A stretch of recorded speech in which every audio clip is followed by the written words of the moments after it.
told we need to restart the opening because of the stream was not there. Today, I am convening the Committee on Oversight and Reform to examine a subject that touches the lives of every person in the United States, our nation's health care system, and Americans' access to affordable, high-quality medical care. Democrats in Congress have spent decades fighting and succeeding to expand access to health care in the United States. In 2010, under the leadership of President Obama, we passed the Affordable Care Act, a landmark law that made affordable health care accessible to more than 30 million people across the United States.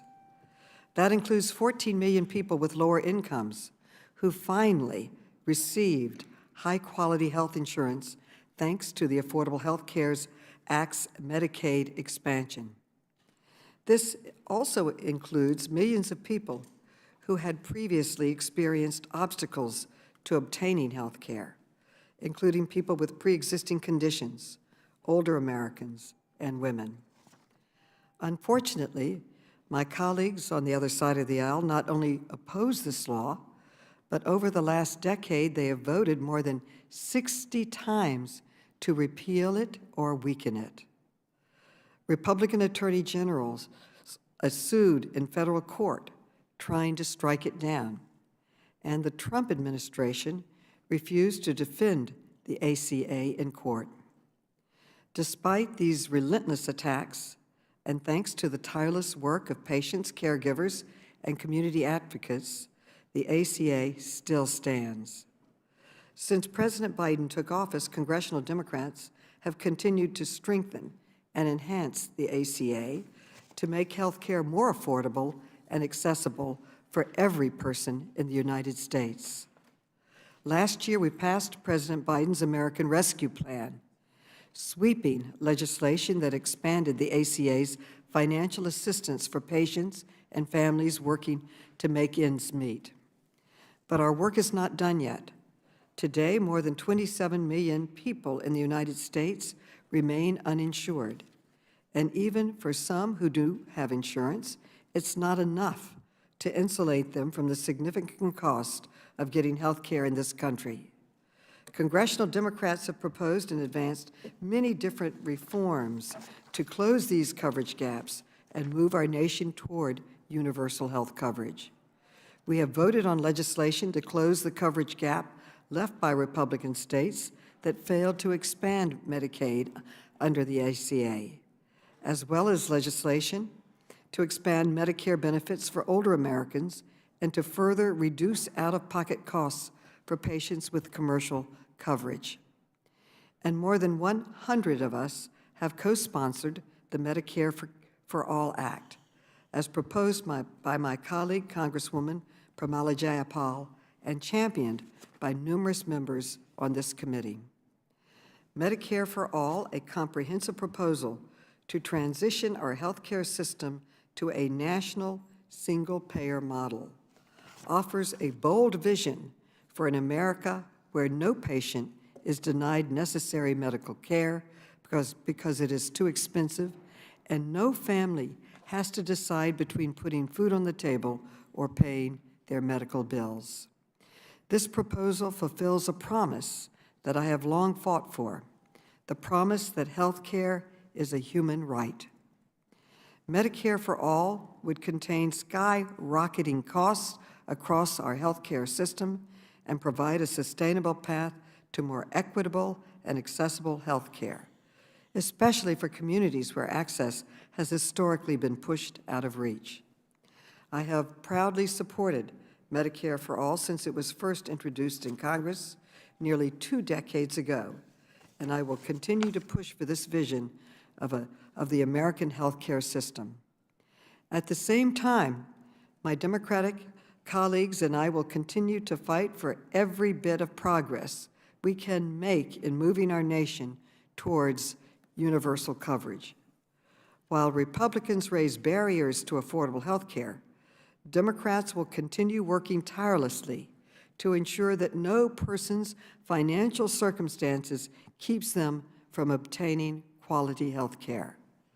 Let me conclude by taking a moment to recognize the leadership of several of our committee members in bringing renewed energy and urgency to the fight for universal coverage.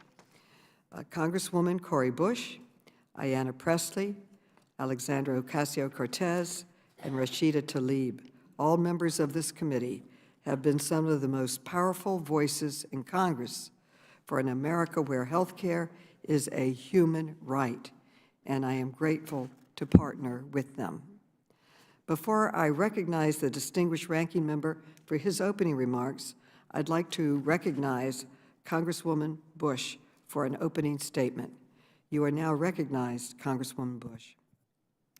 St. Louis, and I thank you, Chairwoman Maloney, for your partnership in convening this historic hearing on the urgent need for comprehensive and universal health coverage in the United States. The committee's exemplary leadership, tireless advocacy, and commitment to genuine health equity will rightfully bring this conversation back to the forefront of public health policy. I must acknowledge the tremendous work and contribution of Senator Sanders and Rep. Jayapal for putting forth the boldest legislative proposal to date, the Medicare For All Act, and to my sisters in service on this committee for their partnership and steadfast leadership in our effort to protect health care as a human right. Thank you to our esteemed witnesses, a comprehensive range of patients and researchers, healthcare professionals who have come together today to passionately advocate for universal health care. Medicare for All is transformational policy change that will implement a national single-payer universal health care system that guarantees comprehensive health care coverage to every person in America and in the for-profit, privatized, broken system we have in place now. I have personally borne witness to the stark inequities faced by uninsured and underinsured patients during my tenure as a registered nurse. For some people, it's hard to imagine rationing expensive medication like insulin, skipping dialysis appointments, foregoing surgical procedures, or refusing medical care entirely. People are having to choose between their life or a lifetime of medical debt, and that's not okay. And I know because I'm one of those people. Until I was sworn in as a member of Congress, I was uninsured for over a week. And actually, I've spent the better part of my adulthood lacking access to health coverage, overburdened by medical debt, and unable to receive regular preventative and routine medical care. It shouldn't have taken a job for me to be able to access affordable medical care. Health care is a human right, and we should guarantee it for everyone. Providing every single person in the United States with health care is a powerful anti-poverty mechanism. Medicare for All would help low-income households save over $38 billion annually on medical out-of-pocket expenses like deductibles, co-pays, co-insurance, and self-payments. Research has proven universal coverage will help reduce poverty rates by over 20%. In St. Louis, our communities are facing systemic threats to their health from all angles, from poverty, substandard housing conditions, environmental destruction, overdose and mental health crises, pollution to over-policing. Lack of affordable health care has resulted in millions of preventable deaths before the pandemic, and the situation continues to rapidly deteriorate as COVID-19 claims over 1 million lives and counting. While Democrats have a majority in the House, Senate, and the executive branch, it is imperative lawmakers seize this narrow opportunity now to enact transformational public health policy and poverty reductive policies like Medicare for All. Taking strides towards universal health care coverage is the only path forward to reversing troubling trends in U.S. population health. I urge my colleagues on both sides of the aisle to earnestly consider the lethal consequences of continuing to prioritize big pharma profits over human life and health. Thank you, and I yield back. The gentlelady yields back. I now recognize the distinguished ranking member, Mr. Comer, for an opening statement. Thank you, Chairwoman Maloney, and I want to thank our witnesses for your testimony here today. Keeping with the majority's pattern this Congress, today's hearing is not an oversight hearing. It's not a hearing that will bring transparency or accountability to the executive branch. It's not a hearing to find ways to save taxpayer dollars, especially as Americans toil under inflation. Instead, today's hearing is an attempt to find more ways to spend taxpayer dollars and expand the reach of the federal government. It's a hearing to grow massive entitlement spending, this time by pushing for government-run health care. With inflation at a 40-year high, Americans are struggling to afford essential items like food and medicine. Since day one of this administration, President Biden's policies have crippled America's energy independence. Gas prices have skyrocketed. In California, gas prices are over $6 a gallon. Meanwhile, fentanyl is streaming across the southern border unchecked. According to the Centers for Disease Control, fentanyl overdoses are now the leading cause of death for adults aged 18 to 25. Children are also being hit hard by the fentanyl crisis, with reports daily about accidental overdoses. Yet my Democrat colleagues refuse to look into any of these issues. The mission of the Oversight Committee is to root out waste, fraud, abuse, and mismanagement in the federal government. But Democrats keep finding new ways to use the tools of the committee to spend even more taxpayer dollars. Instead of looking for ways to expand government, Oversight Committee Republicans have been conducting our own investigation in the healthcare space on Medicaid improper payments. And what we have found is very disturbing. Documents obtained during the investigation show that Democrat policies such as Medicaid expansion and removing eligibility checks have increased improper payment rates in the program. In fact, improper payments are so rampant, the most recent data shows that more than 1 out of every 5 Medicaid payments are improper. That's about $87 billion in taxpayer money being misused in one fiscal year alone. Why aren't we holding a hearing on that? Instead, this hearing is about further expanding Obamacare and moving the United States closer to socialized medicine. Medicare for All will gut quality health care coverage in favor of waiting lines, rationed care, and stalled medical innovation. Medicare for All will cancel first-rate health plans for millions of workers, children, and seniors in favor of giving D.C. politicians unlimited control of your health care. Evidence around the world shows socialized medicine causes long lines for treatment, decreased innovation, and empowers the government to decide who lives and who dies. It also enables systems that benefit the rich who can afford private insurance to bypass government wait lists. Democrats have seen the polling and know the American people don't want Medicare for all. So, Democrats have worked to hide their end goal from the American people, using terms like Medicare for all who want it and public options, when in reality these are just stepping stones to socialized medicine. But no amount of Washington spin can change the fact that socialized medicine is a bad deal for the American people. Americans recognize the frightening attempts at government takeover of health care for what they are: bans on good health care plans at work, eradicating Medicare for seniors as we know it, and doubling everyone's taxes. And voters will reject it. When they do, Republicans stand committed to working together to improve the broken status quo and lower health care costs for families and small businesses. Republicans, through the Healthy Future Task Force, are already working to develop common sense proposals to increase competition, encourage investment in new cures and therapies, protect access to care for all Americans, and ensure patients remain in control of their care. But Republicans know centralizing control in D.C. and continuing to limit access and choice for patients is an awfully bad starting point for Democrats.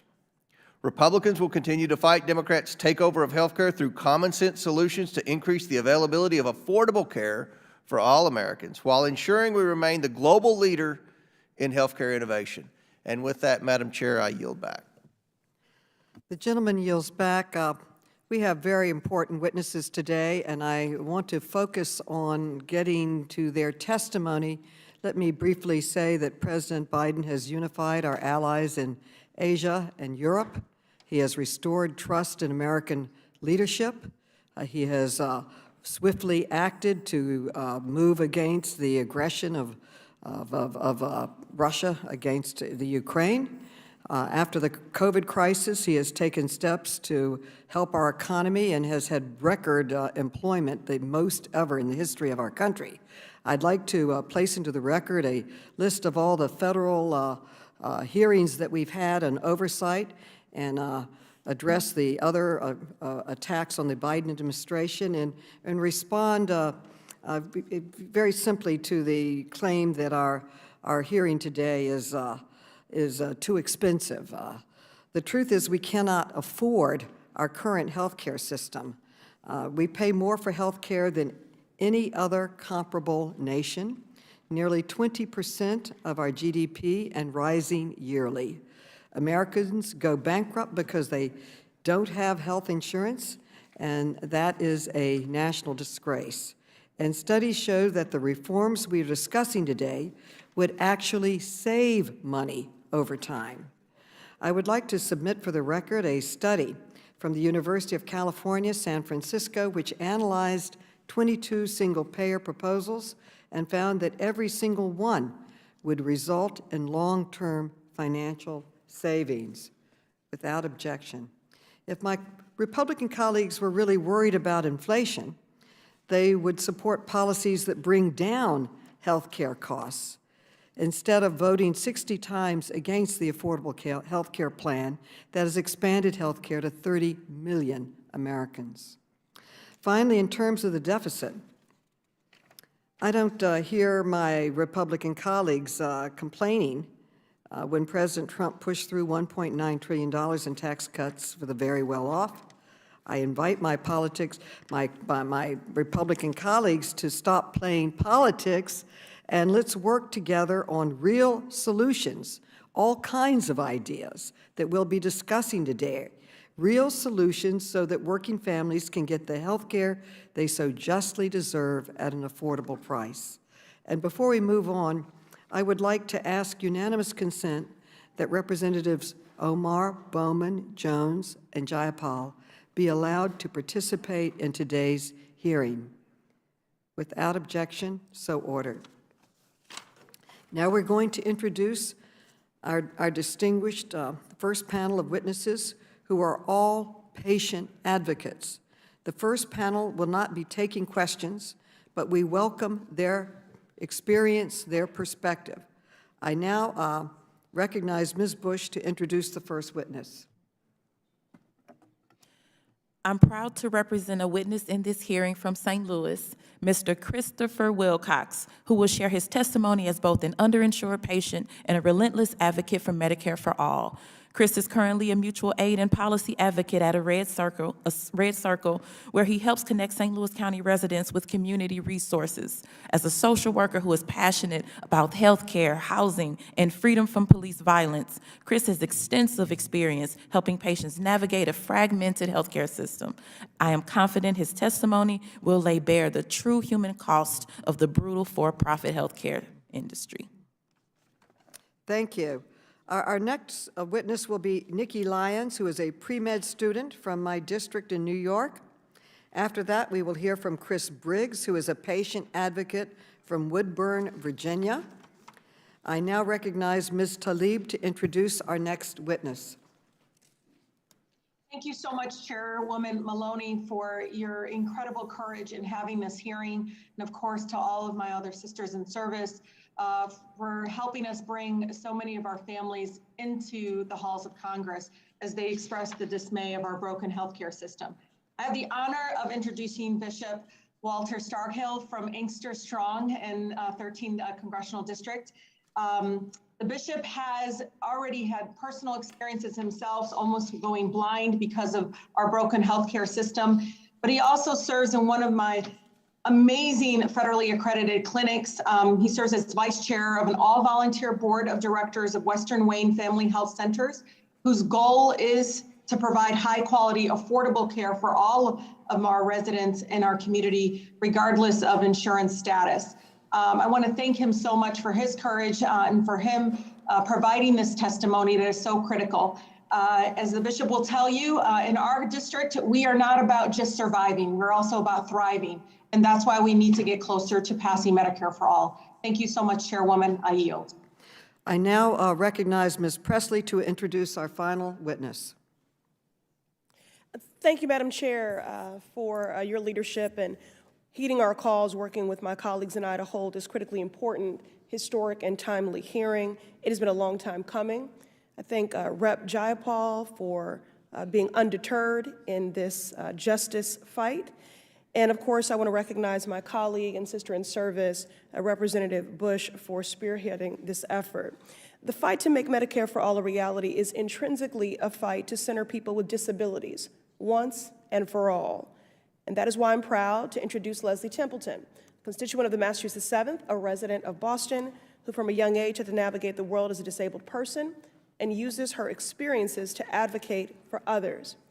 Thank you, Leslie, for your tireless dedication to advancing disability justice in the Commonwealth and across the United States.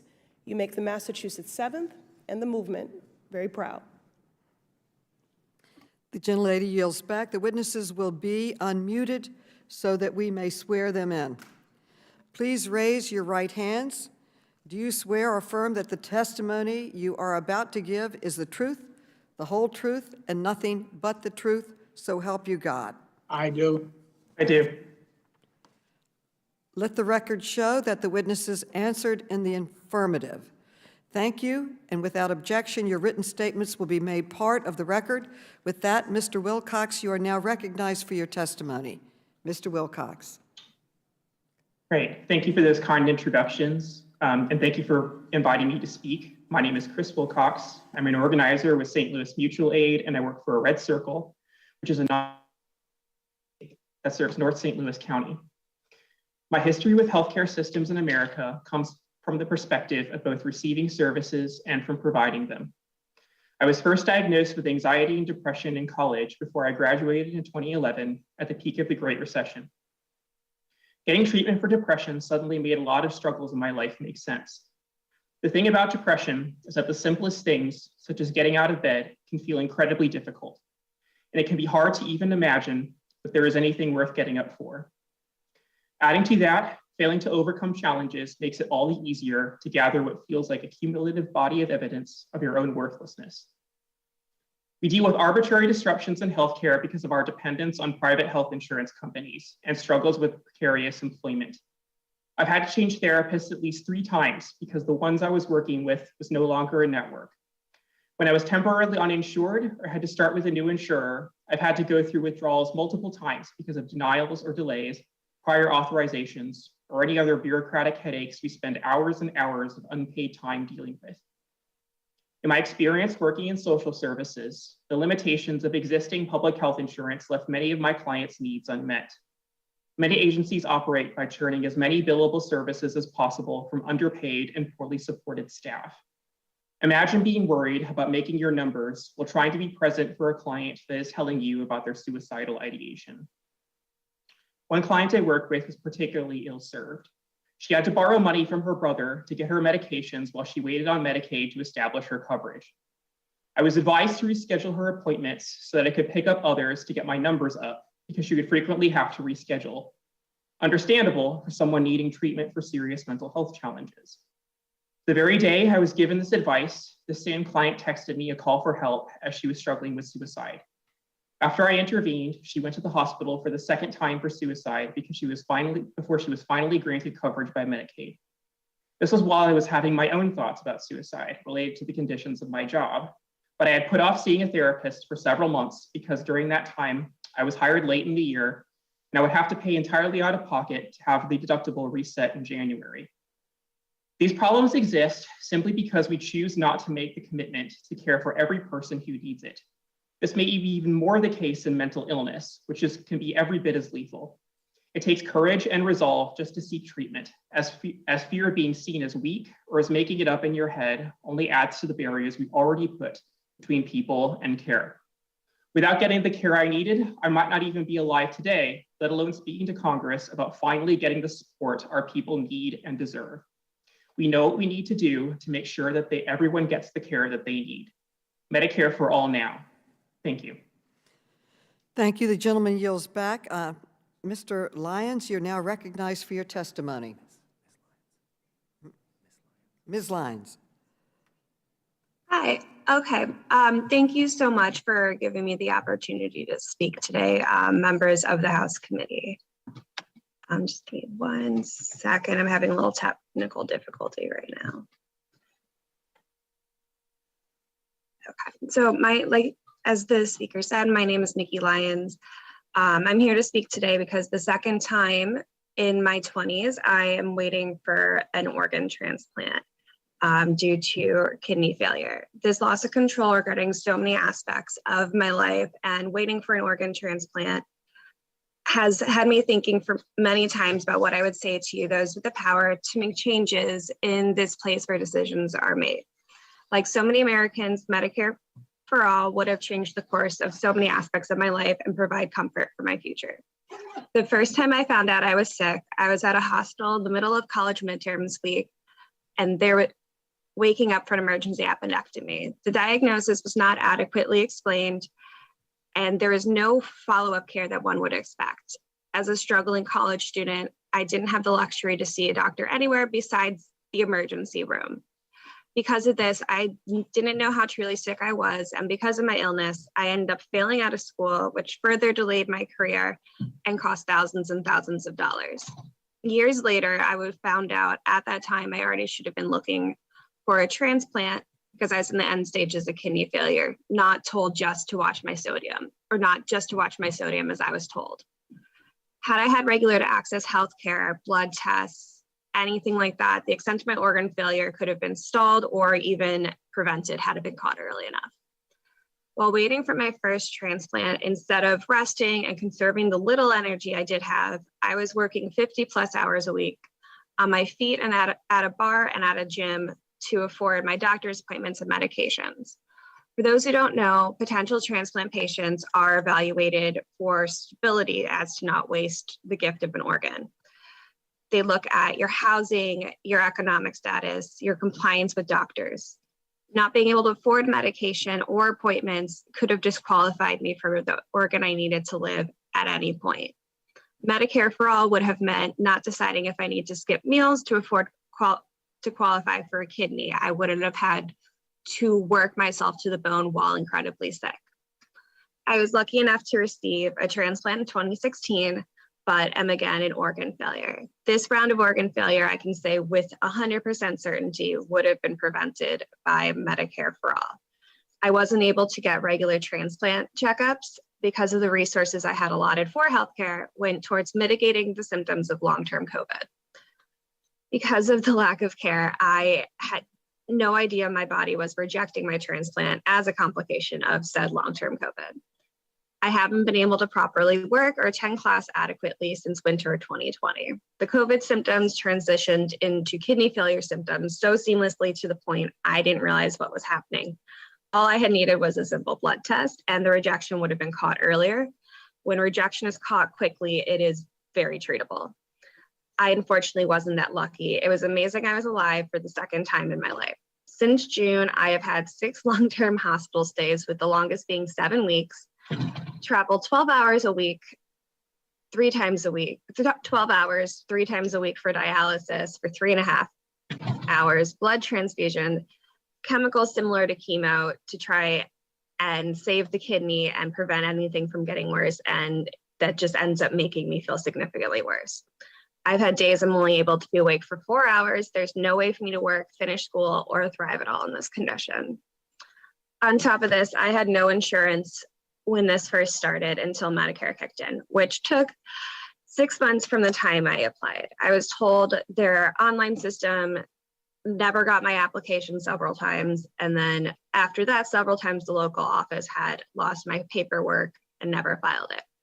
So for those 6 months, I couldn't access care unless I went to an ER. I ended up going into heart failure as well during this time, which took 4 ERs to catch. But had I been able to see a cardiologist for something as simple as an ultrasound of the heart or an echo, it would have been spotted immediately. I was also told peritoneal dialysis would have been a much better option than the standard hemodialysis that I had to endure because no surgeon would place the right catheter if I didn't have insurance to pay for said surgery.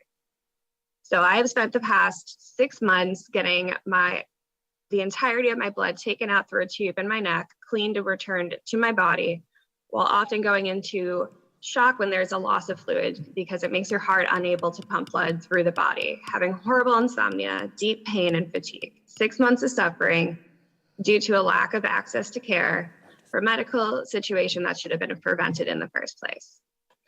Medicare eventually kicked in, and now 229 days after my first dialysis session, I am finally switched over to in-home peritoneal dialysis that I should have gotten in the first place. 229 days of my life were robbed from me for reasons out of my control, but preventable for the next person by the elected officials sitting in this room. The experience I briefly shared are but a drop in the bucket compared to my full story. I want to take the time to thank everybody for listening to me, and I implore you to take the time to fully absorb what the words I said meant. This situation is happening across the country, and Medicare for All would prevent it. It is inhumane to present any human being in a situation where they must choose between eviction, a lack of food, or their health care. Thank you. Thank you. Mr. Briggs, you are now recognized.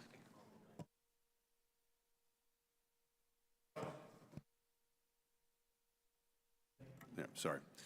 Chairwoman Maloney, Ranking Member Comer, members of the House Committee on Oversight and Reform, please allow me to thank you to testify before you today.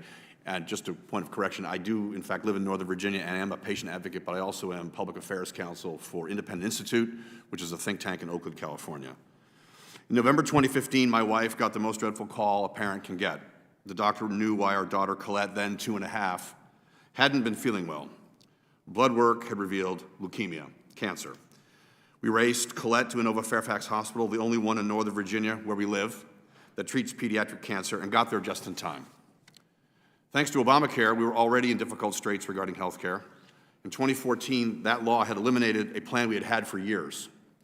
Before the ACA went into effect, the private marketplace consistently and reliably had offered us a wide variety of inexpensive plans that covered specialist care, even out of state.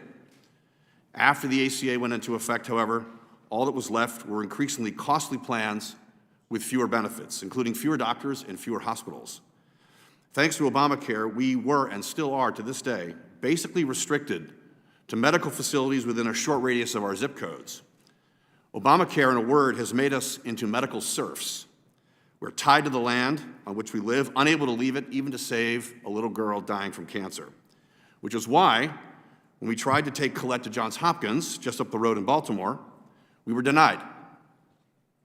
Under our pre-ACA plan, which didn't geofence sick children from the care they deserve, she would have been admitted. Our predicament was made all the more painful by swelling premiums, as well as by skyrocketing deductible and maximum out-of-pocket expenses. They can go as high as $16,500, as it has been for my family. But things were about to get much worse than expensive for our family. In mid-2017, President Trump merely suggested the scrapping of the massive Obamacare payments to insurance giants, which were delivering worse care at ever greater cost. And in response, because Obamacare for some reason permits this, every insurer in Northern Virginia with a family plan, including the one we had, pulled out for the following year, 2018, except one. Cigna Connect, however, wouldn't cover my daughter at Inova Fairfax, the one hospital in Northern Virginia, as I say, with a pediatric cancer ward. So under Obamacare, our daughter was effectively without coverage for cancer. Not the common cold or a broken bone, but cancer. We went through another terrifying event in 2020. In mid-March of that year, with COVID sweeping the country, Anthem, the plan we had for that year, announced suddenly that on April 1st, it would no longer cover not the hospital this time, but the clinic, where she received most of her doctor-administered chemotherapy. So we called the marketplace. Perhaps it would grant us a waiver to buy the Cigna plan still available for sale in our zip code. Not a chance, we were told. The failure of the ACA to cover our daughter battling a terminal illness was not considered, we were told, a qualifying event. So once again, thanks to the ACA, we were left without coverage for our daughter recovering from cancer at the clinic, the only one she could go to in Northern Virginia. Now, in both cases of systems collapse, we were forced to turn to the author of these failures, that is, to the government, to all of you. Specifically, we had called Senator Mark Warner from Virginia, one of our senators, so he could bully a private company, Cigna in the first instance and Anthem in the second, into covering, respectively, the hospital and the clinic. And in both cases, the threats from the state drove the insurance giants back into the marketplace. But I do hope all of you can see how these successes that I achieved were actually failures. Ad hoc exercises of government power to ensure proper functioning of the ACA means we are not dealing, despite the rhetoric, with a marketplace, but rather with a closed web of insurance companies and medical providers at the mercy of the police powers of a complicit government. Now, perhaps to solve the instability of Obamacare, which is inherent to it, the government could just take over all medical facilities. But everybody in the country at that point would be at the mercy of the same government bureaucracy that has been brutalizing my daughter and her parents for years. The high costs of Obamacare would go higher. The rationing of care that we've already experienced will be even more pronounced, and here's why. It's very simple. Bad ideas don't get better just because you make them bigger. They get worse. Twice in a 3-year period, the most important problem that we faced wasn't high costs, as bad as they were, but the terrifying reality that high prices in a planned, closed economy always signify that we are on the way to scarcity. Twice in 3 years, we found ourselves with no insurance product to buy for any amount of money that could save a little girl battling cancer. And here's the thing that's the main point of what I want to say. Scarcity doesn't go away under universal coverage or single payer, or whatever word we want to use this week or next week to describe it. Under full government control of the body, that is, under full government control of the body by all of you, scarcity wouldn't be, as it is in my case now, circumstantial. My family was effectively a canary in the coal mine. Scarcity under such authoritarian medicine becomes policy. And by that I mean this. Those long wait times that everyone can read about for cancer screenings in Great Britain or Canada, that is scarcity made institutional, universal, but in a very bad way. And if you want an example closer to home, try the government-run hospitals of the Veterans Administration, where people die in line waiting for care.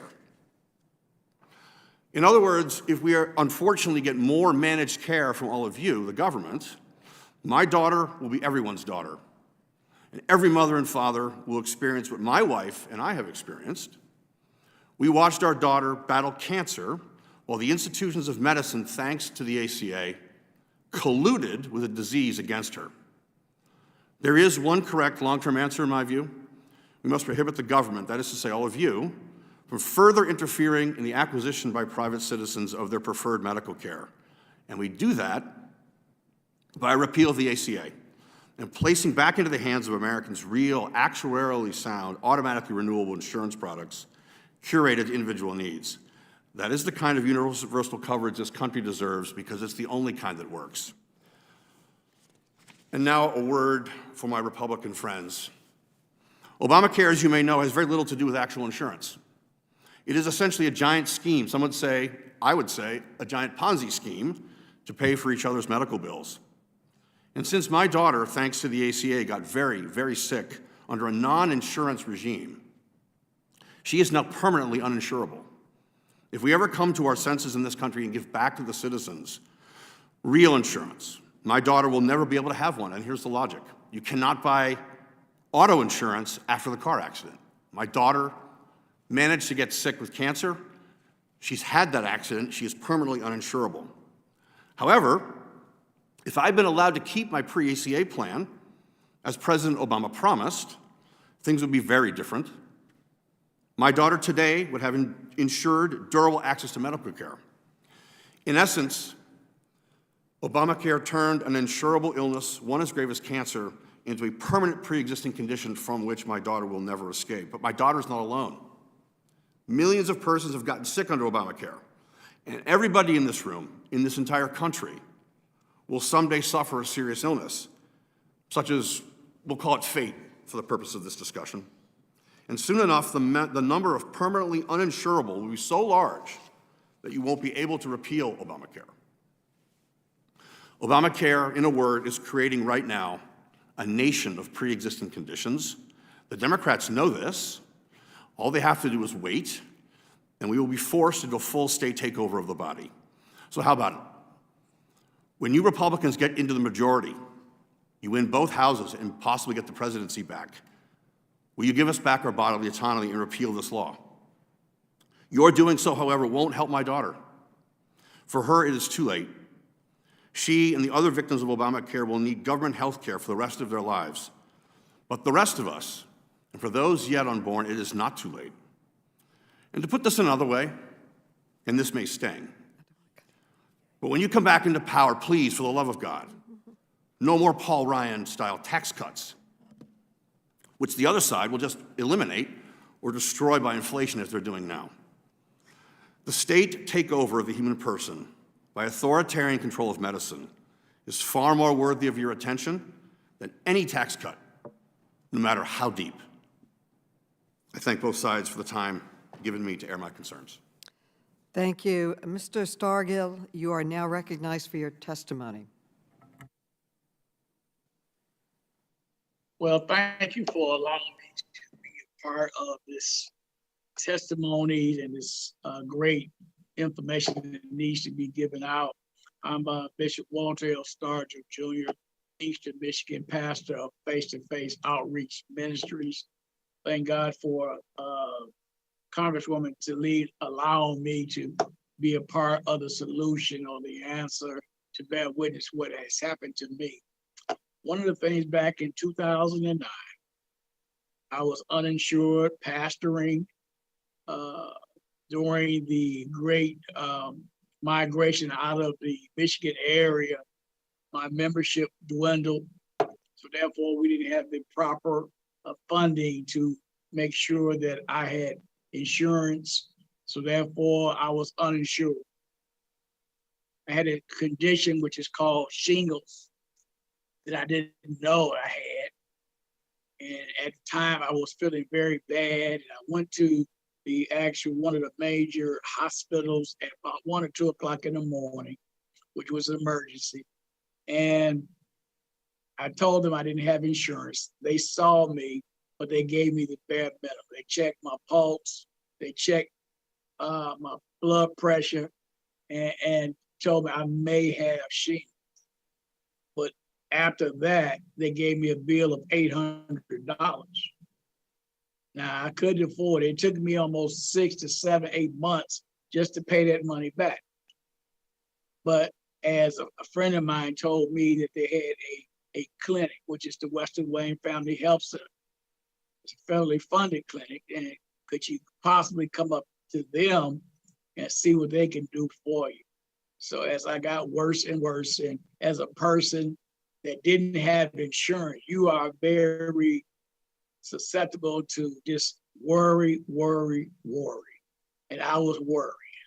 So it made the condition even worse. So I finally went up to the clinic and filled out all the paperwork that they had to do for me. And they gave me a $20 copay. So as they were doing that, filling out my paperwork, I had, over the time from the emergency room to the actual clinic, I had rashes all over the right side of my face, all the way going down my nose, and my right eye started to close. I looked like Worf from Star Trek. I was in a bad situation, and as they gave me a shot, immediately that actual shot started to move everything back. So I thank God for that. And what had happened was, like I said, if I didn't have that clinic, I might have lost the sight in my eye. Yes, sight in my eye. Again, I had a scenario as a pastor. We went to Niagara Falls with our church, 56 people. Went there and we enjoyed ourselves. The weather was quite hot that day. And on the way back, one of the mothers fell ill. So we had called 911. We were in Canada. And they came, picked her up in the ambulance, took her to the hospital, and ran every test that they had to run. And as they were doing that, we started to wonder how much the bill was going to be. And after they got her stabilized and everything up and running, so she was able to travel back with us, I asked the doctor, well, how much is this going to be? Doctor said, as I was holding my breath that it was $70 Canadian, which was $40 American. I quickly paid the $40 and got back on the road. Now, I don't know. America is the greatest country in the world. Yes, we do have some issues with affordable health care. Yes, we need to fix it. That's why we're here today. But the bottom line is, I am one of the 30 million people that was not insured. I'm not talking about uninsured, but actually had no insurance. Now I'm able to live a life and go to the doctor, go to the dentist, go to specialists now. So therefore, I can live a confident, great life. Yes, myself. But the bottom line is that we got to look at doing things better for the people. I thank you for this time. And I feel for the man that his daughter had these issues. But again, that's why we're here today, is to talk about both sides, but yet come with solutions that will help all of us obtain affordable health care. Thank you for my time. Thank you. The gentleman yields back, and we now hear from Ms. Templeton. You're now recognized for your testimony, Ms. Templeton. Good morning, everyone, and thank you for having me. My name is Leslie Templeton, and it's a pleasure to be here. I am a 25-year-old disabled person, and some of my diagnoses include epilepsy, kidney disease, ADHD, familial hypercholesterolemia, and depression. Being 25 and sick is extremely funny. While many of my friends are worried about their careers, finding life partners, and what they're doing next week, I have the added worry about what my future holds regarding my health. I wonder if I'll always be able to access my health care and treatments. If heaven forbid something goes wrong and I don't have access to health care, what will happen to me? Sitting before you, I'd be lying if I said there aren't nights I cry about this, scared of it all, of my diseases, of my future, of losing my health care. With Medicare for All, these wouldn't be concerns I would have to live with every day of my life. I'm fortunate enough to be able to access life-saving health care I need right now.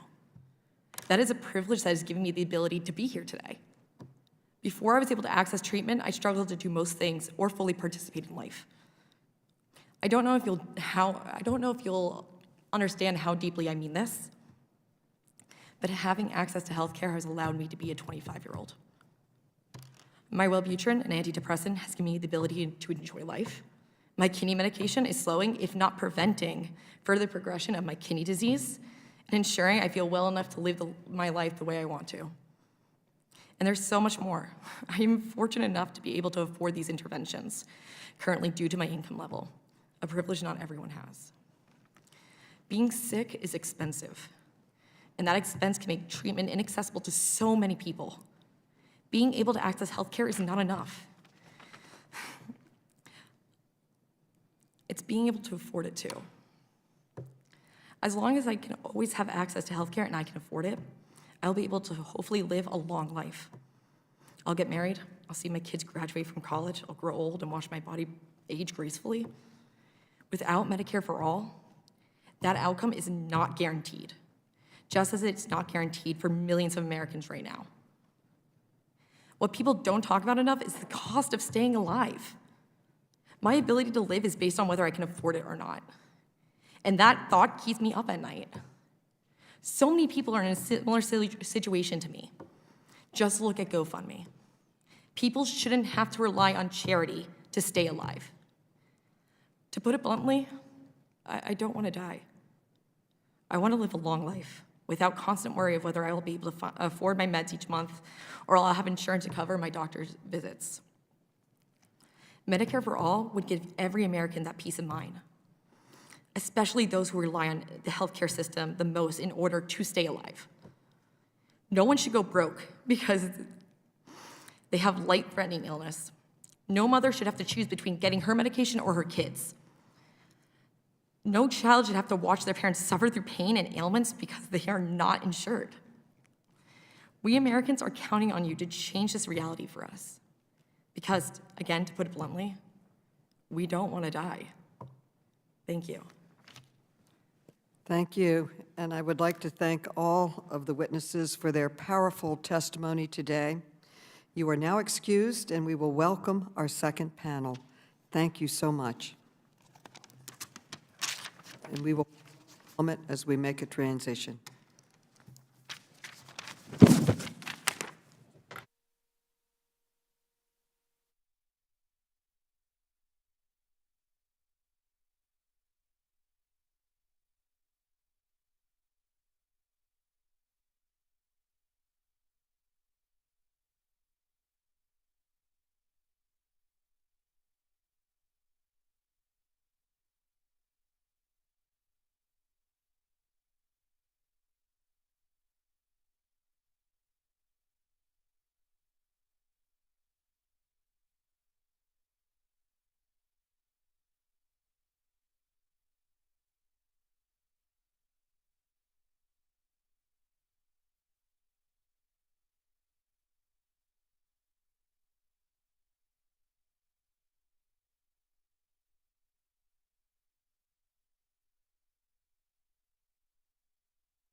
I would like to introduce our second panel of witnesses.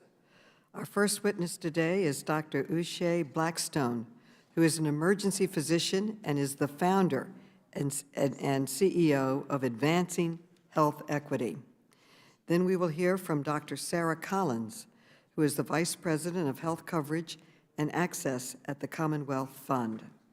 Next, we will hear from Gracie Marie Turner, who is the President of the Galen Institute.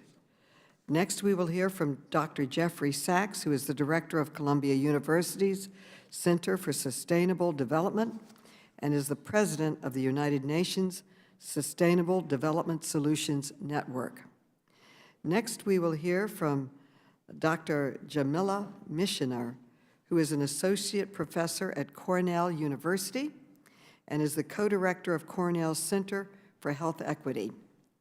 Finally, we will hear from Eddie Barkin, who is the founder of Be a Hero. The witnesses will be unmuted so we can swear them in. Please raise your right hands. Do you swear or affirm that the testimony you're about to give is the truth, the whole truth, and nothing but the truth, so help you God? Yes. Let the record show that the witnesses answered in the affirmative. Thank you. Without objection, your written statements will be made part of the record.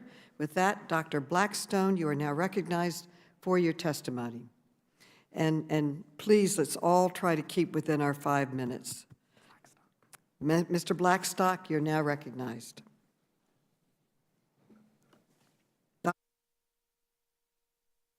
Hi, can you hear me? Okay, hi everyone. Thank you, Chairwoman Maloney, Representatives Bush, Presley, Tlaib, Ocasio-Cortez, and all of the members of the House Oversight Committee here today. It's an honor to be invited to testify during this very important hearing, a key step toward addressing racial health inequities in our country.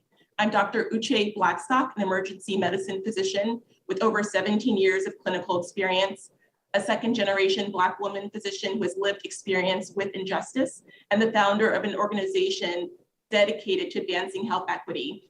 I have worked for years in communities where far too many of my patients were either uninsured or underinsured, mostly Black and Brown Americans who have sadly been disregarded by our country. They are not only dealing with mental and physical health issues, but also with systemic afflictions like bias and racism, housing insecurity, economic instability, and lack of access to reliable transportation. These are what we call the social determinants of health, the factors which influence the health and health outcomes of communities and people. Lack of access to health care is one of the primary social determinants of health. I've taken care of thousands of patients over the years, many I can never forget. The 40-year-old Black man with a history of high blood pressure who came into my ER unconscious on a stretcher after he collapsed at home in front of his family. The paramedics were performing CPR on him. The CAT scan of his head showed a brain bleed, a complication of untreated high blood pressure. He had been unable to afford to pay out of pocket for his blood pressure medication since he lost a job a year prior, and as a result, his health insurance. The 55-year-old Latina woman who came into my ER complaining of bleeding and swelling from her left breast for several months. She explained that she did not have health insurance and did not have a primary care physician. After we spoke, I examined her and found a foul-smelling mass protruding from her left breast. It was advanced breast cancer. As Black people and people of color, just living in this country is an act of survival, let alone being able to access quality and culturally responsive healthcare. The ongoing COVID-19 pandemic and the country's presumed reckoning with racism has only exposed the deep pre-existing fissures in our healthcare and public health system. Despite advances in healthcare innovation and technology over the last 75 years, Black men still have the shortest life expectancy. Black women have the highest maternal mortality rates, and Black babies have the highest infant mortality rate. Overall, Black Americans have a 6-year life expectancy gap compared to white Americans, the widest gap since 1998, and widened even more by the pandemic. This pandemic should have been a wake-up call to help us understand the urgency of identifying a path toward making universal health care a reality, among other critical strategies to improve health equity. I have had a front row seat to the tragic loss of Black and Brown life from COVID-19 and racism. During the height of the pandemic in New York City, I noticed my patients' demographics quickly shifted from a racially and socioeconomically diverse patient population to mostly Black and Brown patients. They were essential workers, service workers. Some had underlying medical problems. Others were left with no choice but to use public transportation, and many lived in crowded, multi-generational housing. I vividly remember an elderly Black man who came into my urgent care with shortness of breath and fever. He was in a wheelchair and his oxygen level was shockingly low. He lived alone. I was very worried that he had COVID pneumonia and asked if I could call an ambulance to bring him from urgent care to the closest ER. He refused. He didn't want to die in the ER, he told me. He didn't think he would receive good care because he didn't have health insurance. He felt safer at home. For many years, I worked in 2 ERs in New York City, Bellevue Hospital, the oldest public hospital in the country, and Tisch Hospital, a private institution that is part of NYU Lincoln Medical Center, among the wealthiest hospitals in the country that has gotten hundreds of millions of dollars richer after federal bailouts. At these 2 ERs that literally sit next door to each other, I experienced firsthand deep inequities in our healthcare system, one that is separate and unequal. Patients were divided up based on insurance and race. Nationally, at private academic medical centers, Black patients are 2 to 3 times less likely than white patients to receive care, while uninsured patients overall are 5 times less likely than patients with insurance coverage to be treated. In cities across this country, the top-ranked hospitals do not treat as many patients of color as white patients, even when they are located in diverse communities. This is the definition of systemic racism. People who look like me are living this every day, but it should not fall solely on us to always have to call out when something is wrong. Now is the time to protect our most vulnerable and underserved communities and identify a pathway to ensuring universal healthcare for all Americans. We must work to break the cycles of trauma and injustice, to foster generational progress for more people, especially people of color, because it is cruel to talk about an American dream if only a select few live to see it. Thank you. Thank you so much, Dr. Blackstock. Now we will hear from Dr. Collins. You are now recognized for your testimony. Dr. Collins. Thank you, Chairwoman Maloney, Ranking Member Comer, and members of the committee for this invitation to testify on past universal coverage. My comments will focus on gains in coverage since the passage of the Affordable Care Act, the effects of the pandemic and federal relief efforts on coverage, and policy options to cover the remaining uninsured and lower consumer costs. The ACA brought sweeping change to the U.S. health system, expanding comprehensive and affordable health insurance to millions of lower and middle income Americans and making it possible for anyone with health problems to buy insurance. The number of uninsured people fell by nearly half after the ACA became law, dropping from 49 million people to a low of 28 million in 2016. There's been a slight uptick since then. Research shows that the ACA lowered financial barriers to care and improved people's ability to afford health insurance and get needed care.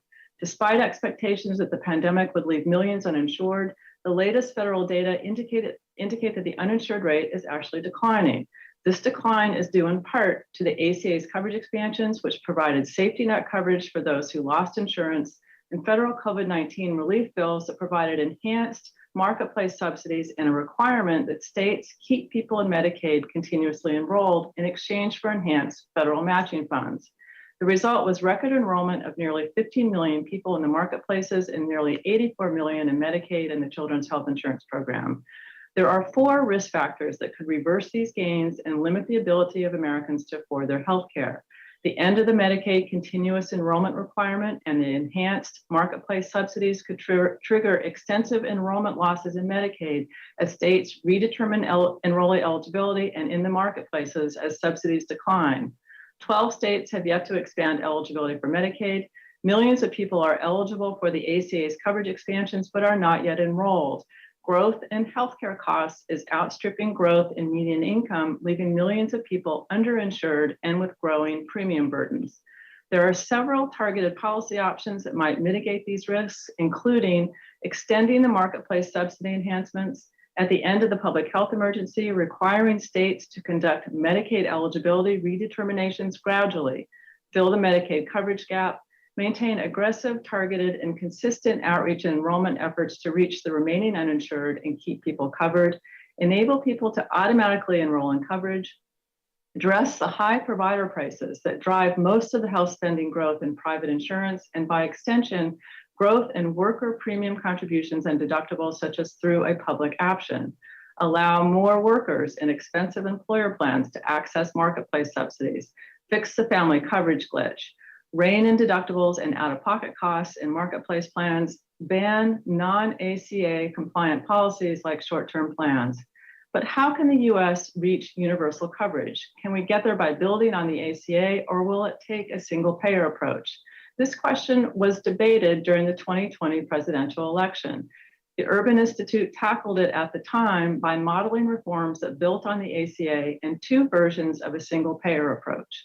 The ACA approach included auto-enrollment and a public option that lowered provider prices close to Medicare rates. Urban found that it was possible to reach near universal coverage with this ACA approach, as well as with the 2 single payer approaches. They also found that the ACA approach and one of the single payer approaches reduced national health expenditures, even though nearly everyone is covered. This is because both approaches reduce private insurance prices paid to providers closer to Medicare rates. The debate at the time focused not on this fact, but on the increase in federal costs under a single payer approach. But what commentators failed to point out was that this higher federal cost was not because the single payer approach was so much more expensive than our current system, but that all of the responsibility for financing that spending shifted away from employers, households, and state governments to the federal government. We need to have reasonable discussions as a country about how to share our healthcare spending responsibilities. But it is not just about who pays, but also about how much we pay and why, and what we are getting for our spending. The US has one of the most expensive health systems in the world, and yet we rank last among high-income countries on most measures of health system performance, including access to care. Prices paid to providers and private insurance is one of the primary reasons we spend so much more. As we consider strategies to expand health insurance coverage and lower consumer costs, and as we weigh the benefits of those strategies against their federal costs, it is critical that the prices paid to providers in private insurance be part of the discussion. Thank you. Thank you, Dr. Collins. Ms. Turner, you are now recognized for your testimony.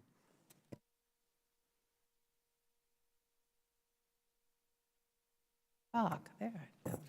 Thank you, Chairwoman Maloney, Ranking Member Comer, and members of the committee, and Representative Jayapal. I'd love to see you again for your sponsorship of the legislation we're considering today. So I'd like to emphasize what I believe are widely shared goals for health reform in achieving universal access to care, coverage that's affordable, protecting quality and choice, and especially providing a strong safety net for the most vulnerable. There's no question that Americans are frustrated with our current healthcare system. Millions remain uninsured, and even for those who do have insurance, coverage and care cost too much. Many face deductibles that are so high that they say they might as well not be insured. But the more government gets involved, the more that we see the health sector is forced to comply with countless rules and regulations rather than innovating to respond to more choices of more affordable care and coverage for patients. Wharton Professor Mark Pauly, University of Pennsylvania, explains that the government exerts great control over our health sector with government-affected spending, totaling nearly 80%. And the part of that, of course, is actually government direct spending, which is nearly 60% on public programs. Medicare for All and its derivatives, such as Medicare buy-in or a federal public option, would take us further toward government control of our health sector with fewer choices, and where I believe vulnerable patients, as we see in so many other countries, with the greatest health care needs would have to fight even harder to get access to the care that they need. In proposing policy solutions, I believe it's important to begin by clearly defining the problem that we want to solve.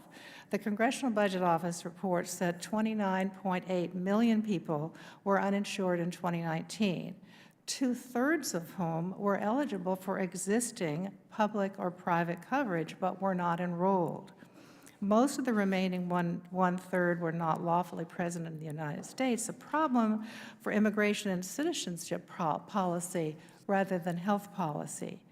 Medicare for All also would mean that virtually everyone would lose the plans they have now, and there would be no choice but the one government-run health plan for 173 million Americans who value their employer-based health insurance, including millions of union workers, and 64 million seniors with Medicare, including 26 million with private Medicare Advantage plans. The CBO found that establishing a single-payer system would be a major undertaking that would be complicated, challenging, and potentially disruptive, and that the changes could significantly impact the overall U.S. economy. 3 states, Vermont, Colorado, and recently California, as I describe in my testimony, came to similar conclusions in shelving their plans for single payer. So rather than dramatically expanding the role of government through new or expanded taxpayer-supported programs, I believe we need targeted approaches to address the specific needs of those who are uninsured, underinsured, and especially focusing on those in marginalized communities. Uninsured rates continue to be higher in certain populations, as we've heard other witnesses say, including Latinos, Blacks, those with incomes below the poverty level, and residents in states that have not expanded Medicaid. Tragically, it's often the most vulnerable who are left behind when demand for services outpaces resources. Just 5% of the population accounts for more than half of U.S. health spending. Those who are the sickest with the greatest health care needs are most often disadvantaged, as political leaders inevitably have to balance spending between them and the great majority of healthier constituents. Medicare for All will restrict access to new medicines and treatments, lead to dramatic increases in federal spending, and really turn back the clock, I believe, on innovations in personalized care. I concluded my written testimony, and will conclude here, describing the experience of Janet, a patient from Colorado with multiple health challenges. Janet received coverage under the ACA, but said her access to care was far worse than the state-run high-risk pool that she had participated in before, even though her premiums and co-payments were much higher. I will work with a number of policy experts through the Health Policy Consensus Group to focus on policy recommendations for patient-centered reform, and I also commend the Healthy Future Task Force that is underway here with a number of solutions to, again, move towards solutions, but in a patient-centered way. I would welcome the opportunity to work with you to achieve the goals of access to more affordable coverage for everyone, better protection for the vulnerable through targeted solutions. And thank you for your invitation to testify. I look forward to questions. Thank you, Ms. Turner. Dr. Sachs, you are now recognized for your testimony, and I understand you're testifying from Berlin. I am indeed, Chairwoman. We have multiple crises in the world, and one of them, unfortunately, is nearby here. Let me proceed expeditiously for you. Thank you for the hearings. If you could move to the next slide. The US system's completely broken. This is the main point. We are spending a fortune, unlike every other country, and we're getting worse outcomes. This is what needs to be understood beyond the ideology, beyond the anecdotes. We're going broke from a system out of control. And this is from the wonderful Commonwealth Fund report. I think you're going to have a witness from Commonwealth Fund. They do great work. And what you see is the top line is the US spending percent of GDP. This goes up to 2019, about 18% of GDP. Now we're almost 20% of GDP in the most recent data. Look at all the rest of the countries, all of them. We are broken. If you move on, it's the same story. We are broken. Here, all of the other countries have higher life expectancy than the United States. And the gap is widening dramatically. We are broken. We spend far more on healthcare. We get far less because we don't even have a healthcare system. We have a hodgepodge of private, overpriced monopolies, whether for profit or not for profit. I'll say a word about that later on. But this is a broken, unfair, out of control cost system that doesn't deliver. Next, please. So I refer to the Commonwealth report. You could go on to the next slide.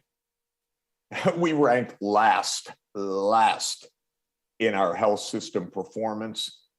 And we rank last in access to care, last in administrative efficiency, last in equity, last in healthcare outcomes. Let's stop with the individual anecdotes and just look at our system compared to the rest. Next slide, please. This again, we spend more. That's on the horizontal axis. On the vertical axis is performance. The US is that little dot on the bottom right, expensive and poorly performing. All the rest of the countries, less expensive and better performing. Next, please. We spend a fortune in administrative costs. When you go into a doctor's office or a hospital, you spend hours in the end, either before or during or after, filling out forms, trying to get reimbursed, trying to figure out what's covered, who's in the network, who isn't in the network. I can tell you, even with a physician and masters of public health, PhD degrees, it's almost impossible to navigate the US system now. And the result is administrative costs out of control, unlike any other country. Next slide, please. Again, we're spending 10, 15, even 20% of outlays on administration. People that are working, hundreds of thousands of people employed, to move between different accounts because it's private this, it's private that. Who's going to reimburse this? Who pays for that? It's unbelievable the amount of time we are burning in order to run this ramshackle non-system. Next, please. The expenditures continue to soar. And in 2020, we reached almost 20% of GDP, basically twice what other high-income countries are spending that are getting the same or better outcomes than in the United States. This is what I would plead for the committee. Look at the rest of the world, not at our own internal ideological bizarre discussion, but at the comparison with what's happening elsewhere, because there are so many solutions abroad. Next. Life expectancy stopped rising a decade ago. It is falling in the United States. When will we understand we're falling apart in this country? And our health system doesn't deliver. It doesn't deliver preventative health. This tragic story of Dr. Blackstock, of a patient who comes in with advanced breast cancer who couldn't afford to be seen beforehand. That's a system. That's the United States of America. It's shocking. And it shows up in the most basic measure of societal performance. No, not GDP, life expectancy, which is falling in the United States because we're becoming completely dysfunctional. Next, please. We are at the top of avoidable deaths, again, from the Commonwealth Fund. If you look in detail at what the cause of deaths are, these are preventable deaths, but the United States has the most of them, and it has the least reduction of them of all of our peer countries. Next, please. Costs for low-income populations. Well, we've heard this repeatedly. Out of control, unlike all of our peer countries. We're the country all the way to the right-hand side. We look different from all of the rest of the countries. Next, please. We have, as you know, an epidemic, even before COVID, of deaths of despair. We have soaring deaths from suicide, from substance abuse, opioid overdoses, and so forth, for people who are battling economically as well. And so you see the biggest rises for the white population with no college degree. This is an absolute shocking epidemic in the United States of America without a health system to address it. Next, please.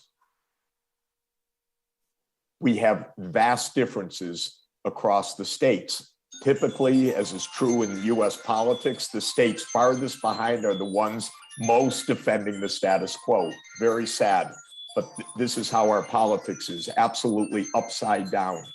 Instead of a system that could work, we have an opposition to state control, as if we have a functioning market system.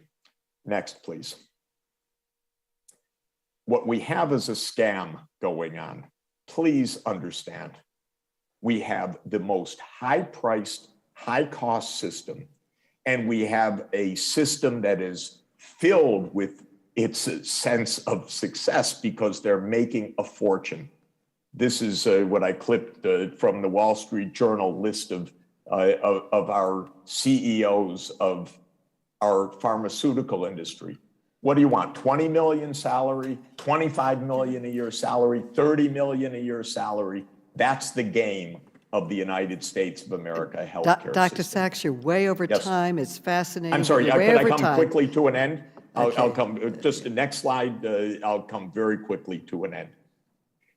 Our not-for-profit hospital administrators are making millions and millions of dollars. Next, please.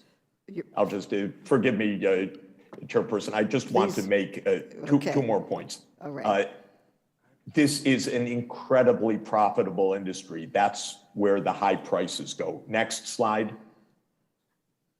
This is the biggest lobbying industry. I don't have to say this in congressional testimony. Everybody knows it. This industry lobbies a fortune and makes a fortune. It is a scam. And we should compare with the rest of the world and see what we're getting. We're wasting $1 trillion a year that is going into administrative costs, high costs for products, for prices, for devices, for hospital care. Thank you very much. Thank you. The gentleman yields back. And now, Dr. Michener, you are now recognized for your testimony. Thank you. Chairwoman Maloney and the members of the Oversight Committee and everyone who's here today. My name is Jamila Michener. I'm an associate professor of government and public policy at Cornell and also co-director of Cornell Center for Health Equity. I'm going to focus today in my comments on underscoring the role of universal health insurance coverage, particularly in addressing racial health inequities, but also in terms of strengthening our democracy. So health equity has never been a reality for people of color in the United States. It's never been a reality for Black, Latinx, or Indigenous people in the United States. Notwithstanding changes that have happened over time and some improvements that have occurred, we've seen persistent and continual disparities. Consider just a few examples that are striking and contemporary. Black and Indigenous Americans live for fewer years on average. Black and Indigenous Americans are more likely to die from treatable, preventable conditions. They're more likely to die when there is no need for them to die on account of a lack of access to health coverage and health care. Black people are at a higher risk for chronic health conditions like diabetes and hypertension. They're more likely to die from breast cancer and colon cancer. Importantly, this is particularly because of late-stage diagnosis and differential treatment. Black and Indigenous women are more likely to die during or after pregnancy, to suffer serious pregnancy-related complications, and they're more likely to lose children in infancy. All of these things, of course, were exacerbated and became worse during the pandemic. And the few disparities that I just discussed are only the tip of a much, much larger iceberg, an iceberg that this country has been crushed under since before it was even to the United States. Crucially, these inequities are a product of systemic forces, not individual choices. This isn't about people being able to choose. In fact, it's about the lack of options, the lack of ability to have equitable access. And much of this lack is grounded in systemic racism. Systems of racial stratification shape whether you live in a neighborhood that will promote your health, whether you have access to resources like health insurance to sustain your health, whether you have daily experiences with things like discrimination that might undermine or threaten your health. And importantly, and I'll address this shortly, whether you have influence over the political processes that can be activated to protect your health. Inequitable health insurance is a key factor that contributes to this range of disparities. So the fact that people of color have lower access to health insurance is a significant, life-threatening, polity-altering problem. Unequal, unstable, unaffordable, and constrained access to health insurance contributes to people of color experiencing the healthcare system as profoundly discriminatory and difficult to navigate. People of color are more likely to delay care or forego treatment. They are less likely to and struggle to adhere to prescribed medication and treatment regimes. And again, these disparities are not lessening. If anything, they are widening. Access to health care is an ethical and human rights principle. It means that everyone has a fair, health equity rather. It means that everyone has a fair and just opportunity to be as healthy as possible. And of course, access to health insurance is a critical determinant of whether health equity could be a reality. I want to spend the last bit of my time here pointing something really important and often overlooked out. Over and above the noted material and health benefits of having access to health coverage, which we've heard quite a bit about today, that access would provide people who receive that coverage with a strengthened position in our democracy. It would reinforce their civic status and reinforce our promise as a country, as a polity, of full inclusion for all.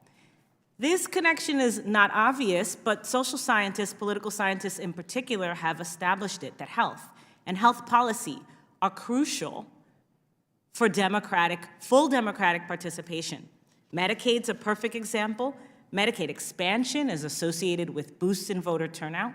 Disenrollment is associated with declines in rates of voting. Medicaid beneficiaries and their ability to participate in politics is a function of their experience with the program. This is not about partisan politics or electioneering. It's about ensuring that people with the most at stake, with the most to lose here, many of the people we've been using in our anecdotes, that they actually have meaningful influence over the political processes that determine their ability to thrive and survive. And we know that that influence happens when, in fact, they have access to the resources that they need to allow them to be full and equal members of our democratic polity. I want to end with words from a Medicaid beneficiary from systematic qualitative research that I did. This is a woman from Georgia named Lucy. She says, I think a lot of people on Medicaid and without insurance are scared that their voice is not going to be heard at the end of the day.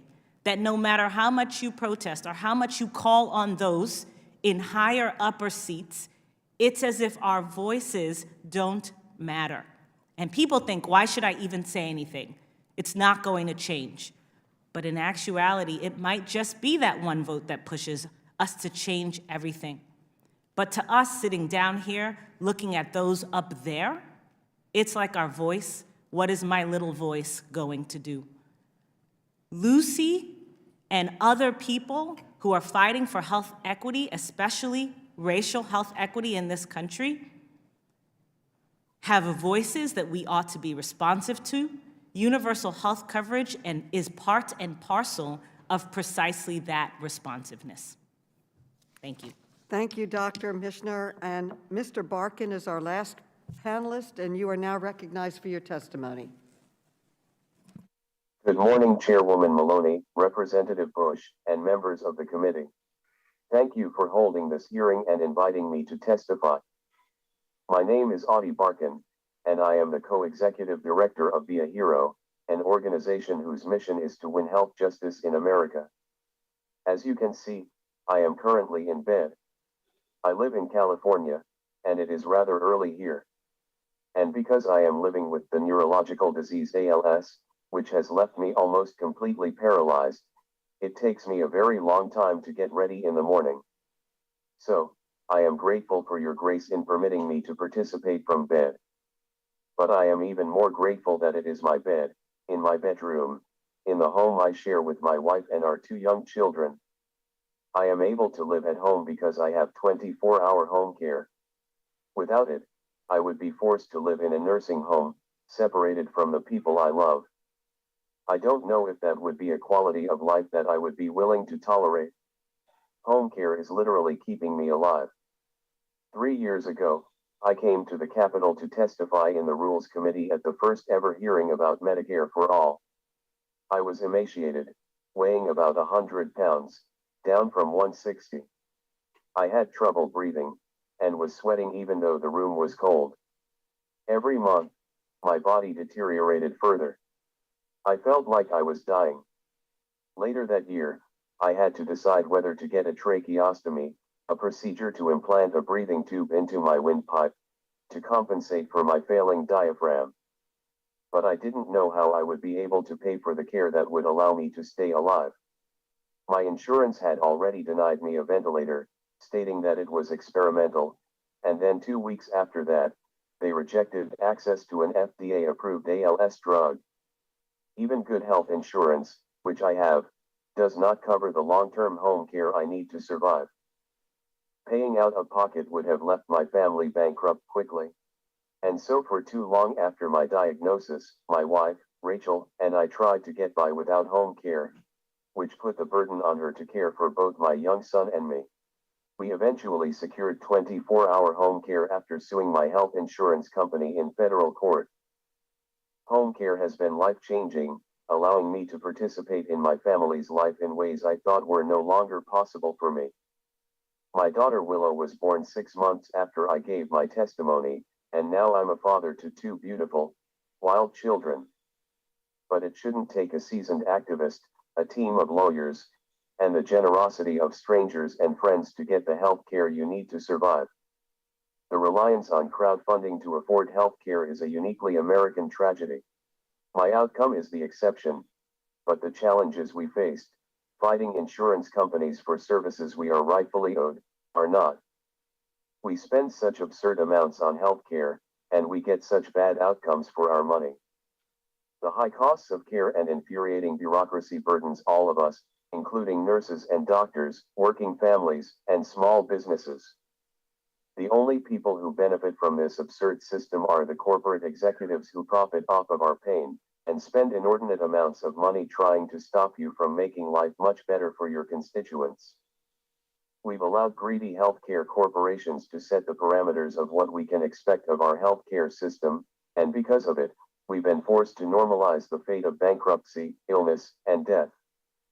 It's shameful that in the richest country in the world, we choose to inflict so much suffering. Since that first hearing about Medicare for All, our country has been through the worst public health crisis in a century.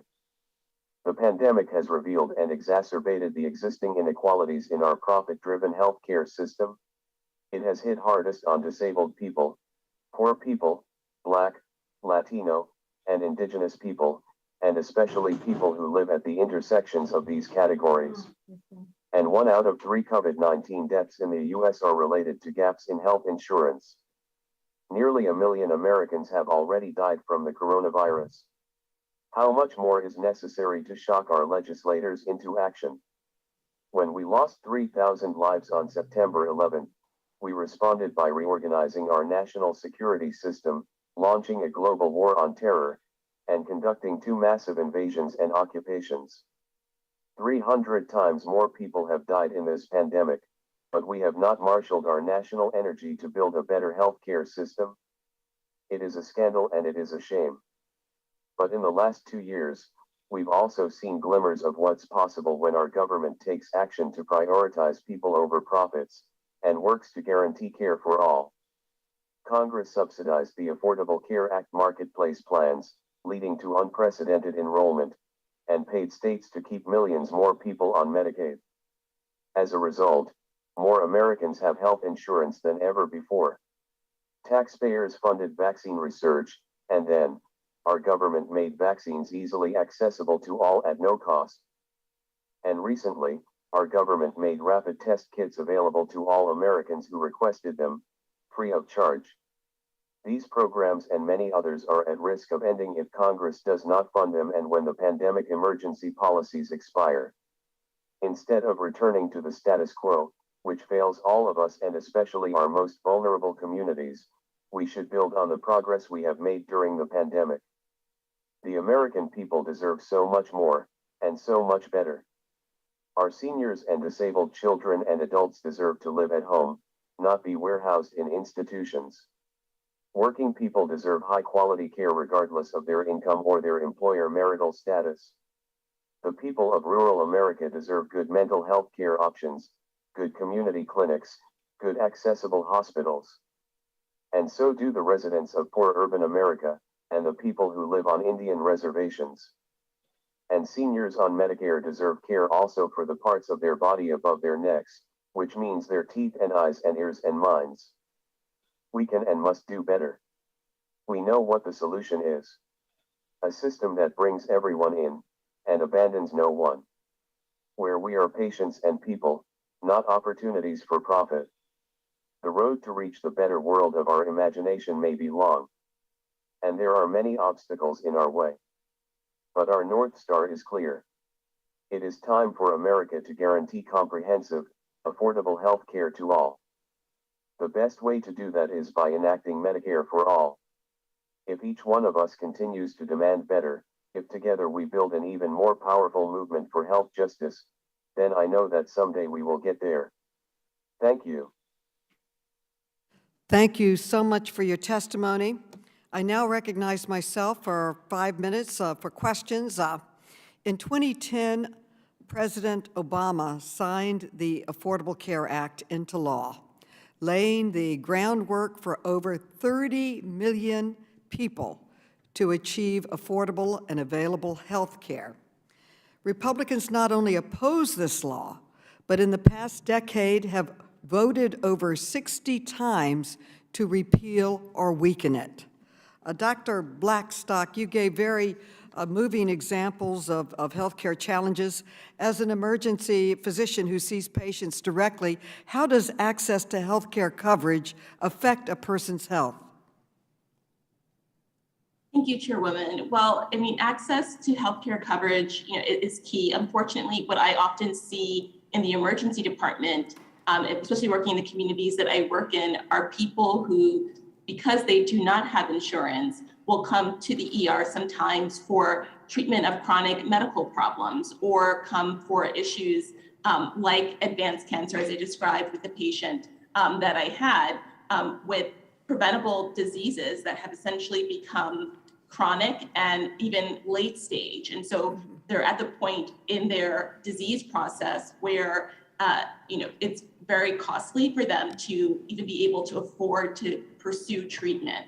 And so access to care essentially results in improved health for my patients and enables them to Reclaiming my time services. because I want to get to Dr. Michener. You have studied the relationship between access to coverage, health equity, and racial justice. How did coverage gains under the Affordable Care Act advance health justice in the United States? Well, coverage gains advance health justice in particular in a relationship to racial justice by allowing more Black and Latino people to have health coverage than had before. And we see this in particular in Medicaid expansion states, where the increases in terms of access to health insurance were most striking among Black and Latino Americans. And so that is a key factor. Of course, it's more challenging in non-expansion states. So that gives us like a kind of primary lens into the importance of access. Thank you so much. And in this Congress, I was proud to join over 100 of my colleagues in reintroducing Congresswoman Jayapal's Medicare For All Act, which would transition the United States to a national single-payer healthcare system. So, Dr. Sachs, how would the Medicare For All Act expand access to healthcare while controlling skyrocketing costs that you pointed out in your testimony? Dr. Sachs. Chairwoman, ACA expanded coverage, but it did not control prices. We need Medicare for All to do both, to ensure coverage and to ensure a system in which highly concentrated, highly monopolized service providers don't charge an arm and a leg, literally, don't charge prices that are twice what other countries pay. For each procedure, diagnostic, medicines, we are out of control in price. So Medicare for All would ensure coverage, control prices, and by my estimate, save about $1 trillion a year for the US economy. In my world, $1 trillion a year is not small change. We could use the saving. Thank you so much. Let me conclude with you, Mr. Barkin, and thank you for your bold advocacy and for your powerful testimony before us today. You remind us all why we are all in this fight. Why is it so crucial that we achieve universal coverage in the United States? Mr. Barkin. Okay, just a minute while he loads his answer.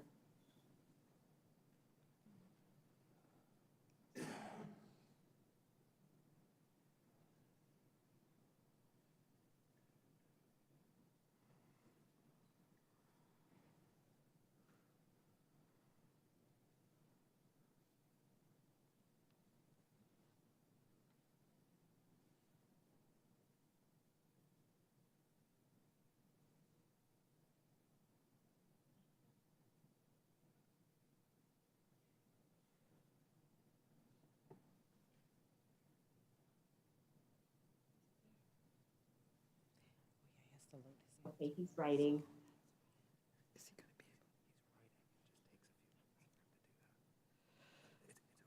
He is writing it. It takes him a few minutes, if everybody understands. Because we deserve dignity and health. Because we deserve dignity and health.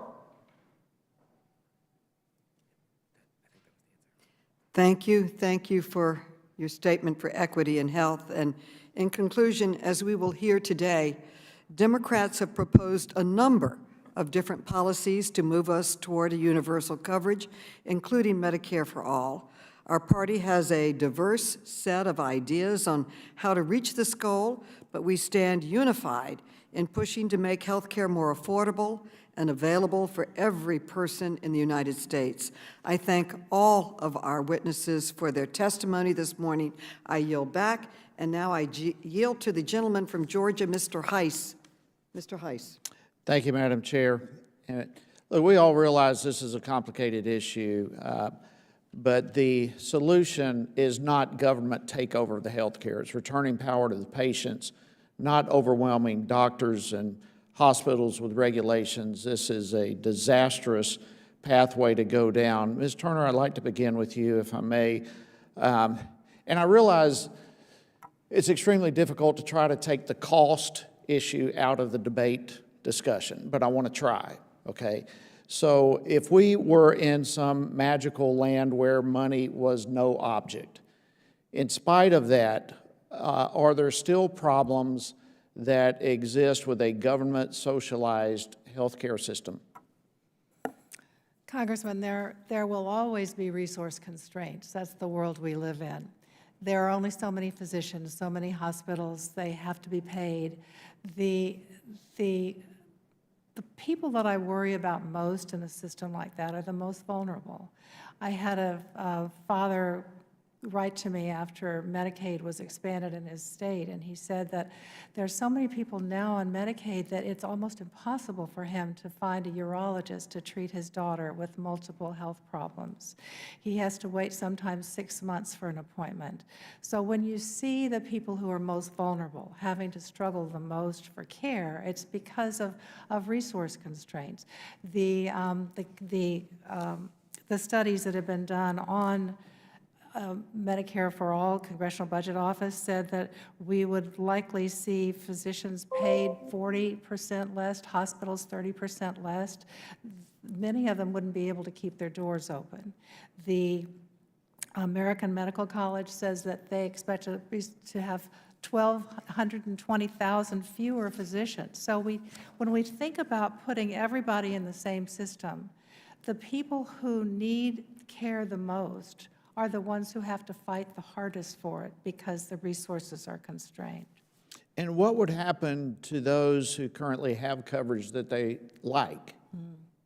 And I think that's really a major issue. We are a diverse country, and our health sector really represents that diversity. And as I said in my testimony, about 175 million people have employer coverage, either employees, retirees, or dependents they value, including many union workers. 64 million people on Medicare, including about 26 million with Medicare Advantage plans that they've chosen, among many others. So the disruption of having one single plan following the same set of rules, I think would find it as diverse and often complicated as our current system is. It's because people are responding to top-down rules rather than responding to patients and what they want. And I think they want choice and control and diversity.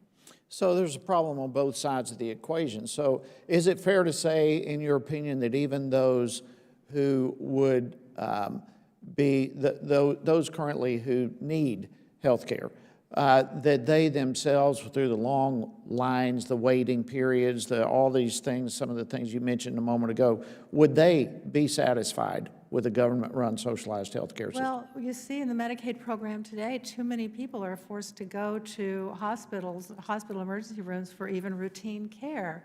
And that's because often physicians are paid so little for providing care for Medicaid patients. I had a physician write to me one time, and he said he'd taken care of a patient with relatively complex pulmonary problems. when he got his check from Medicaid after going through all the paperwork, he got a check for 6 cents. He said, I can only see so many Medicaid patients. Wow. Okay, and there's problems with this type of system all around the world where it's been attempted. What about right here in America, Vermont? What went wrong with Vermont's attempt? So Vermont wanted so much to be able to be the first state to be able to produce a single-payer system, and they invested enormous amount of time, energy, money in coming up with a plan they thought could work for those course constraints, and that people were going to have fewer choices than they do today. And it will tank our economy if we go that path and provide fewer choices as well. So thank you for your testimony. I appreciate it a great deal. And with that, Madam Chair, I'll yield back. The gentleman yields back. The gentlelady from the District of Columbia, Ms. Norton, is now recognized. Thank you, Madam Chair. This is a very useful hearing. We are learning what the Affordable Health Care Act has achieved so that we can evaluate what more needs to be done to improve it until we get universal health care. This is certainly a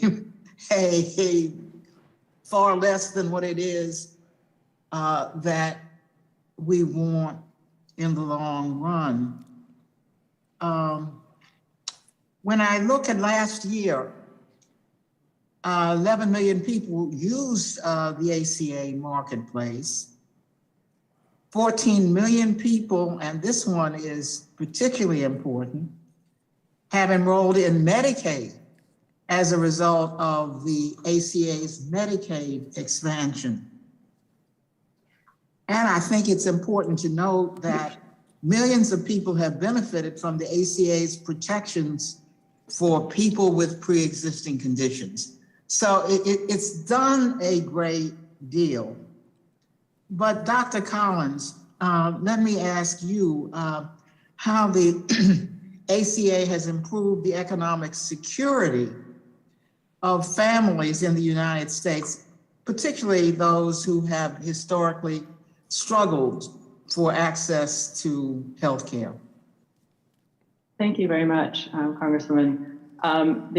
Lots of research has shown that the ACA has not only led to enhanced insurance coverage and dramatically reducing uninsured rates, but it's also lowered financial barriers to care, reduced people's medical debt burdens, reduced out-of-pocket spending for a lot of people who had pre-existing conditions, for example, prior to the Affordable Care Act reforms. So this has been a substantial change both for coverage rates, but also for for improving people's financial security. How much, Dr. Collins, have people in the United States saved in out-of-pocket healthcare costs since the passage of ACA? It varies quite a bit by states and the type of coverage people have, but there's been a significant improvement in premiums, what people faced prior to the Affordable Care Act. When you went to get coverage in the individual market, you had to pay the full premium. You do not have to pay the full premium anymore. There are subsidies to help you if your income is under 400% of poverty. Medicaid expansion has been substantially important for people with very low incomes, reducing premium costs to zero, very low out-of-pocket spending and cost exposure in those two expansions. Finally, Dr. Collins, you could help us a great deal. What steps can Congress take to build on the ACA and move where we want to go to universal coverage? The Urban Institute has analyzed a set of proposals that shows that we can get to universal coverage by building on the Affordable Care Act, in Medicaid expansion in every state, an auto enrollment mechanism, public options, addressing the high provider prices that I talked about in my testimony. We can get to universal coverage by building on the Affordable Care Act. It's critically important that we have a way of auto-enrolling, or people have a way of auto-enrolling in coverage, keeping people on. The Medicaid experience of during the pandemic shows how much more enrollment you can get in Medicaid if people can stay on Medicaid rather than having to get on and off all the time. So, but it is certainly possible to get there by building on the law. Well, we do know that if it weren't for the ACA, millions more people would face catastrophic medical debt or the choice between paying for their medical care or perhaps for grocery. But I do think it's time to build on the progress Democrats secured with the ACA by enacting policies that move us toward universal coverage. That is where we need to go. Thank you very much, Madam Chair, for this hearing, and I yield back. The gentlelady yields back. The gentleman from Wisconsin, Mr. Grothman, is recognized for 5 minutes. Thank you. There obviously are many reasons for the high cost of health care in this country. But as the ranking member on the subcommittee dealing with Homeland and being on the border quite a bit, I always talk to the Border Patrol, and they tell me at least one of the draws for people coming here illegally is promises to pick up their health care. Obviously, nothing is free. Ms. Turner, maybe you could comment a little bit on the effect on health care costs in the private sector as more and more people come here illegally, and who is paying for their health care. And again, I'll remind you that the Border Patrol have told me that they feel that some people are coming into this country, not just because the administration obviously has somewhat of an open door policy, but because they feel they're getting free health care. Who's paying for that health care? A number of different programs are paying for their health care. There are disproportionate share hospital payments to hospitals that have more patients who cannot pay for their care. You actually see employer plans paying more for coverage because public plans and uncompensated care drives up the cost. So in many cases, it's taxpayers, and it's also people with coverage in private plans. Right. How many of these people are paid for by a government program, and how many directly have to be eaten by the providers? You know, I was interested to see when I was looking at the CBO study on the uninsured that about half of the uninsured actually, of illegal immigrants actually have coverage. So I think there are different ways for people to get coverage than through. Right. If somebody comes here, Yeah. and I suppose they get coverage from an employer, right? I would presume employer, but they may have actually some private plans that they buy, short-term limited duration plans, other private plans. When people don't have plans, and the number of illegal immigrants in this country, different people argue about 10 million, 20 million, we don't know. Let's say there are 15 million people here illegally. Obviously, that's going up every month considerably, and it's particularly going up in significance if the Border Patrol is right in telling me that some people come here specifically for the free insurance. Does that cause private insurance, or insofar as individual hospitals bill out, their billing to go up to compensate for the people that they have to pay for health care that they are not being compensated on? Yes, and the price negotiations are very opaque and complex among hospitals and plans and prior payers. Right, but somebody's got to eat it, right? At the end of the day, the hospital, to pay their mortgage, to pay their employees, if people are coming into that hospital and they don't have insurance, but they have to have something being taken care of, and at least I'm told that if they have a serious problem at the border, we will deliver them to the local hospital, and of course other people are being shipped all around the country. Those costs are being eaten by the private sector or the individuals who are being billed out on an individual basis. Isn't that true? Correct. Do you know, does that happen in other countries?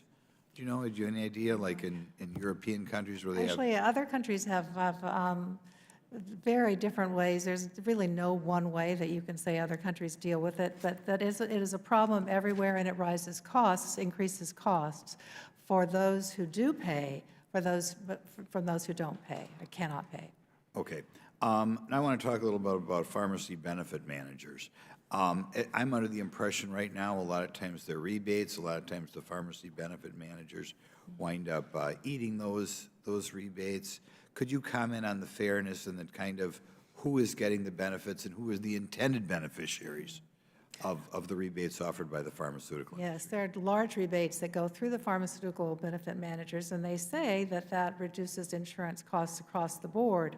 But there are policy proposals that would have those rebates go directly to patients at the pharmacy to actually reduce their costs. I think that would be better policy. I have a bill like that. So you think that'd be a good idea if we care about the individual to make sure that the rebates are intended to go to the consumer, right? Not the pharmacy benefit manager. Is that true? And we need more transparency so people understand that those rebates are going to the PBMs, and because of the transparency, lack of transparency, we don't know where, rather than to the patient. Thank you. The gentleman yields back. The gentleman from Maryland, Mr. Raskin, is now recognized for 5 minutes. Madam Chair, thank you so much. This is an extraordinary and surpassingly important hearing, and I hope it will be an historic one. I want to thank you and Representative Bush and Representative Tlaib for your leadership in bringing this forward. Dr. Sachs's remarkable testimony shows that we are first in healthcare costs in America, first in administrative costs, first in CEO salaries, and last in access to care, last in equity, and last in healthcare outcomes.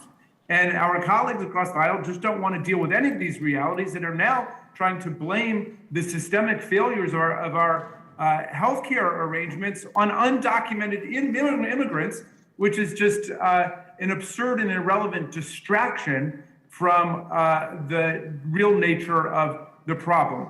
Another sign of the sickness of our system is the staggering levels of medical debt that our constituents have, not just constituents of Democratic members, but constituents of Republican members too.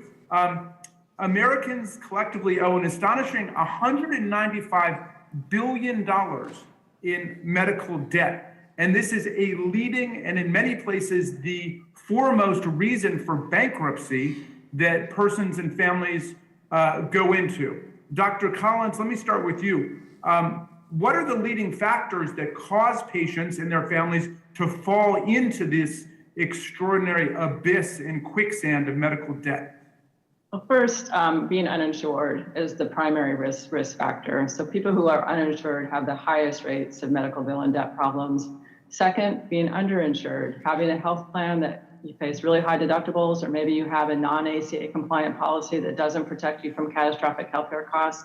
That is a second major source of medical debt. But we just have a lot of cost exposure in our health system, both through uninsurance and also through underinsurance. Well, around 1 in 5 American families are struggling with serious levels of medical debt. And for many people with lower incomes, their fear of coming under crushing medical debt becomes a major deterrent to their obtaining critical medical care or even just normal regular checkups.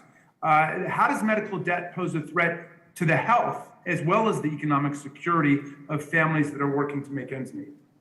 No, we do find that people who face high out-of-pocket costs, whether or not they have medical debt or just face really high deductibles, make decisions that are not in the best interest of their health. So they tend to delay care, delay filling their prescriptions, just not getting care until it becomes very, very serious. And when they do get care, they incur a lot of debt and have a lot of downstream financial problems like ruined credit ratings.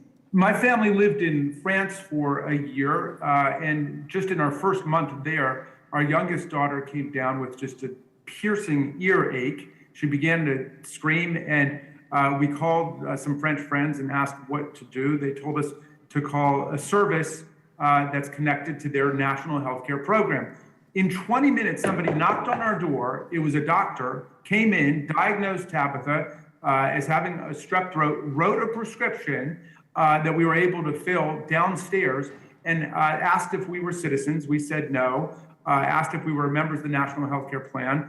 We said no. They said they would have to charge us as strangers, and that would be 20 euros. that we had to pay. And they had a certain number of pediatricians assigned to each neighborhood that worked with us. So but when people talk to me about universal health coverage, it sounds pretty good. But what are the statistics, what do they show about whether millions of people in France and other countries are facing crushing medical debt the way tens of millions of our people are facing crushing medical debt? Does that exist in countries with the dreaded universal health care, or what our colleagues are denouncing as socialized medicine? Now, people in other high-income countries have faced much lower out-of-pocket costs. It's just a striking difference between here and there in the United States. So, Dr. Sachs, let me ask you about this. You know, they called Social Security socialism, they called Medicare socialism, they called ACA socialism. So, of course, they're calling universal health coverage socialism. So, but hasn't the progress of our system been about taking public responsibility for making sure that everybody has access to health care? Every other high-income country, Congressman, has found the solution to the problems that we're grappling with. And all of these stories that we hear avoid the most basic point, which is all the other countries have solved these problems. We have not. The reason we have not is that we have a system that is geared towards not just private profits, massive profits of the hospital system, the pharmaceutical system, and massive waste of administrative costs unmatched by any other country in the world by far. We are wasting hundreds of billions of dollars of billing time, of churning, of not in the network, can't cover this, dispute this. Nobody does this. And I would say to Congressman Grothman, we're spending $4.1 trillion right now. How much is that is undocumented aliens on the border? A pittance. It has nothing to do with that. It has to do with prices that are out of control in the US. And with all the benefits of ACA, which brought people in, it did not create a system of cost control. We need a system of cost control. And Congressman, I've had the same experience. Thank you. And Madam Chair, this system is irrational, it's costly, and it's unjust. We should move forward. Madam Chair, his time's expired. Thank you for your statement. His time has expired. The gentleman from Texas, Mr. Cloud, is now recognized. Thank you. We keep saying we're having a national discussion on health care, and the truth is over the last few years we haven't really had a national discussion on health care. Too often health care and health insurance gets conflated as if they're the same thing. Indeed, the chair in her open remarks claimed that Obamacare expanded health care to 30 million people. That's not exactly true. You could maybe make the case that it expanded health insurance coverage to 30 million people, but anytime you mandate something by law and say you're going to find them if they don't have it, there's a probably good chance you're going to see an uptick in the usage of whatever that product is. But that doesn't mean that it was better. We saw some people who were over-insured who didn't need that much insurance. For most Americans, we saw over a steady decline in what health insurance covers. Meanwhile, premiums have gone up. Too many times, families would even not be able to afford the health care because they are paying for mandated health insurance. And so it's important for us to remember that health insurance is a middleman in the process, and health insurance a middleman never decreases a cost, it always increases it. Now, in isolated incidences, it certainly should save money and everybody should have some sort of health insurance. But when we're looking at systemic ways to save money, we probably need to go a different approach than what we've been doing. And what happens too often here in Congress is we first pass a program that breaks a system, and then we come up behind it and try to be the solution to what we already broke. We definitely need a discussion, but the discussion should center on how we provide actual care, how do we open access to care, as opposed to mandating insurance for everybody. Ms. Turner, I'd like to ask you, why are health care costs increasing in the United States? Goodness gracious. Sure there's a few of them, but if A you lot of could reasons touch for on. that. A lot of it has to do with the lack of transparency. Nobody has any idea how much somebody else is spending on their care. And Americans, they want to know those questions. But you, just to take the ACA as an example, the recent increase in subsidies through the American Rescue Plan put $17,000, every newly insured person in the American Rescue Plan costs about $17,000 in taxpayer dollars. But many of those people are dropping private coverage because the subsidies are more attractive to go on the public plan. So I think that we need to look at what are the incentives in the system. Are there incentives for people to get better care, better coverage, more affordable care, get higher quality? But we don't do that. We run it through rules and regulations, through federal and state and local spending programs, rather than really trying to engage the same forces that work in the rest of the economy to give people more choices of more affordable products and services. It's interesting, you mentioned, we've talked about regulation in this committee hearing being a major driver of healthcare costs, but it's interesting you mentioned price transparency in the sense that for elective procedures, for example, we see technology being a driver, and when costs are transparent and people are able to price compare, we actually see those procedures in a market actually decreasing over time, where we see, by and large, most of the industry increasing over time. Because, as you said, what makes capitalism work is the fact that you can shop. And so we've removed that ability, that accountability metrics from the system. And so I would agree that anything we could do to put accountability back in the system would help.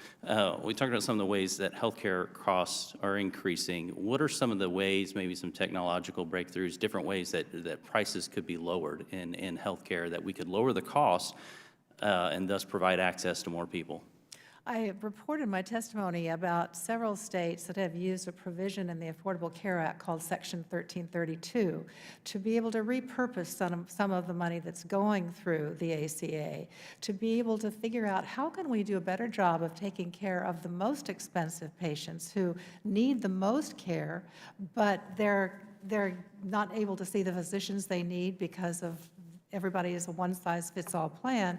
They make this a much more focused plan, doing a better job of taking care of the vulnerable. What that's done is reduce prices across the board for everybody else, and that brings more people into the market, just as one example. One other thing I'd like to ask your opinion on the short time I have left is, what nation produces the most medical innovations? That would be the United States of America. So we definitely have some issues we have to fix, but if we were to adopt the same system that does not lead to innovations, the world at large would really suffer. The world relies on us for innovation, for medical innovations. Okay, thank you. I yield back. The gentleman yields back. The gentlelady from Ohio, Ms. Brown, is now recognized for her questions. Thank you, Chairwoman Maloney and Ranking Member Comer, for holding this important hearing. Most across the United States, most people of color are most likely to be uninsured and live in communities with higher rates of uninsurance or underinsurance. As a result, people of color are more likely to be able to afford critical medical care and more likely to go into medical debt trying to pay for it. Dr. Michener, let me begin with you. How does uninsurance and underinsurance put people of color at elevated risk for adverse health outcomes? And what does this mean for health equity in the United States? Yeah, so uninsurance and underinsurance through many different mechanisms put people of color at risk. One mechanism is through delayed care, through inadequate care, because not only is care delayed, but when you do receive care without insurance, it's difficult to adhere to care protocol and regimens. It's difficult to get prescriptions and so on and so forth. One of the things that I think is important to point out in some of the conversation that has emerged around things like choice and innovation is that when we're talking about disproportionately people of color and people who don't have insurance, in fact, they lack choice in a profound way. And to the extent that we are innovating, they are the very people who are not benefiting from any of those innovations. So if we can have the latest technology and the best procedures, but you lack health insurance, you're not able to have access to those procedures or to have access to that technology. And those kinds of circumstances are disproportionately encountered by people of color. And so when we're thinking about choice, innovation, and other things like that, the question is, who will have the choice and who won't? Who will be excluded from that? Who will benefit from the innovation and who will not? And I think that when we take equity into account, it really, I think, undermines the overemphasis on some of these things, and at the very least, points out the importance of balancing that with an emphasis on equity so that we actually have full inclusion. Thank you very much. So achieving universal coverage is necessary to address those structural inequities in our current healthcare systems that have historically afflicted communities of color. So Dr. Blackstock, how would achieving universal coverage help ensure that patients of color receive high quality care before they become seriously ill? Thank you so much for that question. You know, as I mentioned in my earlier testimony, there are other social determinants of health that are very key in influencing the health of communities of color. But lack of access to health care is so incredibly important because we need our patients to be able to access primary and preventive healthcare services. They need to be connected with primary care physicians and other types of healthcare providers so that initial diagnoses are made so that they are placed on the proper protocols and medications, and so that they are really cared for and managed in a way so that they don't develop these significant chronic medical problems that will impair their ability to live a full life. So thank you very much. It's clear throughout the testimony today that universal coverage will help eliminate the entrenched health inequities experienced by people of color in this country. And importantly, it will help eliminate many of the barriers to care for people of color that they so often face because of their employment or immigration status. So universal coverage will create healthier communities so that every person in the United States can thrive. And that's what excites me most. And so with that, I yield back. The gentlelady yields back. The gentleman from Pennsylvania, Mr. Keller, is now recognized for his questions. Thank you, Madam Chair. Thank you, Ranking Member Comer, and thank you to the witnesses for being here today. Socialized medicine is not only the wrong approach, it would be detrimental to our healthcare system and the patients who rely on it. Americans are the ones who are best equipped to make healthcare decisions for themselves as well as for their families, not the government. I want to talk a little bit about a personal experience, but before I do that, two names, Alfie Evans and Charlie Gard, a toddler and an infant in the UK, whose doctors said they would not survive. So the doctors took the parents to court and were forced to remove their children from life support. One child could have gone to Italy, and one could have come to the United States for care, but their government didn't allow them to do it. Now I want to talk about 1994, when my son had a brain injury, and he was life-flighted to Geisinger Medical Center, and they performed brain surgery, and he came out of the surgery, and the doctors told us, they said, kids in his condition aren't a 50% mortality rate. It's not 98% mortality rate, it's 100% mortality rate. And over the coming weeks, we were told to remove him from life support because he was not going to survive. But we had control of our healthcare decisions, not the government. And because of that, the following year, it says Freddie Keller of Kramer is Geisinger's poster child for 1995 in northeastern and central Pennsylvania. He is now 31 years old and works for the healthcare industry in supply chain because we had choices over his care, not the government. So that's socialized medicine. That is universal health care. That's someone, a bureaucrat from the government, deciding what's best for you and your family, not you. And that should never happen in the United States of America. Never. So what I did want to just ask a question to Ms. Turner. Might these policies affect patient wait times for treatment, and which patients would suffer most from the increased wait times? Very powerful story, Congressman. Thank you for sharing that. We do have evidence of what happens when systems operate under a global budget in other countries. And as you say, you wind up with government making decisions about whose life matters.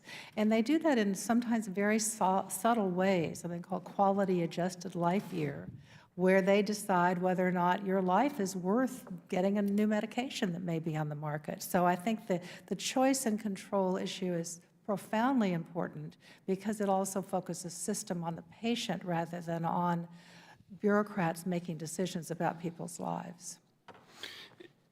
Just another question. In addition to restricting choices and access to care, would a single-payer public health option truly lower health costs for Americans? My colleague, Merrill Matthews from the Institute for Policy Innovation actually looked at the administrative cost savings.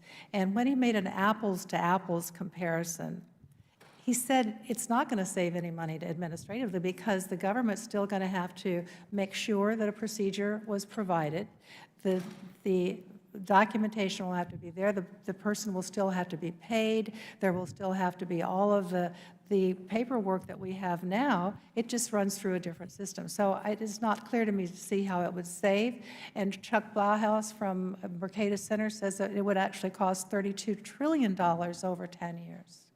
Okay, thank you. You know, this is something that I always say. Changing who pays the bill does not make something affordable. Yeah. All it does is remove choices from people. Not only would socialized medicine offer patients fewer medical options, limit the number of qualified medical personnel in the midst of a healthcare worker shortage, and discourage medical innovation, proposals like Medicare For All would cost the taxpayers an estimated $32 trillion over 10 years. The cost of government-mandated universal health coverage is simply too huge. And I tell you what, the cost of my son's life under a system like that had to be endured by the parents of Charlie Gard and Alfie Evans. I don't want to see that happen to any family in America. The government should not be telling you whether or not your child can receive life-saving medical attention. And thankfully, here in the United States of America, I didn't have to face that choice in 1994 when I was 28 years old, struggling to make ends meet.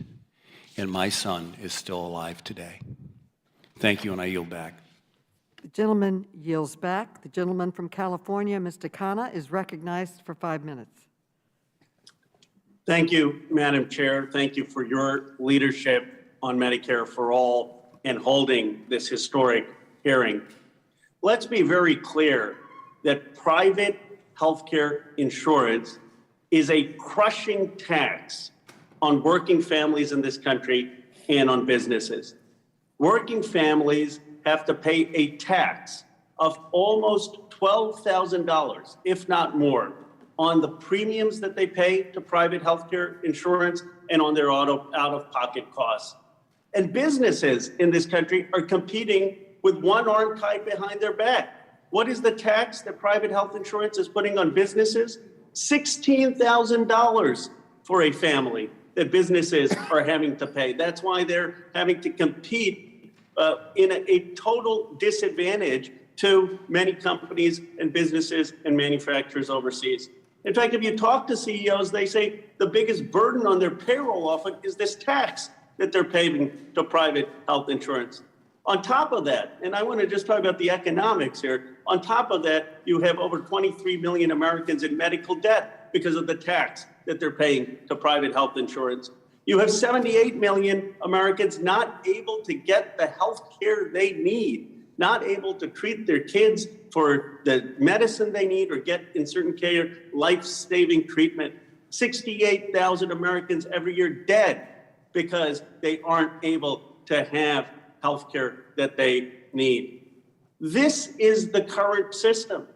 And what we're saying is have a tax cut for working families, have a tax cut for businesses by eliminating the excessive profits of the insurance companies of the pharmaceuticals and off the hospital facility fees. Let's get those deadweight costs out to cut taxes, cut the private insurance tax for working families at a time of inflation, bring the cost down for businesses. This would be actually deflationary, and it would be one of the largest tax cuts in putting money back in the pockets of working families and businesses. Dr. Sachs, let me ask you, you're an economist. Can you just explain from a common sense perspective, if you take out of the system the excessive insurance costs, the excessive pharmaceutical costs, the excessive hospital facility fees, aren't you going to reduce the amount that ordinary Americans are paying and the American businesses are paying from an economic perspective into the system? Congressman, of course you are.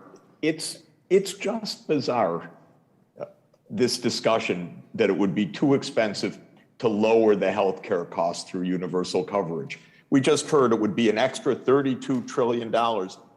This is phony numbers because it doesn't count the saving that comes from eliminating the private premiums, which, as you say, that's a tax on household income. It's all verbiage. The United States is paying twice what any other country pays for health care. I wish there was some, I wish the opposition, the ranking members would ask me some questions, not just their witness some questions, so we could actually have a discussion. We are paying nearly 20% of GDP.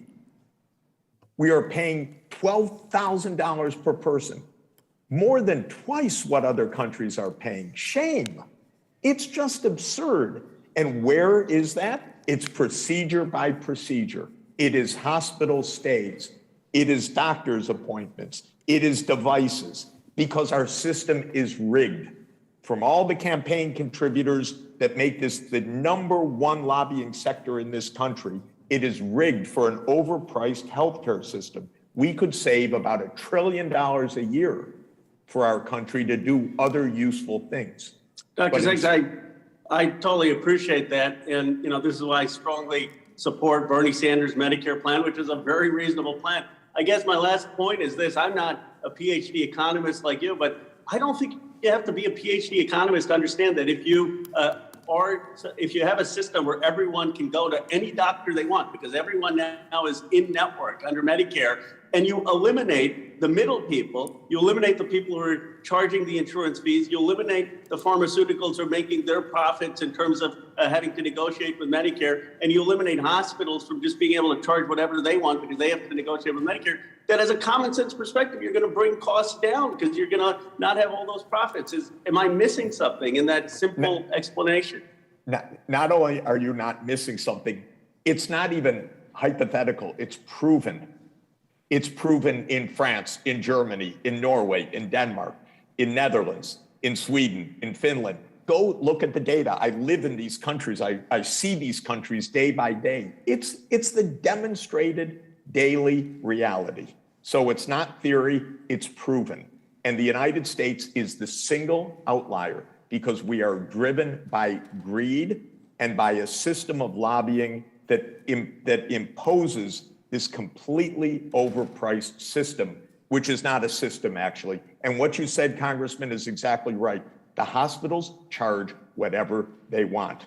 And we all know that the pricing is a game, completely non-transparent. They charge what they can charge because they're discriminating monopolists. They charge what they can get away with, where they can get away with it. There's no market here at all. Thank you, Dr. Sachs. Madam Chair, I yield back. The gentleman yields back. The gentlelady from North Carolina, Mrs. Fox, is now recognized for her questions. Thank you, Madam Chairman, and I want to thank our witnesses for coming today.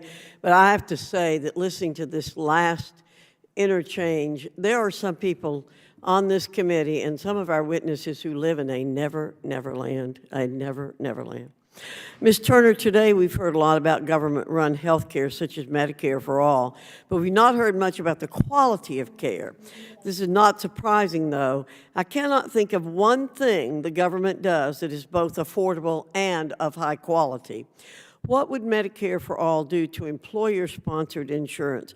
And how would this affect the 155 million Americans currently enrolled in employer-sponsored coverage, something that Americans overwhelmingly support? Well, the Medicare for All would abolish employer-based health coverage and all other current health care programs so that we would all be under one single plan. And you see employers trying so hard to innovate, providing wellness programs. Walmart, before the Affordable Care Act was implemented, had computer rooms to help their employees tailor a plan that worked best for them. That's the kind of innovation that we would lose, the kind of patient focus, the kind of energy from the private sector that leads to innovation. Okay. How would Medicare for All affect the nearly 64 million seniors who are currently on Medicare? Would they receive better coverage? 64 million seniors and disabled patients on Medicare, 26 million of them have chosen Medicare Advantage private plans. That shows that they believe that there's more value to having a private plan that can manage their care. They can pick the plan that provides the best network in their area. So and some, we believe, could be focused care. If you have diabetes or heart disease, you will get the specialist in that care. So I think that there would be a lot of innovation lost, and I don't think seniors would be nearly as happy as they are now.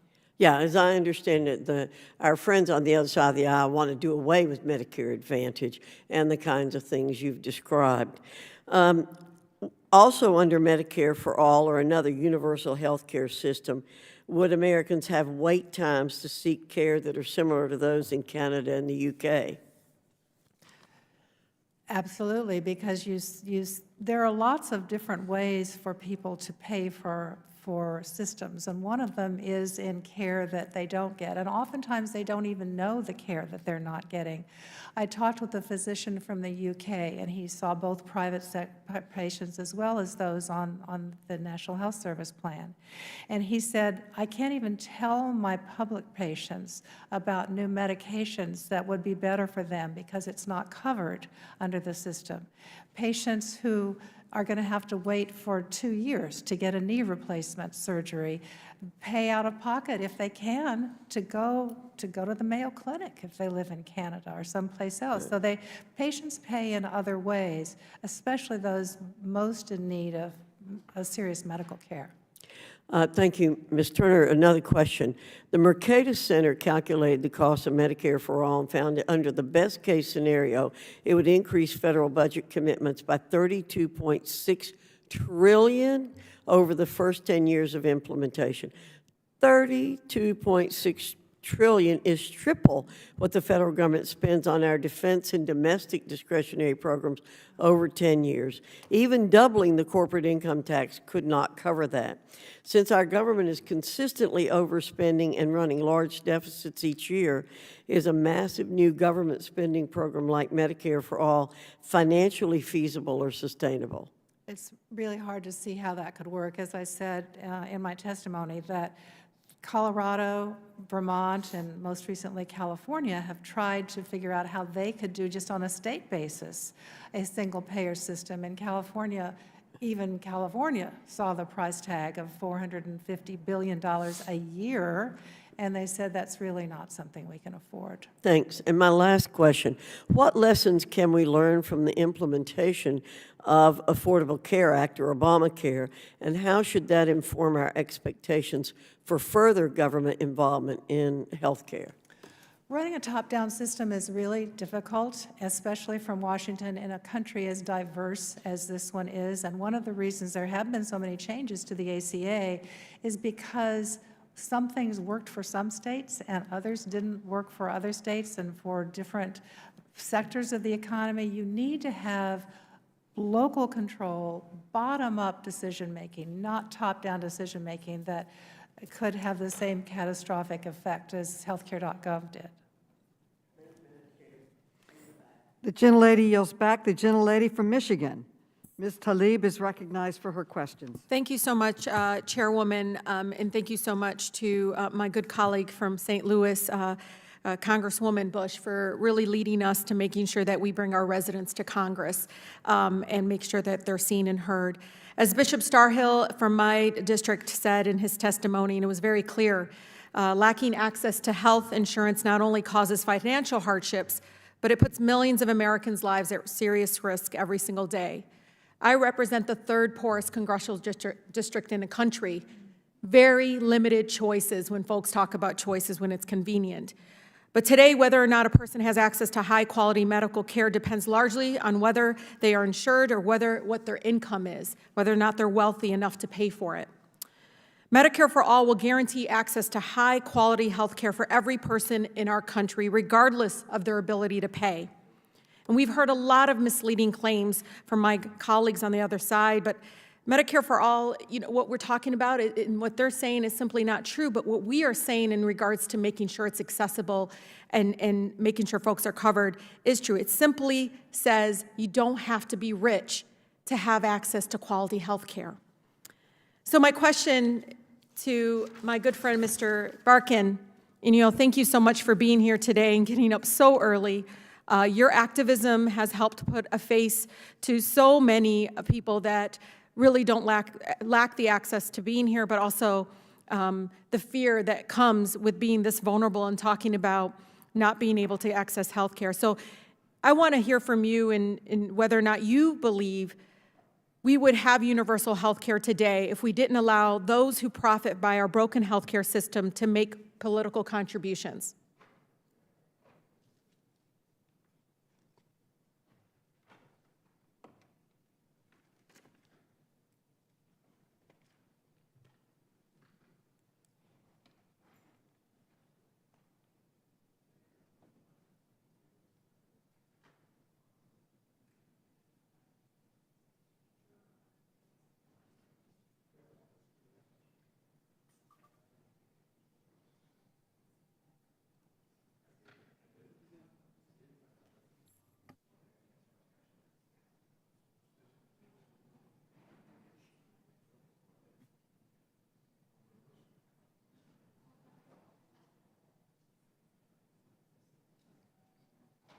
Mr. Barkin is writing.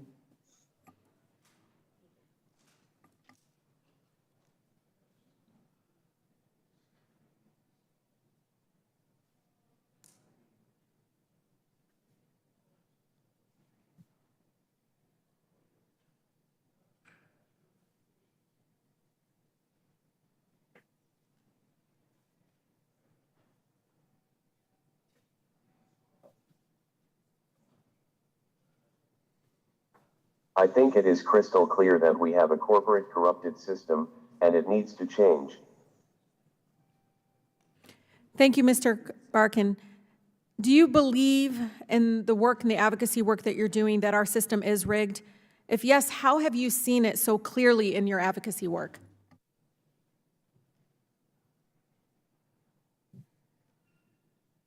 One moment.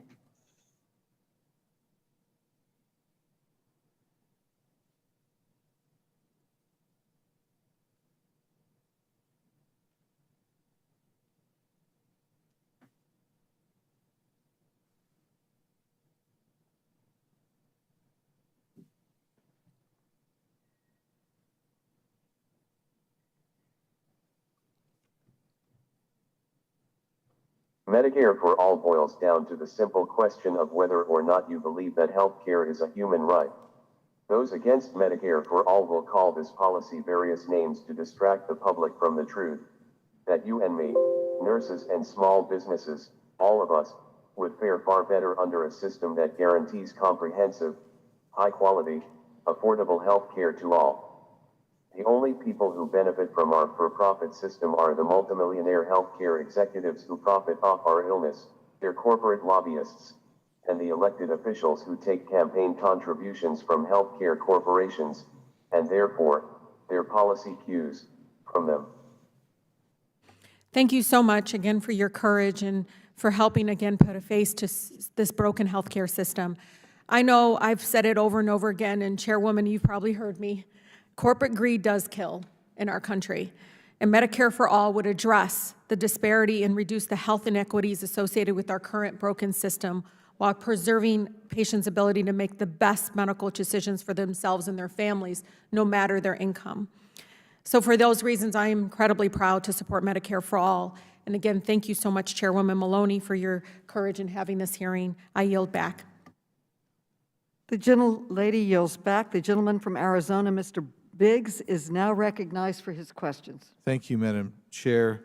You know, preventing individuals from making personal health care decisions, and then we've heard a lot about how important that is, and ceding those decisions to government bureaucrats is really the violation of fundamental human rights. And one must acknowledge that inherent in President Obama's statement that if you like your health plan, you can keep it, was that recognition of that human right to make your personal choices. I mean, that's why he said that, because he knew that's what we want. We want to be able to choose our health plans. But that was a lie, and he told that lie because he wanted to get his Obamacare, ACA, whatever you want to call it, plan out there. Which is interesting to me because repeatedly I've heard colleagues across the aisle say today, the system is broken. This is the system you designed. This is the ACA. We're all living under it now, one way or the other. It's your system. Dr. Sachs said it's broken, it's unfair, it's too expensive, there's too much administrative costs. I agree with everything you said there. You're exactly right. But this is the system that my colleagues across the aisle made. Even in the private industrial sector, in the private plans, the administration costs are too high. They are way too high. And part of that is because of the regulatory environment that mounted on the previous unworkable regulatory environment that was imposed through the ACA. The good doctor repeatedly mentioned peer countries. But when you talk about single-payer systems or socialized systems, although apparently we're not supposed to call it that, there really isn't a peer to the United States. Just the size of the United States mediates against that. The peer countries in population size or cost of health care and expenses paid are not comparable. There is no peer country on the charts that you were putting up there. Go back and take a look. The scale of a Medicare for All plan would be unlike anything you've seen in the history of the world. And you know, scalability is a problem, but the inherent problems can be even in small states. I mean, so when Vermont tried to implement its single-payer experiment, that failed under the costs. Now, we all say, hey, yeah, everybody should be able to have access to their health care. We want it to be affordable. But Medicare for All would make our ability to buy private insurance even more difficult than it is to buy private insurance in Canada. And it wouldn't necessarily guarantee that you're going to reduce costs. I mean, let's take a look at Medicare and pharmaceutical costs. They're way up. They still remain high, even under Medicare. So I think so much of what I've heard today is talking around the issue for political purposes. If you want to solve problems, I'm willing to talk and let's solve problems. But I've told today that all the other countries have solved their problems, and I don't know that I believe that. There are lots of studies and science that indicates that's not true. Let's take a look at one specific. Let's take a look at one specific issue, and I don't know who's interrupting me. That was me, Professor Sachs. I was. Yeah. I'm not asking you a question, sir. I'm not asking you a question. Please don't interrupt me. Okay. In 2009, Medicare cut payments to independent cardiologists. This is what we call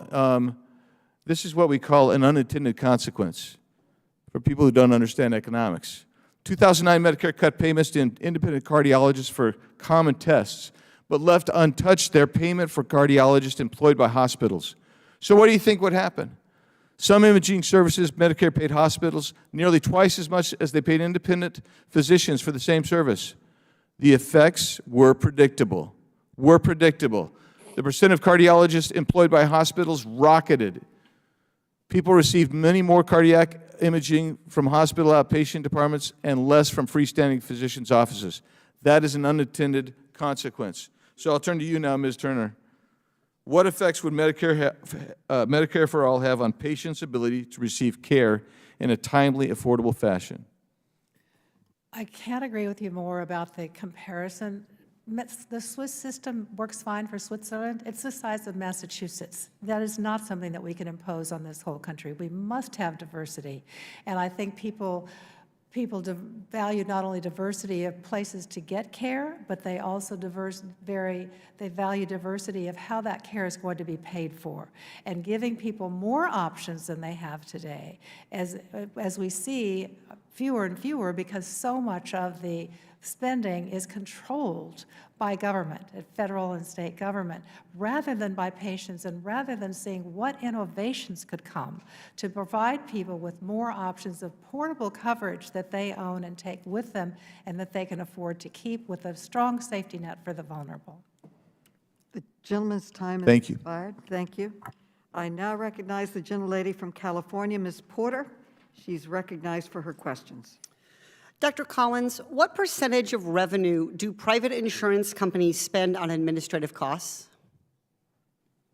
Between about 17 to 18% of spending in private insurance plans. So if I pay my insurance company $100, 1, 2, 3, 4, 5, 6, 7, 8, 9, 10, 11, 12, 13, 14, 15, 16, $17 go to administrative costs. What about Medicare? What do they spend on administrative costs?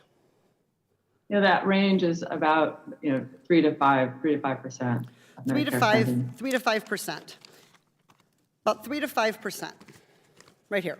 And if we look at just billing costs, just billing and insurance costs, Medicare is at 1%.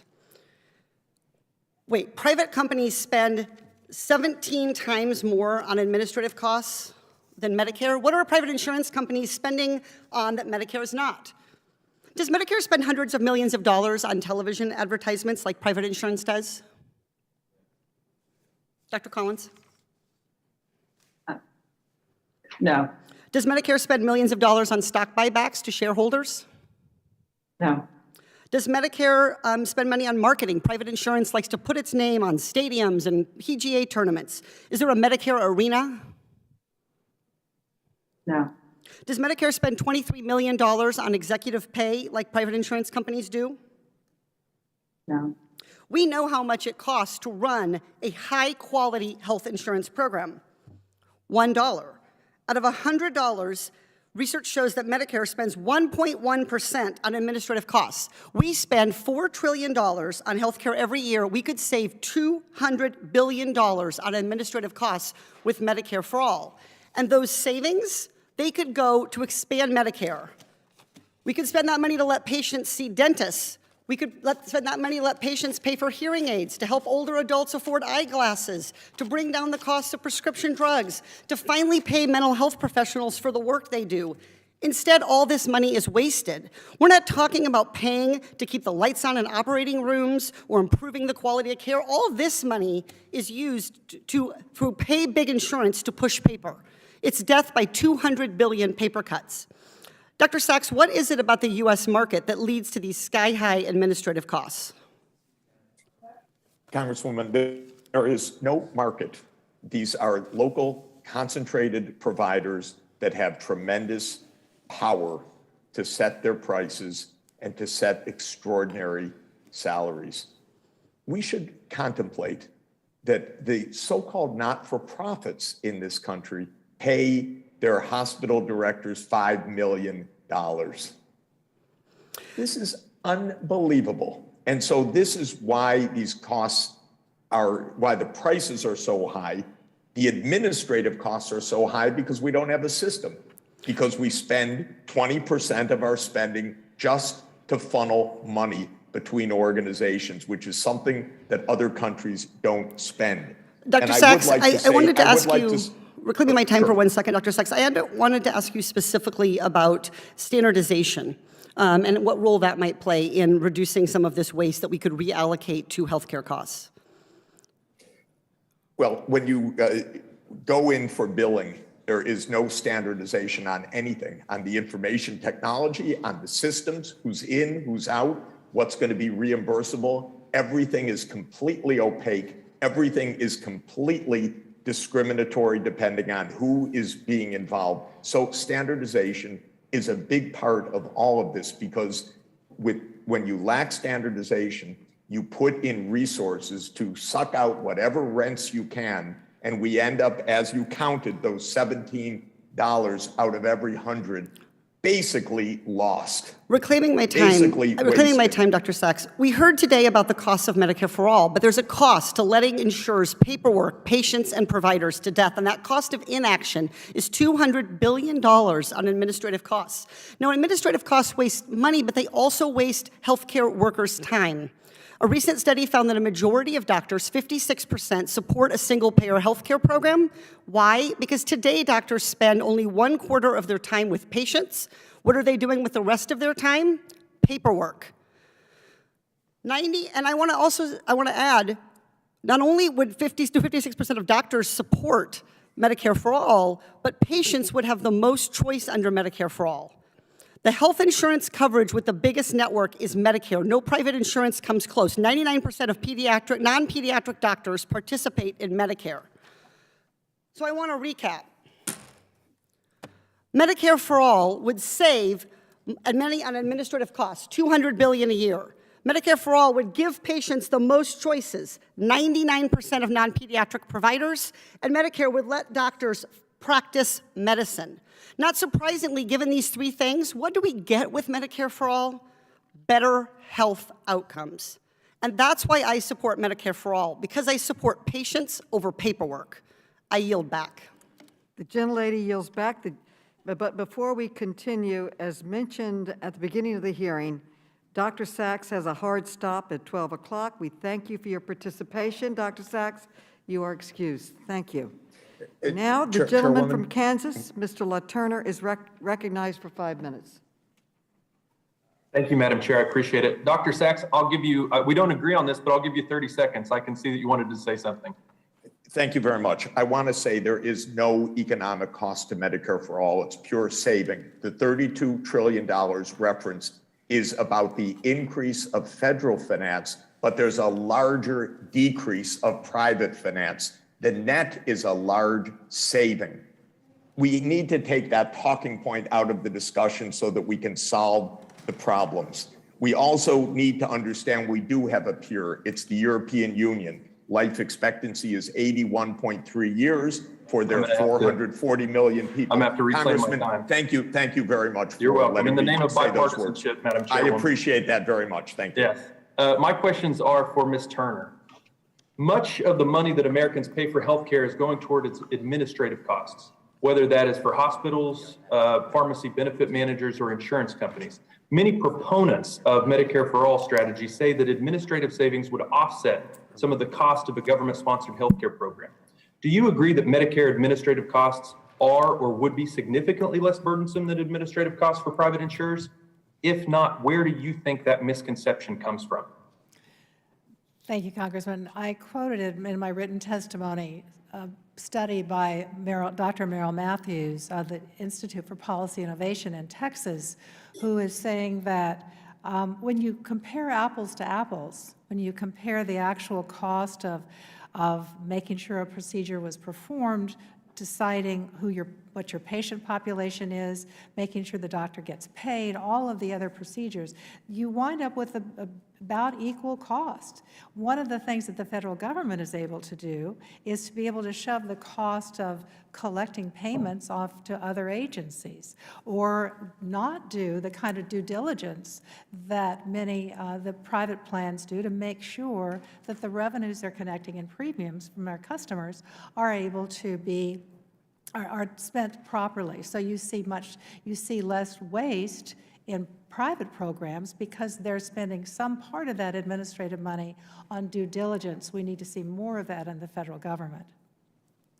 I'm going to stick with you, Ms. Turner. Committee Republicans have discussed how the expansion of Medicaid and the elimination of eligibility checks have contributed to government waste through improper payments. According to CMS, total improper payments for Kansas in 2021 amounting to nearly $290 million.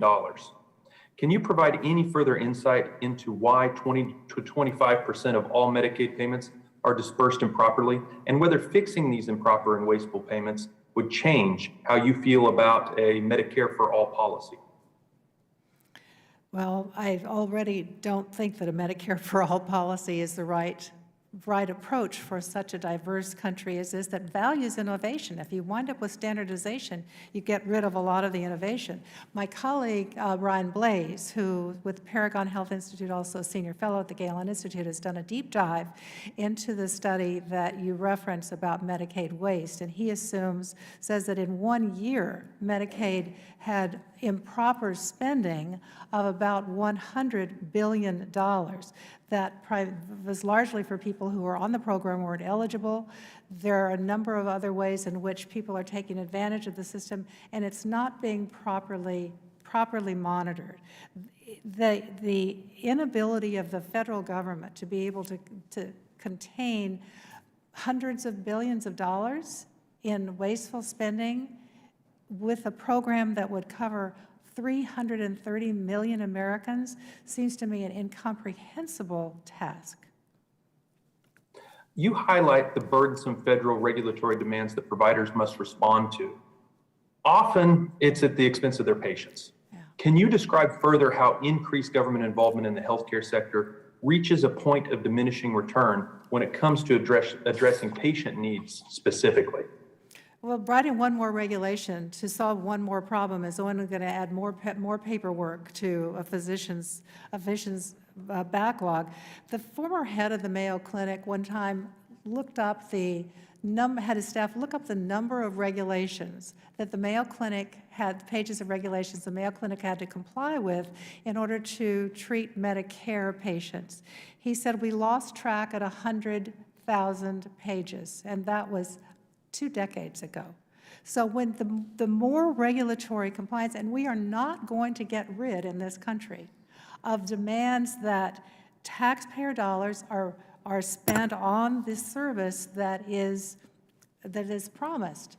We are going to have paperwork trails. People are going to have to follow those trails. That money is going to have to then go to the provider after it goes through other administrative checks. We're not going to get rid of that with Medicare for All. The only way we can get rid of that is through innovation, to give people more choices so that the marketplace is responding to those needs rather than complying with all these hundreds of thousands of pages of rules and regulations. Thank you, Ms. Turner. Madam Chair, I yield back. The gentleman yields back. The gentlelady from Missouri, Ms. Bush, is now recognized for her questions. St. Louis, and I thank you, Chairwoman Maloney, and to the committee for convening this critically important hearing, which represents our steadfast commitment to achieving universal health care coverage in the United States. For my colleagues on this committee, you have a choice in front of you today. It's a choice to save lives or a choice to let people die. Disproportionately low-income people, Black people, brown, indigenous people, die. Because you are a human, you deserve health care. Because you are a human, you deserve health care. In my community, Black mothers die at 3 to 4 times the rate of white women. In my community, Black babies are nearly twice as likely to die prematurely. I came to Congress because enacting Medicare for All, it's not a choice for me. It's a moral imperative. When I worked as a nurse, I cared for uninsured and underinsured patients every single day. I'm reminded of one patient with diabetes who was failed by our healthcare system because she could not afford all the aspects of her care. Technically, she had insurance and a primary care provider, but she could not afford her insulin prescription, her needles, her test strips to track her blood sugar levels. This patient, she was forced to ration her insulin, and she skipped appointments due to transportation, making it difficult to follow treatment plans. This patient ended up losing a limb, and eventually she died. One health condition, if left untreated, can be deadly. For me, after I turned 18 years old, I became an uninsured low-wage worker. I could not afford to retain a primary doctor, so I went to the emergency room for treatment for conditions like asthma, infections, and toothaches. My asthma was exacerbated by environmental pollution and degradation and continued to worsen without proper medical care. During the Ferguson uprising, toxic tear gas filled my lungs, leaving me gasping for air, and it worsened my condition. Even though I was working as a nurse, I was forced to pay a $900 monthly premium, a $4,600 deductible, and struggled to treat my asthma. Dr. Michener, can you please describe the relationship between healthcare coverage, a healthcare coverage status, and economic mobility in the United States? How would Medicare for All reduce poverty and stimulate economic growth in the United States? Representative Bush, thank you for the question. I think this is a key dimension. Oh, I thought it was on. Mm-hmm. Oh, okay, yeah. I think this is a key dimension of this discussion that I think that on some fronts has been willfully ignored, which is that there are gross inequities, not just in our health system, but in our economic and social and political systems more broadly. And the inequities in the health system are exacerbating the inequities in other places. So if we look at all of our anti-poverty programs that we have in this country, the largest effect on poverty, child poverty in particular, but poverty more generally, comes from our Medicaid program.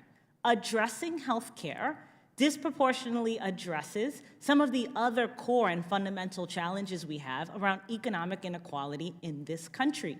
And so what happens when you provide people with health care? We've seen it through Medicaid. They're less likely to be evicted. They're less likely to recidivate and go back to prison. They're more likely in the long term to have positive financial outcomes, less likely to be living in poverty, less likely to have medical debt, more likely to have positive educational outcomes, more likely to have employment. We want to say socialized medicine, quote unquote, scare people away with the scary phrases, right? Oh, the government is going to be making the decisions. Right. If the government is not making the decisions, who is? The market.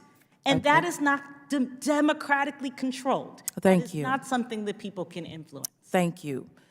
If not 3 years into the pandemic, when will we actually address the fundamental flaws and structural inequities present in our healthcare system, in our privatized healthcare system? Dr. Blackstock, using your extensive experience as an emergency physician, can you please describe what the implementation of Medicare for All would look like for healthcare providers, particularly those who interact with insurance companies?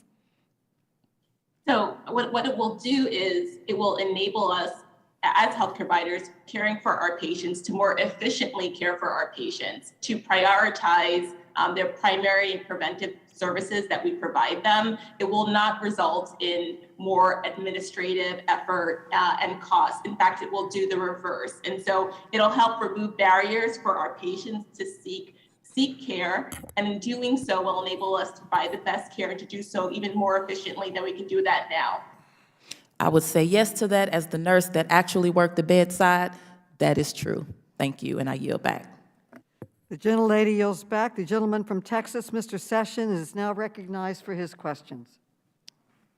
Madam Chairwoman, thank you very much. For those members that are here, I only see one other in the room that was here in 2008, 9, 10, as we went through this exact same type of hearing about how great the Affordable Care Act would be.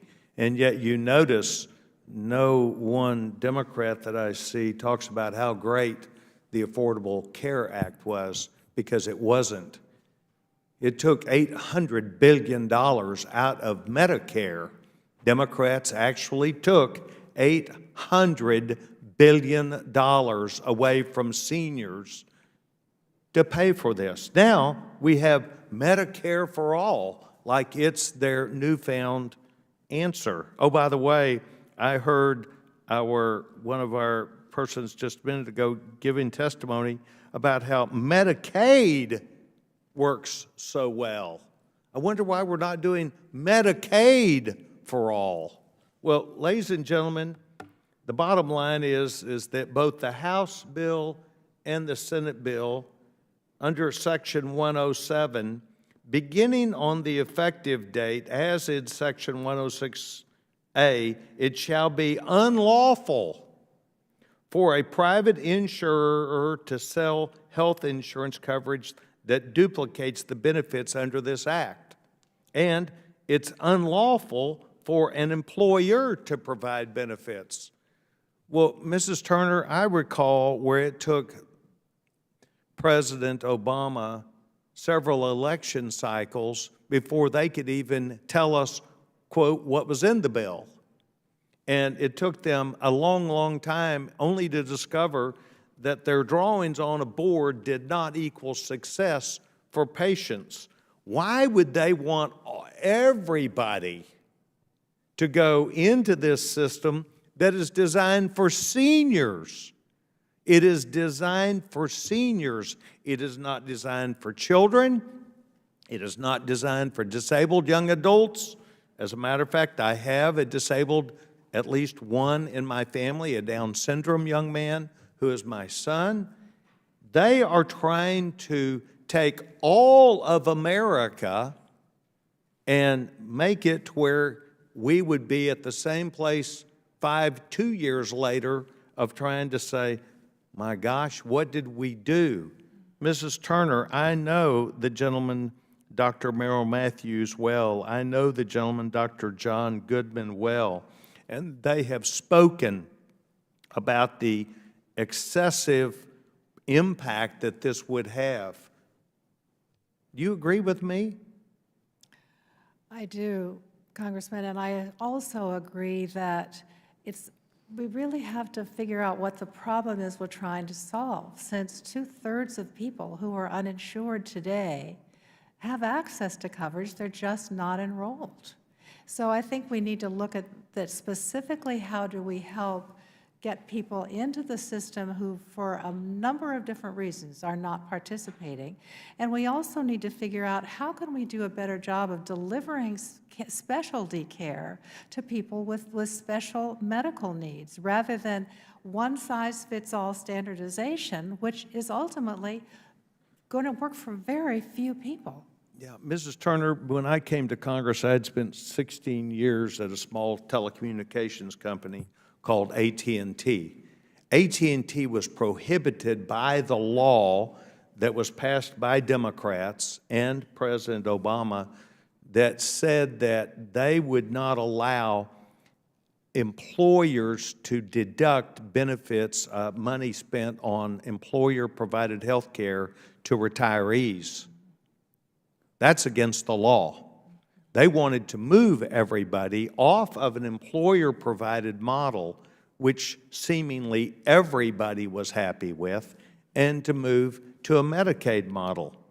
The question I would ask you is, do you think that a system, let's say American Airlines or AT&T, that would be the model that we would want everybody to move to, just like employer-provided health care? Because as I read this, I'm a political science major, when the government competes against somebody, free market, that's called socialism. When the government dictates who can be in the marketplace, that's communism. What do you think this is, given that as a choice? Well, I believe that Medicare for All definitely is a socialized healthcare system. Why is it socialized? It doesn't allow anybody to compete against it. Everybody would. Wouldn't that be communism? Well, You may not have been a political science major. term for it, but it certainly it is a one-size-fits-all program. It outlaws anyone else from providing coverage. That is communism.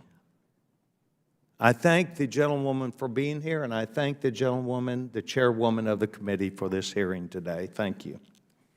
The gentleman yields back. The gentleman from Illinois, Mr. Davis, is now recognized for his questions.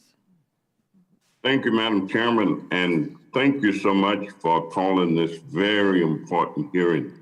And I guess I'd say one thing, Pete, I was in the room. I am a strong supporter of the Affordable Care Act. Was then the 30 million people who got an opportunity to get health care coverage. I'm sure they're all supportive of it as well. I believe in a single-payer system of Medicare for all, and I've spent many years advocating for universal health care. As a matter of fact, I am pleased to know that I come from an area in Chicago metropolitan where we have 120 clinic sites for federally qualified health center clinics. But also we know that many individuals living with less income, being uninsured and underinsured, makes accessing health care untenable and unaffordable.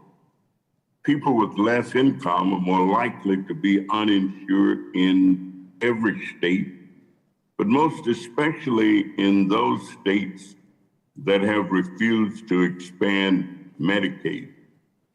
Dr. Collins, let me ask you, how has the failure of certain states to expand Medicaid under the ACA affected uninsured rates in the United States?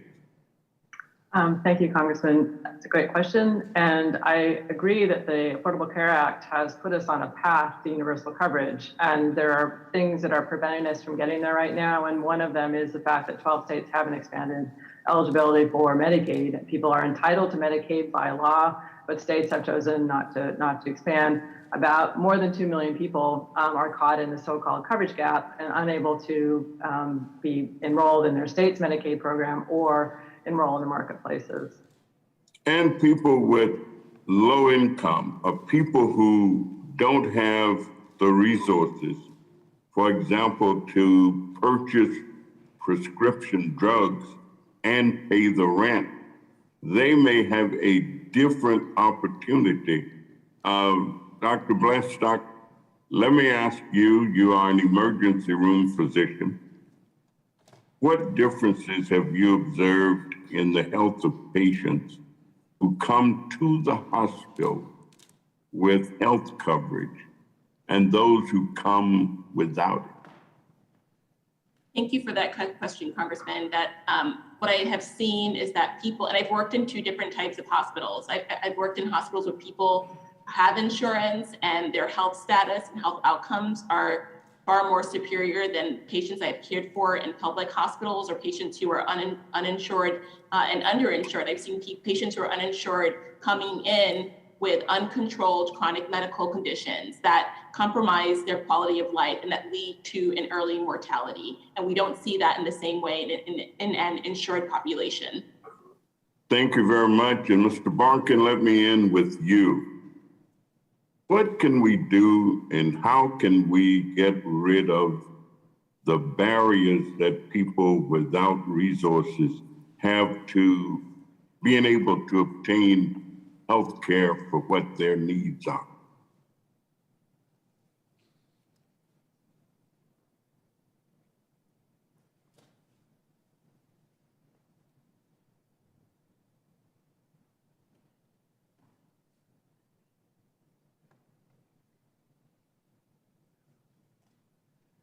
Okay, Audie is writing.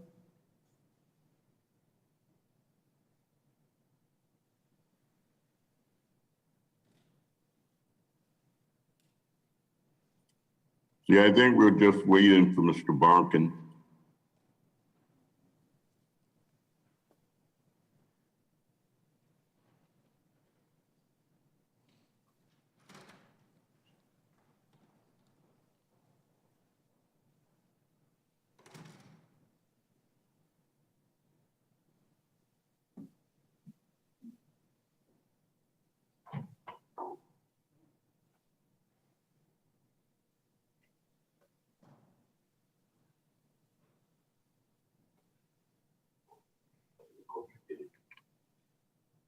We need to build the social movements to transform this reality.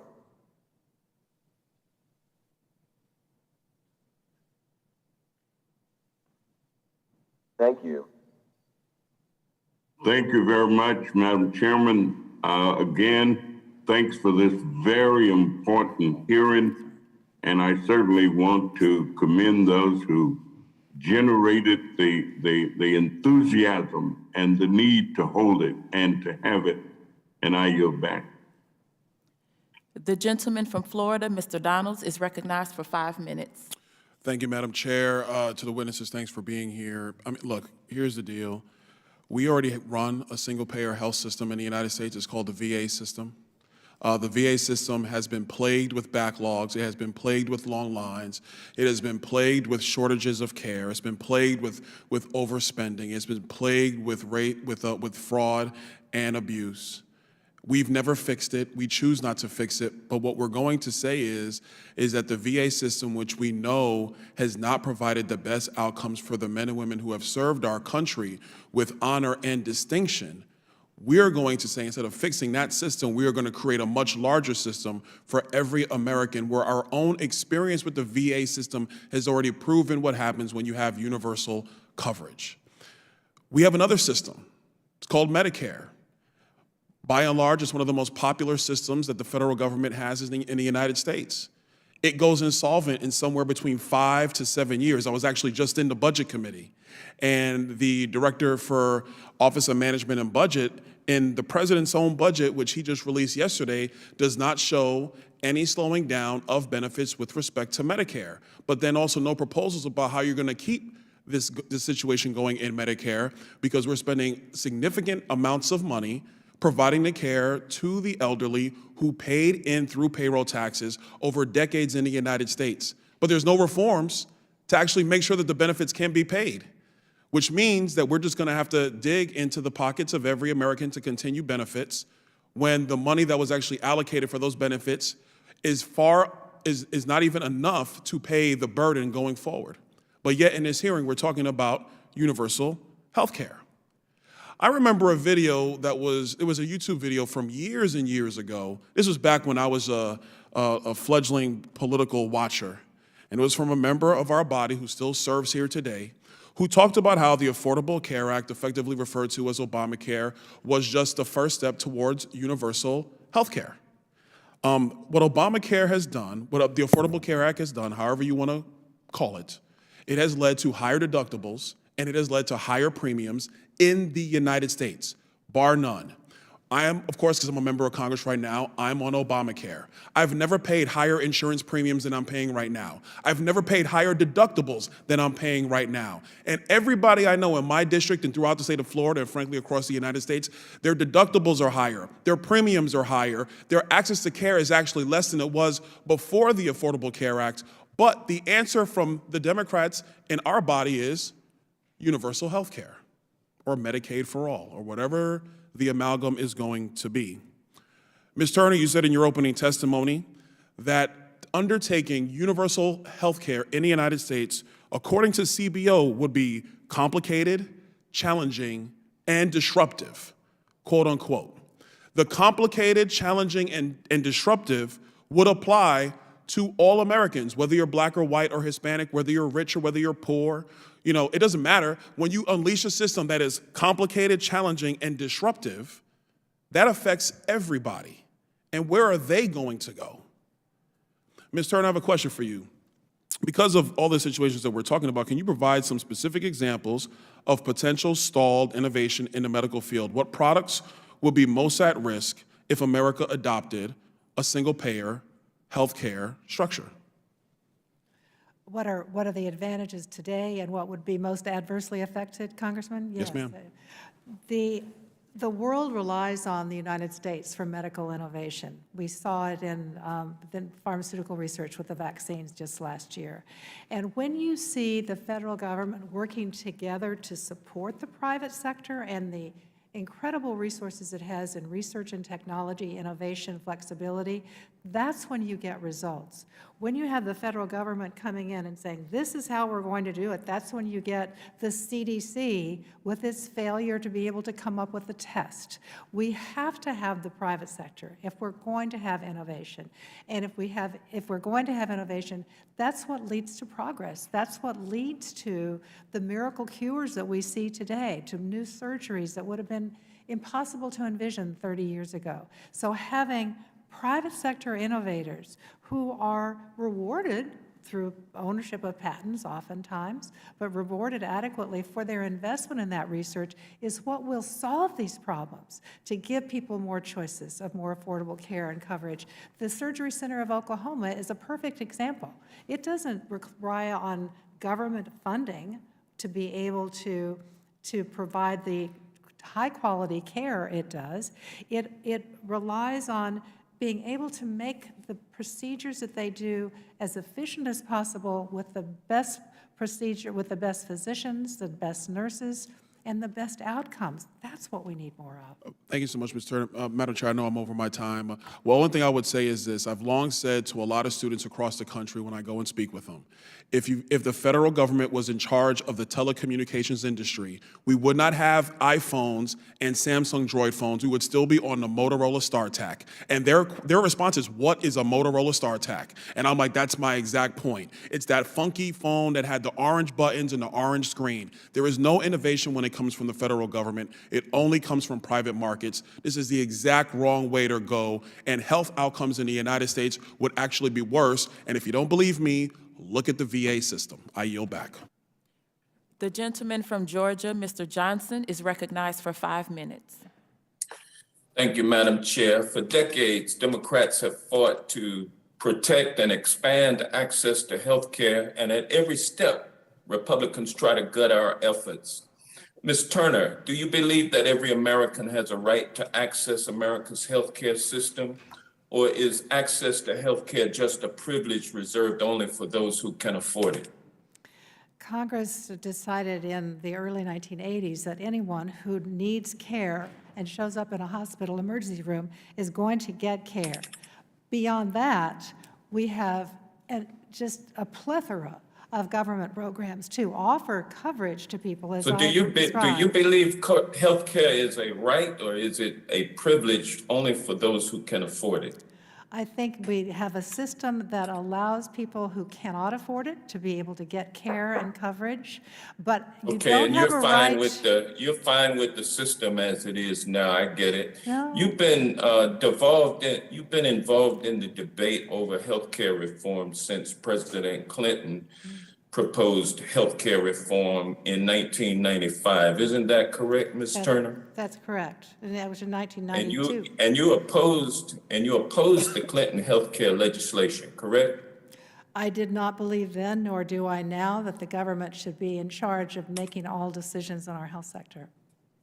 And since 1995, you've headed up an outfit called the Galen Institute, isn't that correct? That's correct, that I founded. And the Galen Institute is a right-wing operation funded by right-wing foundations and corporations opposed to healthcare system reform, isn't that correct? We work closely with people from both sides of the aisle, and we advocate policies that put doctors and patients at the center of our health sector rather than bureaucrats. Okay, well, let me ask you this. How many times have you testified before Congress on the issue of healthcare reform?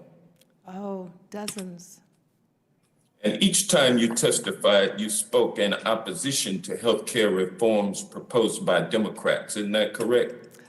Not always. I'm sure that there were policies. You've spoken in favor of some Democratic policy proposals? Is that what you're asking us to There's some really believe? interesting proposals like cash for counseling that were proposed by Democrats to give people in Medicaid the option to be able to get.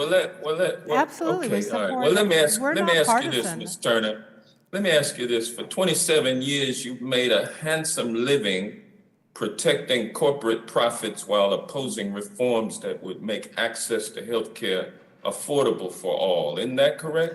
Our logo of the Galen Institute actually is designed to focus on those who are marginalized and left out, people who don't have access to public programs. How do you propose for those people to gain access to the healthcare system? As I said in my testimony, we need targeted solutions. Who is uninsured? Who is Tell being left behind? me your targeted solutions to enable people who can't. Tell me your solutions targeted towards those who cannot afford access to the healthcare system. I would like to see states be able to repurpose some of the ACA money to provide care for people who are not covered under Medicaid. So you're in favor of the ACA? And give people the option to use You're in those favor resources. of the, are you in favor of the ACA? I am in favor of having no one who has coverage today losing it. But I believe many more people Okay, well, what could about get better those who coverage. don't have coverage? What about those who don't have coverage? That's What I'm saying is if you trying to can get you to tell us about. repurpose. What proposals do you have that would ensure that folks who cannot afford access to the healthcare system can have access to the healthcare system? If states had more flexibility, they would be able to use What about the the federal resources. government? What is the federal government role? As President Biden said recently, the federal government is really out of its element in dealing with something as local and So you private don't as believe that the healthcare. federal government should have any role in the delivery of That is not healthcare, do you? absolutely what I said. I believe that But, states could I'm do a better asking you, job. you don't believe that the federal government should be at all involved in helping poor people access the healthcare system. That is Isn't not that what true? I said. Absolutely not true. I believe that we need a strong safety net, and we need a strong safety net, especially for the vulnerable who find it most difficult to get care and coverage in a system when they are competing with people who are dropping private coverage in order to get onto publicly supported programs. You're not talking about poor people. You're talking about people who are paying for insurance premiums. I think the public can see right through your testimony and can see that you support corporate profits over access to the healthcare system Absolutely for not true. all, including those who cannot afford it. That's not And with true. that, Madam Chair, that's I not will what yield she back. said. He needs to be on one of Adam Schiff's committees if he's just going to make stuff up. That is not what she said. It's very You are not disappointing that he would recognized by badger the now. witness like that. You are not Very recognized right now. The gentleman from Georgia, Mr. Clyde, is recognized for 5 minutes. Thank you, Madam Chairwoman, for holding this hearing regarding our nation's disastrous healthcare system. It is long past time that we address this growing crisis, and I commend my Republican colleagues in the Healthy Future Task Force for working on solutions that prioritize innovation and competition to reduce costs and improve quality of healthcare for our constituents. While many of my Democrat colleagues believe a Medicare for All program would lower healthcare costs, unfortunately, that couldn't be further from the truth. Reports estimate a Medicare for All program would increase federal budget commitments by another $32.6 trillion. That is more than the total of our growing national debt. As the nation faces continued inflation rates, which are now the highest we've seen in 40 years, one thing is clear. Our current healthcare system is inadequate to meet the needs of Americans. One does not need to look long before realizing the federal government is ill-equipped to manage a large-scale healthcare program, as my friend from Florida, Mr. Donalds, pointed out. It has been 12 years since the passage of the Affordable Care Act, and the federal government still fails to provide affordable, quality coverage for millions of Americans in rural areas, leaving many communities with only one or two eligible insurers from which to choose. In fact, Obamacare was so disastrous that many states, including my home state of Georgia, filed Section 1332 waivers to exit the ACA marketplace. In addition, the Congressional Budget Office's outlook for major federal trust funds indicates that the Medicare Hospital Insurance Fund could be exhausted by 2024, and that is this particular document, the 2020 to 2030 report from September 2nd, 2020, right here. If our government cannot even ensure the solvency of Medicare for our seniors and eligible recipients, which comprise less than 20% of our population, there's no feasible way for the federal government to provide Medicare for all. So, Ms. Turner, knowing the current state of the Medicare program, do you believe the federal government is equipped to manage a Medicare for all program? No, Congressman, I do not. I believe that it has shown over and over that it is very good at spending money. It is not very good at spending money wisely, and it is not very good at all at innovating. When you see the Medicare program, 26 million seniors are voluntarily opting out of fee-for-service Medicare into private plans because they say this provides more and better coverage. People want choices. Innovation comes from the private sector, not from government. And that's what our health sector needs to be able to be more affordable and provide more people with coverage. Thank you. As a follow-up, as you know, our rural communities already face problems with limited insurers and lack of access to quality care. In your opinion, would Medicare for All improve or worsen these struggles for patients in rural communities like mine in Georgia 9? The CBO has actually shown that it would significantly reduce access to care because a Medicare for All program would pay physicians and hospitals so much less than they do now, and you would not have the private sector, particularly employer-based plans, picking up the slack in order to be able to make these practices and hospitals solvent. So it is very hard to see how they could provide the same quality, the same access to care by the numbers that they're talking about, the savings that they purport to be able to achieve. Okay, thank you. Not only is the federal government ill-suited to run a nationwide healthcare program, as we just heard, but we must not forget that it is the poor policy decisions of lawmakers and executive officials that add to the problem by continuing to overburden our healthcare system, stifle innovative technologies, and raise prescription drug prices. While I'm glad that we're holding this hearing to begin addressing our failing healthcare system, simply pointing out a problem is not enough. Our constituents need reliable solutions, not only to ensure the quality health care, but also to address the economic crisis, the hyperinflation crisis that is causing prices to currently surge. And I strongly urge my colleagues to abandon a universal health care proposal and work toward competitive market-based solutions that are truly in our constituents' best interests. And in the few seconds I have remaining, Ms. Turner, would you like to respond to anything that my colleague from Georgia asked of you? Is there anything that you want to add to that as you were badgered? I think Mr. Comer,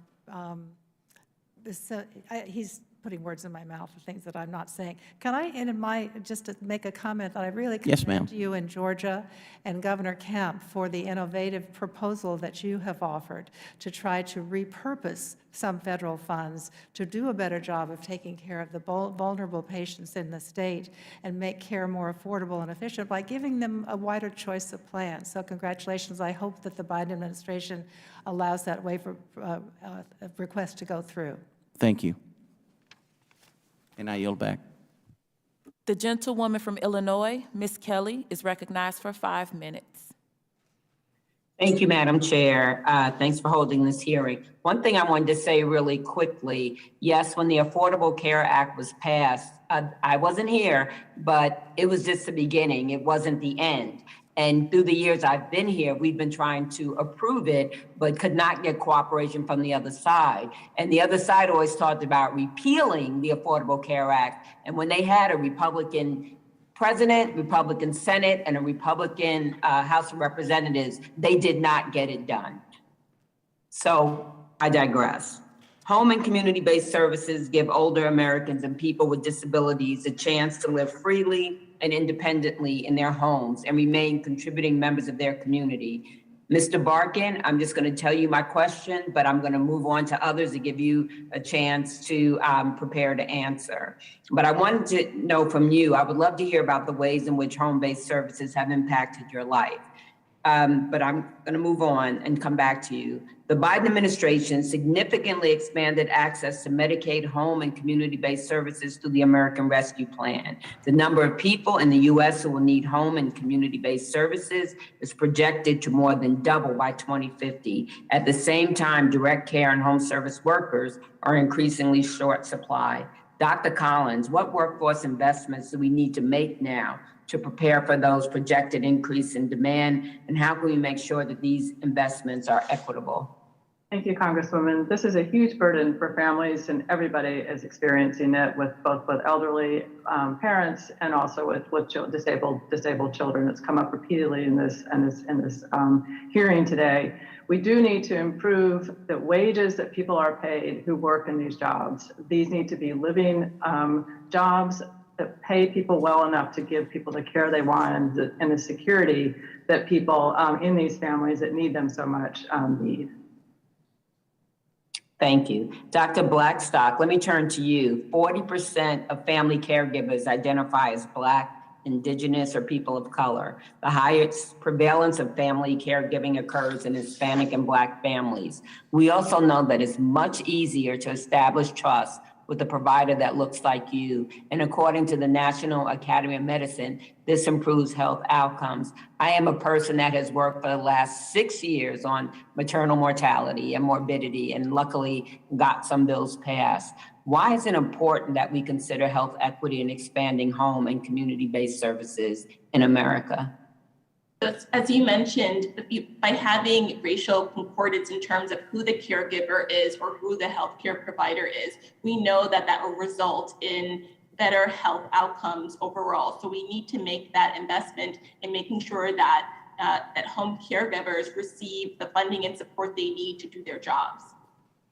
Thank you. We need to build on the successes of the American Rescue Plan and provide a permanent expansion for home and community-based services. That's why I support Rep. Debbie Dingell's Better Care, Better Jobs Act, which would invest $150 billion into funding for home and community-based services through Medicaid and the development of our care work infrastructure and labor force. Mr. Barkin, I will now conclude with you to respond to the earlier question. Thank you for your question and for giving me time to prepare. I get to live a beautiful and full life because of home care. Home care saved my marriage, as my wife Rachel and I got to be partners and co-parents again, instead of patient and caregiver. It's the reason why I get to wake up every morning to my wife and 2 kids and be an active participant in their lives. But my reality is the exception. Home care is prohibitively expensive. And so when home care is not accessible, which is the reality for most, patients are forced into nursing homes. Nursing homes are unsafe institutions where patients are merely warehoused and isolated from their loved ones. Since the pandemic began, over 150,000 disabled people have died in nursing homes due to the coronavirus. Many of these deaths could have been prevented if they had the opportunity to receive care safely at home. The loss of these lives are a moral failure, and a direct result of the for-profit system of care that corporate lobbyists, like those hired by the nursing home industry, work hard to maintain. It's no exaggeration then to say that the difference between being able to receive care at home, surrounded by the love of family and community, and living at a nursing home, is a matter of life and death. Thank you so very much for your response. Thank you for being here. Thank you to all the witnesses. Congress must act to ensure that older adults in the disability community are able to access high quality care in an affordable and inclusive way. Thank you so much, and I yield back. The gentleman from Kentucky, Mr. Comer, is recognized for 5 minutes. Thank you, Madam Chair. And again, I want to thank our witnesses for being here. Just to begin with, Ms. Turner, we talked about Medicaid, and it's been mentioned many times by those on our side of the aisle about Obamacare was supposed to be the solution for people that couldn't afford health care, that was supposed to be the great equalizer and solve all of our health care problems. So with Obamacare, many states had the option to expand Medicaid. My home state of Kentucky was one of those states that expanded Medicaid to the tune of about 1/3 of the state is on Medicaid now. Now, you talk to medical professionals and providers all over the state, and they will tell you they don't want to see Medicaid patients because the reimbursement rates are so low. That's because the slice of the pie is a certain size of what the states get for Medicaid. The more people that get on Medicaid, the thinner they slice the pie. They have more slices, so the reimbursement rates continue to go down. So a lot of people on Medicaid in Kentucky have trouble finding providers who will get them in. Would something like this happen with Medicare? If we greatly expand Medicare, which is already, as Representative Donalds pointed out, facing financial insolvency, would greatly expanding Medicare have the same negative impact on Medicare patients that expanding Medicaid has had on Medicaid patients? According to the CBO study, there would be a significant reduction in the number of physicians and hospitals that could afford to take those payment rates. They'd either have to cut back, or some of them would even close their doors. So you would have fewer providers, which is the situation that too many people on Medicaid today face, that they can't find a provider that can afford to take Medicaid's low payment rates. Many do out of charity, but then they still have to go through all the ridiculous paperwork to get paid, as I said earlier, 6 cents for a complicated pulmonary patient.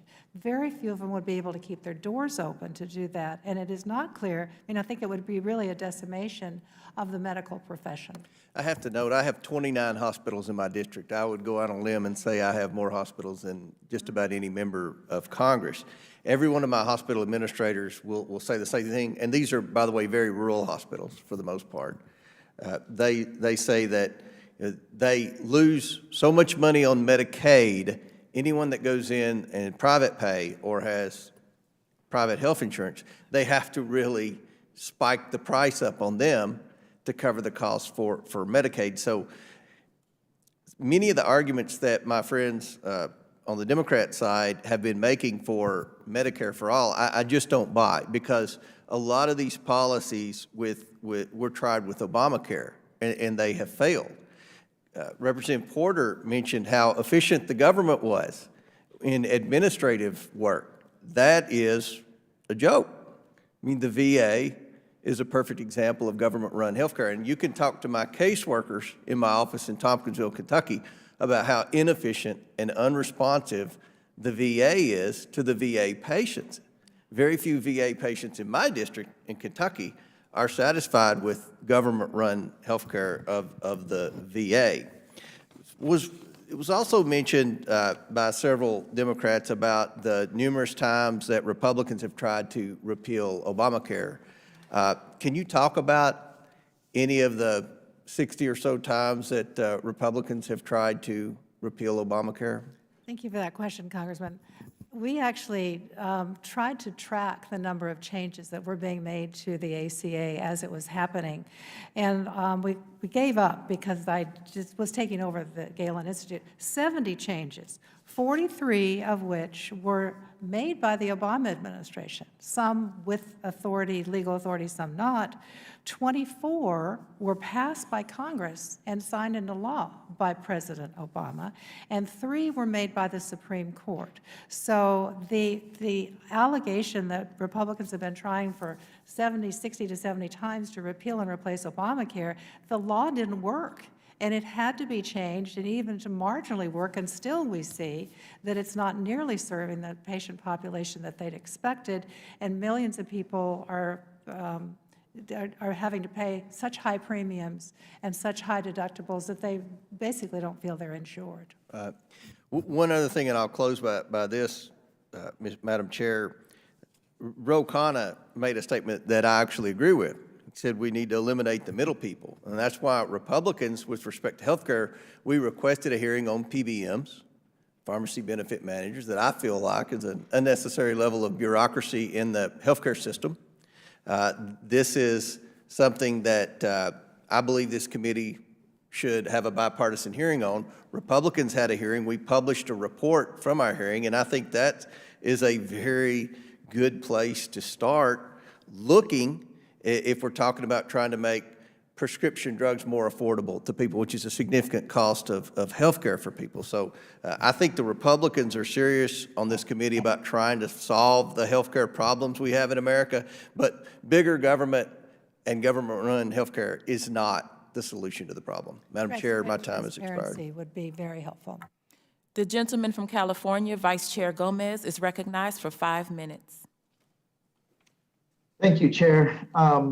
First, being uninsured is in this country is daunting, and I know that because most of my life I was uninsured until I got a job after college. As a child of working class immigrants who had no access to employer health sponsored health insurance, despite them working 4, 5, 6 jobs a week to make ends meet, it is something that it is not only daunting, but it takes a toll on the family, it takes a toll on the children. And when you're uninsured, preventative care is definitely out of the question. You only go to the doctor when it's the absolute last resort. And that has devastating health and financial consequences that are disproportionately borne by low-income individuals, and particularly those of color. In 2019, the uninsured rate for non-elderly Black Americans was 1.5 times higher than it was for white Americans. For Hispanics and Native Americans or Alaskan Natives, it was nearly triple. When people don't have health coverage, they can't get regular checkups and screenings, which leads to preventable and tragic outcomes, such as Black women succumbing to breast cancer at a rate of 42% higher than white women, even though the incidence of breast cancer is higher in white women. The Affordable Care Act helped narrow this coverage gap through premium tax credits that have allowed working families to purchase quality coverage through marketplaces. The American Rescue Plan built on this key reform through provisions in the Health Care Affordability Act, which I introduced with Congresswoman Lauren Underwood. We expanded eligibility for premium tax credits, which has on average lowered existing premiums by 40%. Over 1/3 of the consumers who have taken advantage of the new lower rates provided by the American Rescue Plan have joined plans with monthly premiums of $10 or less. Many individuals have seen their median deductible fall as much as 90%. Dr. Collins, how have the ACA premium tax credits helped individuals and families get covered? And how has the expansion of the premium tax credit in the American Rescue Plan enhanced the program? We know from our survey data that affordability is the main reason people decide to take up coverage or not. And so the premium subsidies in the marketplaces helped millions of people gain coverage through a market that did not work for most people prior to the Affordable Care Act. The American Rescue Plan subsidies have done what's needed and enhanced the affordability of those premiums by decreasing the amount of money people have to contribute to them. And since the American Rescue Plan has passed, more than 1.5 million Americans have enrolled in coverage, while an additional 2.5 million people who were previously enrolled in ACA marketplace plans have seen their premiums fall by 40% on average. And despite this success, this relief is temporary and will expire soon. Last year, I introduced the Choose Medicare Act with Senator Murphy and Merkley, which would give all Americans the choice of buying Medicare as their health insurance plan, and make reforms to improve affordability, including expanding eligibility for the premium tax credit while making it more general. Dr. Collins, how would changes like these put us on the path to universal health care? I think that we can get to universal coverage by building on the Affordable Care Act. It's been modeled and demonstrated that we can do it even at lower cost, particularly if we add a public option to the marketplaces, and also importantly develop an auto enrollment mechanism to help people get easily enrolled. People who are not currently enrolled would have a much easier pathway to get covered. And thank you so much for that response, Dr. Collins. And as somebody who has been both uninsured and insured, and seen my parents who were uninsured and insured, even in the best scenarios with individuals who have healthcare coverage, navigating the healthcare system and ensuring that people who have language barriers, who can't get necessarily access to certain types of care, we see that the disparities exist. And we need to, even under the current system, we need to work on making that disparity less and making sure that those who are left behind, oftentimes by our healthcare system, our education system, and so many different systems, that we try to make changes that improve their health outcomes. So that people of color or people who live in certain zip codes are not discriminated against because of where they live or the color of their skin. So this is something that we need to work on. I believe that the ACA and the American Rescue Plan have given thousands of families a little peace of mind. I know that it's not permanent, but the more we work at improving coverage, the better people will be able to access quality healthcare. So with that, I yield back. Thank you for the time, Madam Chair. The gentleman from California, Mr. DeSaulnier, is recognized for 5 minutes. Thank you, Madam Chair. Nicely done on the pronunciation. I want to thank the chair of the full committee for having this hearing. For too many Americans in need of mental and behavioral health, they've been unable to access services for a variety of reasons. It was hard fought in the Affordable Care Act to make sure we had equity for behavioral health. We're learning so much about how the brain works, the impacts on stress and trauma, poverty. That access is a real problem, and I wanted to ask a couple questions about that. Also, just the capacity as we try to get, I'm told that there's a 75% increase in requests for behavioral health services by Americans since the ACA passed, but there's 25% fewer young people going into the field.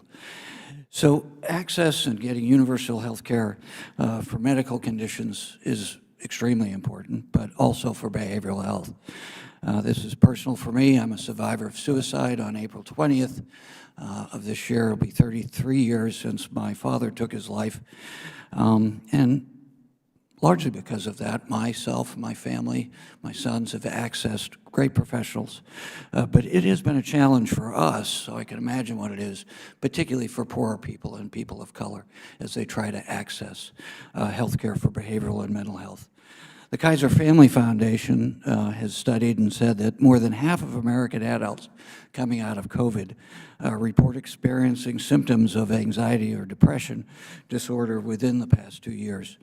Dr. Collins, I wanted to ask you, how does our current coverage system present obstacles to people, particularly poor people, seeking mental and behavioral health care, especially for uninsured? Dr. Collins? Yes, particularly for uninsured.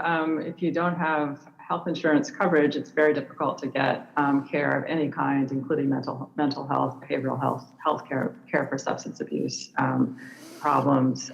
So that's one issue. Another, if you have insurance, you often don't have access, you can't find providers.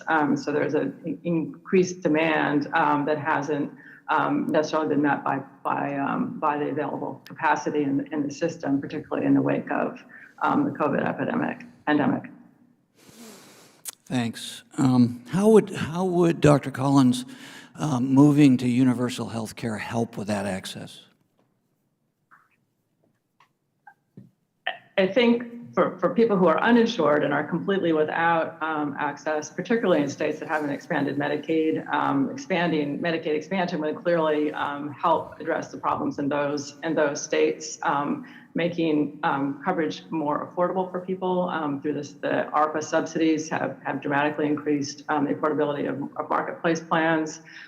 Mental health is part of the essential benefit package for marketplace coverage. But I think we also need to think about integrating different ways to increase capacity, integrating behavioral health and substance abuse into primary care, for example, expanding and diversifying the behavioral health workforce by engaging a wider variety of providers to meet people's unique needs, and also thinking about leveraging current health technology to help improve access. Dr. Michener, how about disadvantaged communities of color? Clearly, as I said, my experience, although different, with poorer communities in my district and in the Bay Area where I represent, have even larger challenges. So how would universal health care and getting at these disparities, even though the law says that it should be open, we should have equity for behavioral health, how might that help? And I will mention I have a bill that allows for money for primary care physicians, because for people who commit suicide, over 60% of them see a primary care physician within a few months of them attempting to commit suicide or being successful at it. Doctor? Yeah, so I think there are a few different pathways here. One is clearly through providing people who don't have insurance presently with insurance, and that means that they can see mental health specialists, but they can also see primary care providers. And I do think that primary care providers are an important sort of first stop, first base, and they can screen and sort in many ways to direct people towards more specialized care that's appropriate for them given their mental health challenges and/or conditions. So I think that that's critical, and I think it's especially critical in communities of color where there are already stigmas around mental health and mental health care, and where people face systems and processes like discrimination and racism that create even more mental health stressors in their lives and in their communities. So I think that there are hardly any places where these problems are more acute and more imperative than in communities of color, and universal coverage is a primary pathway for getting there. And I'd also reinforce this point about the healthcare workforce. I think one of the places where we see the most potential and opportunity for growth in the healthcare workforce is among people of color in communities of color. And I think investing in resources for education and training in those communities so that the very communities where these struggles exist can be equipped to participate in the workforce to address them, a workforce that can only be robust under a system where the maximum number of people have health insurance. Thank you, Doctor. I yield back. The gentlewoman from Massachusetts, Ms. Presley, is recognized for 5 minutes. Thank you, Madam Chair, and thank you to all the witnesses who have shared their testimony today. I do want to just take a moment to offer special recognition for something, at least to my knowledge, this is the first time in 3 years that it has occurred while I've been a member of Congress, and I would like to acknowledge our ASL interpreters. Thank you for joining us today. Mr. Barkin, my forever local progress brother and my sibling in the work of healthcare justice, appreciate you so very much, and Rachel, and your beautiful children, Carl and Willow, for all that you give to the movement. Like Leslie Templeton from my district, who testified on the previous panel of patients, you have highlighted how universal coverage and Medicare for All specifically is a healthcare justice issue and a disability justice issue. The life and death consequences of our current healthcare system have been made tragically clear over the course of this pandemic. And it was the disability community, in fact, that sounded alarms early on, warning that this crisis would be a mass disabling event. With millions now suffering with the impacts of long COVID, it is clear that they were right. There is simply no way we can return to the pre-COVID status quo normal because that normal was fundamentally unjust to begin with. Across the United States, folks with disabilities and chronic conditions who are disproportionately people of color are more likely to be uninsured and underinsured, creating a barrier to critical care. This, in part, is a result of how our current healthcare system frequently ties one's healthcare coverage to their employment status. For many disabled people in particular, maintaining a full-time job with health insurance may not be feasible. And even if you have insurance, sky-high copays and out-of-pocket costs can keep people with disabilities in perpetual poverty. Mr. Barkin, how does a system that ties health coverage to employment perpetuate deep inequities for people with disabilities? And how would Medicare for All help to address this?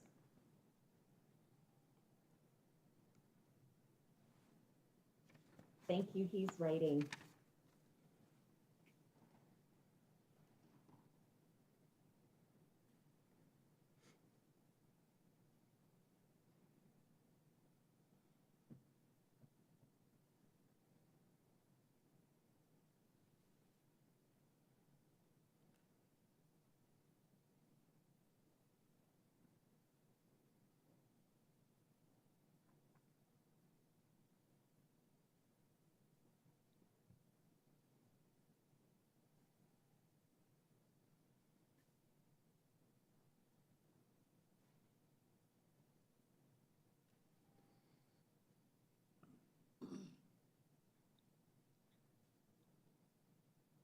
As of August 2020, 1 in 5 workers with disabilities lost employment during the pandemic, which does not include the 1.2 million newly disabled adults the coronavirus has created. For many in the United States, health insurance is tied to employment. If you change or lose your job, You're likely to lose your health insurance, or have to start over again and build a new team of providers that exist in-network. Patients who have medically complex conditions rely on continuity in their medical teams to monitor their health. The disruptions that result from our patchwork system not only inconvenience patients, but endangers those of us who most need uninterrupted, high-quality care. And as you heard from the patient panel this morning, critical health needs can make it difficult or impossible to work, leaving the people who need care the most to either navigate being uninsured or to often work in jobs that are inaccessible or damaging to their health. Additionally, despite the ability to and interest in working, disabled people are often employed at much lower rates than people without disabilities, in part because of discrimination. Barriers like ableism in hiring, inaccessible workplaces, and pay discrimination all contribute to the lower rates of employment for disabled people. By disconnecting health care from employment, disabled people who are already burdened by ableism and discrimination would not have to worry for their health care at the same time. Thank you so much, Mr. Barkin.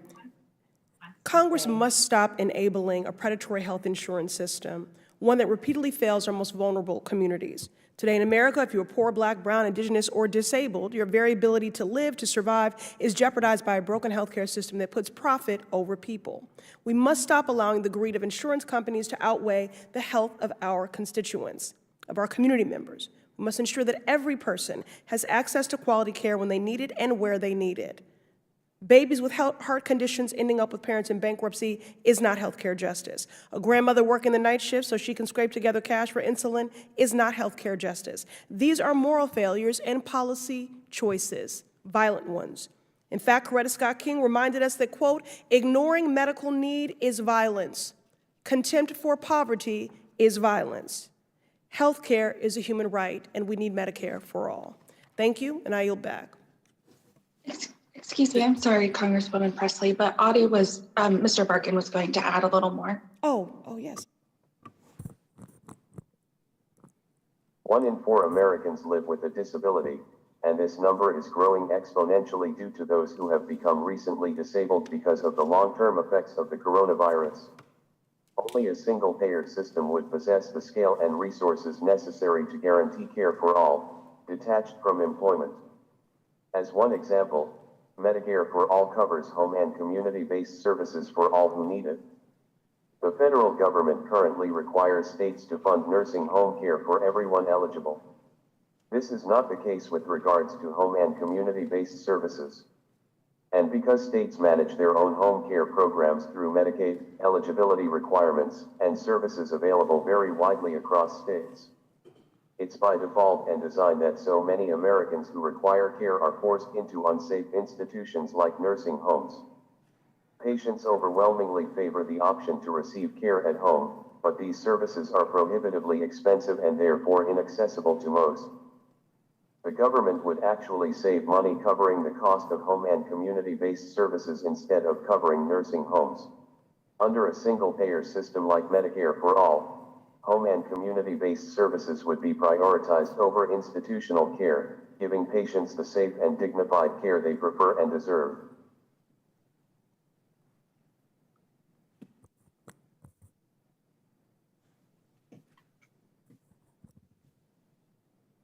Thank you so much. Thank you. The gentleman from New York, Mr. Jones, is recognized for 5 minutes. Thank you, Madam Chair, for your leadership. I represent a district that people often think of as very affluent, and yet there are still too many people who cannot afford health care. I think of my grandmother, for example, who, like so many seniors throughout this country, worked well past the age of retirement just to pay for the high cost of prescription drugs, dental care, and other medical procedures that are not fully covered by Medicare as we know it today. Other of my constituents who lack health care coverage are working middle-class people who make too much money to qualify for Medicaid or other subsidies under the Affordable Care Act, but not enough to afford the high cost of health care on their own. The price of premiums and deductibles is simply too high for many families. Still others have experienced gaps in coverage at critical times due to job loss. In fact, we saw millions of Americans lose their jobs during the COVID-19 pandemic, and with that, their health care. The pandemic made it clear that the employer-based healthcare system just does not work in our modern economy. Mr. Barkin, thank you for your testimony and for your dedication to making America a nation that treats every person with dignity and with compassion. You are a leading voice in our push to finally realize universal health care coverage, our push for Medicare for All.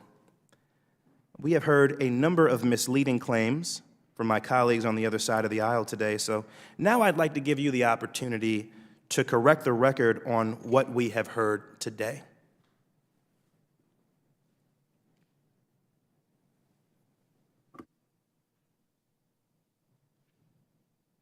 Thank you for your comment and your leadership. There's been a lot of misleading information today about how Medicare for All would take away our freedom of choice. But the reality is, our for-profit system does exactly this by inhibiting our ability to make choices for ourselves, and by dictating and limiting our experience of care. As I told you this morning, my health insurance provider denied the ventilator that I needed to survive, until I forced them to cover it. Right now, multimillionaire healthcare executives already make unilateral decisions about our health coverage. There is no freedom to be found in a system that tells us who we can or cannot see or which services we can or cannot access.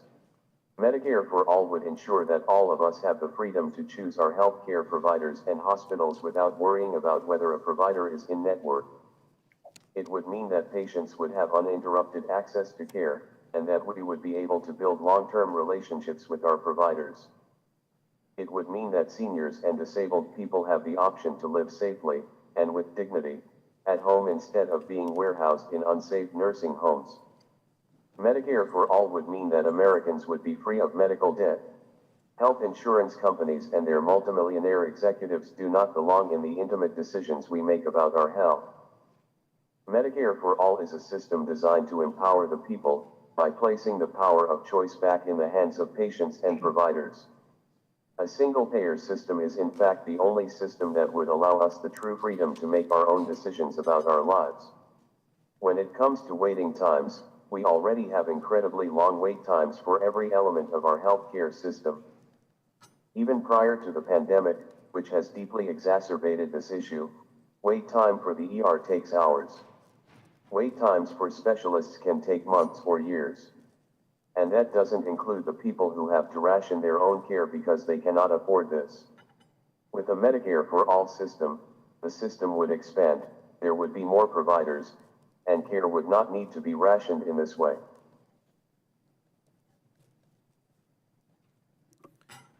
Thank you, Mr. Barkin, for your leadership.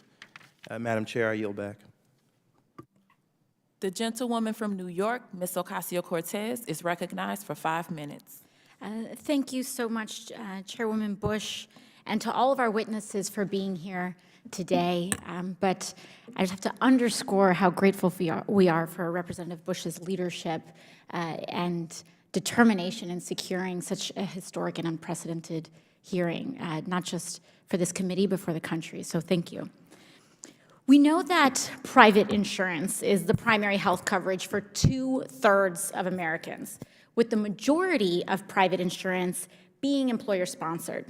But what I think most people in the U.S., most working-class people need to contend with, is the fact that the money employers spend on health benefits, and particularly for-profit private health insurance, comes from the money that they would have otherwise spent on our wages. Dr. Collins, in 2020, the standard company-provided health insurance policy totaled over about $7,000 a year for single coverage and over $21,000 a year for family coverage. Is that correct? Yes. And with employer-sponsored insurance, your employer pays a large portion and you pay a smaller portion, correct? Yes. So in the case of individual coverage, if the total cost is around $7,400 and your employer pays, say, $6,200, and then you pay for around $1,200, now that's thousands of dollars more that everyday people could be saving per year if it weren't going directly to insurance companies' private profits, correct? Yes. Interesting. So one of the things that we're really seeing here is that the potential to moving to a Medicare for All system could actually give people a raise in many circumstances. Now, a common rebuttal to that, and a common rebuttal to Medicare for All that you'll hear from conservatives and the right, is that we would merely just change the way in which that same premium is charged, and that those same dollars would come that are coming out of our paychecks now will then just be coming out in the form of taxes. But the truth is that Medicare for All actually lowers the overall cost of health care as well. Dr. Collins, isn't it true that Medicare for All would also reduce the average total costs for lower and middle income families by eliminating more medical expenses than they would pay in taxes? Depending on how it was structured, there is that possibility, particularly in terms of getting provider prices down, which drive these costs that people are paying. Mm-hmm. Thank you. And you don't even have to take just our word for it. In fact, that conclusion has been confirmed via thorough research by the Center for a Responsible Federal Budget. We also know that Medicare for All is much cheaper than private insurance. Dr. Collins, public options like Medicare actually pay hospitals and service providers less than private insurance companies have to for the same service. So a single-payer public option would drive down costs additionally through its ability to negotiate on health services and drug prices. Isn't that right? That's very true. And in fact, I think the evidence for that isn't just theoretical, it isn't just calculated by think tanks, but we see it in everyday life. Another case in point right here comes from my district. Almost everywhere in the world, health outcomes are correlated with a person's income. But one of the only places in the world that doesn't apply is in Queens. One of the handful of zip codes where your income does not determine the quality of healthcare that you have. And the reason for that is our crown jewel of a public hospital, Elmhurst Hospital in Queens. Years ago, we as a community made a commitment that we would never turn anybody away based on their health insurance status, their documentation status, their housing, or their income. Every single person who enters Elmhurst Hospital gets treated regardless of their ability to afford care. And what we have found is that it's more affordable to treat everybody, it's possible to treat everybody, and people can get higher quality care than they ever could under our current privatized for-profit system. And with that, I yield back to the chairwoman. Thank you very much. The gentleman from Vermont, Mr. Welch, is recognized for 5 minutes. Thank you very much, Madam Chair. I appreciate it. I'm a co-sponsor of Medicare for All as well. And the incredible challenge we have with healthcare, as many of my colleagues have said, is it's too expensive. We pay the most and we get the least, and we still have 30 million folks who are uninsured, and it's unconscionable. It's unconscionable because it's not necessary. It's not as though we don't have the capacity to provide care, and it's not as though we don't have the capacity to save money. But we have a healthcare system that is so fragmented, both in the delivery system, in the payment system, that we end up paying the most and getting the least. And how we're not all shocked by that from a fiscal standpoint, but from a moral justice standpoint, is astonishing. It really is. So, Congressman Jayapal, I want to thank you for carrying the torch on this. The public option is something a lot of us advocate for. The Medicare for All is something we all advocate for. A major reason I do is that I think we do have to get the cost down. And what we've seen in this pandemic is our frontline providers, folks hands-on like our nurses, they haven't been paid enough, and they're getting hammered with work responsibilities. On the other hand, you have private equity finding those seams in the healthcare system where they can take over a emergency room physician practice and then through double billing make an immense amount of profit. And it is exploitation of the fragmentation of the healthcare system that's helping to lead to these high cost and low access. So that's just a little background. The things we've done, I think, that are good is telehealth has really worked. That's been incredibly beneficial. We've got to bring down the cost of prescription drugs, and the House, of course, passed the legislation to do that. We've got to have mental health that has parity. Just a couple of questions. Dr. Michener, what challenges, I want to have you focus on rural communities, because so much of my district is rural, but that's true for so much of America. What are the particular challenges that rural America has in accessing affordable, high-quality medical care? Yeah, this is an appropriate question given that I hail from upstate New York. So I think a lot about the rural communities there, and I'm actually a part of a collaborative that focuses specifically on health equity in rural communities. And I think there are a range of challenges. So one is the basic challenge that we've been talking about today, which is access. And I think that because in rural communities we see higher rates of poverty, and we see more difficulty and challenges around having health insurance, having just access to being insured. That is a primary and an initial barrier. And then I think there are some specific barriers that are particularly challenging in rural areas. Transportation is one of them. Yes, very much. And that's an important problem, and one that is in part addressed through a program like Medicaid, which has a transportation benefit. We don't see that same benefit available in the private sector, and we know that that benefit is correlated with all sorts of positive health outcomes. Thank you. Thank you. And I'll ask Dr. Collins, how would universal coverage improve healthcare options in rural communities? And as we work to ensure that all communities in America can prosper, how would universal coverage foster economic growth in rural areas? Well, I think we've seen in Medicaid non-expansion states, as a case in point, rural hospitals have closed. They just haven't had the financing that they need to serve people in their communities. And so, having a universal financing mechanism to make it possible for these hospitals to stay in business would be one of the benefits of universal coverage in every state. You know, one final point I'm going to make, and I'll ask you, Dr. Collins, to just respond to it.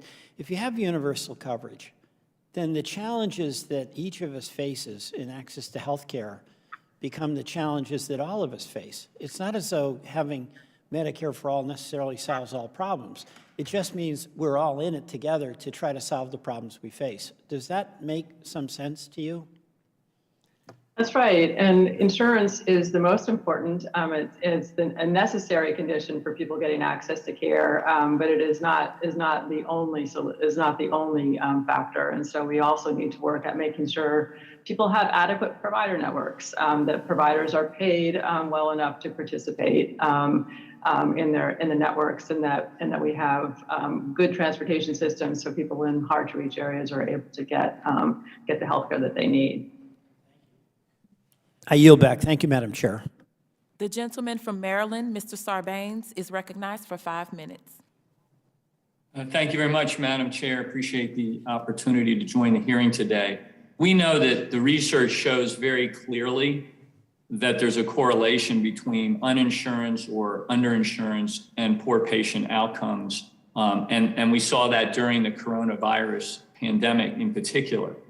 More than 40% of Americans who contracted coronavirus in the first year of the pandemic were either uninsured or underinsured. And a recent study found that a 10% increase in the number of uninsured residents per county was associated with a 70% increase in coronavirus cases and a nearly 50% increase in deaths from the coronavirus. Dr. Blackstock, I'd like to ask you what inequities in our healthcare system could explain this correlation? So, we have to think about when people lack access to care. They're lacking access to primary and preventive services, mammograms, colonoscopy screenings, prostate cancer screenings. And so that will cause an exacerbation of these inequities. And then with the pandemic, we saw that our systems were under even increased stress. So people, when they lost their jobs, they also lost their insurance and were not able to access care. We also have seen that as our government has picked up the slack in terms of vaccines and testing, that those gaps actually in terms of COVID mortality rates have closed. So we see what happens when we're able to provide communities and people with the services that they need. You know, the threat from the pandemic, we spoke often and we continue to about how that combines with underlying conditions to pose a grave risk to patients. And if underlying conditions are persisting and not being addressed in certain communities and populations, that's obviously going to increase the risk. Can you talk about how universal coverage could have improved the experiences of patients during the coronavirus pandemic? Let's look at it from the positive side. Right, absolutely. We know that people who carry a higher burden of chronic disease were more at risk for the more severe outcomes of COVID-19. So that people have access to care, they have access to care that prevents their diabetes and their high blood pressure and their asthma from worsening. And that could ultimately improve their outcomes from COVID-19. So it's really about investing in health, investing in people from the beginning to prevent these worse outcomes later on. Dr. Michener, I'd love to get your perspective as well. How would universal coverage ensure more equitable outcomes in the case of a future public health crisis? Because we want to learn our lessons, obviously, and adapt and make clear-headed decisions going forward. So if you could speak to that, that would be wonderful. Yeah, I think universal coverage, in addition to providing people with access to care, they get to go to the hospital, they get to go to the doctor, they get to get the treatments and the medications that they need. They don't have to delay, they don't have to forego care. The other thing to recognize is that uninsurance and underinsurance are concentrated in particular communities, that there are zip codes and there are neighborhoods that have disproportionately high levels of uninsurance and underinsurance. So when we address those problems, we don't just address them among individuals, we address them at the community level, which means that the solutions and the benefits can really amplify. For example, we have research that shows that when you insure parents, they're more likely to take their children to well-care visits. Even if the children were already insured, if the parents weren't, they weren't socialized into that habit of going to the doctor. And so you see families and you see social networks and you see communities and the benefits of insurance ripple throughout these levels so that we can see amplified positive effects if we have universal insurance.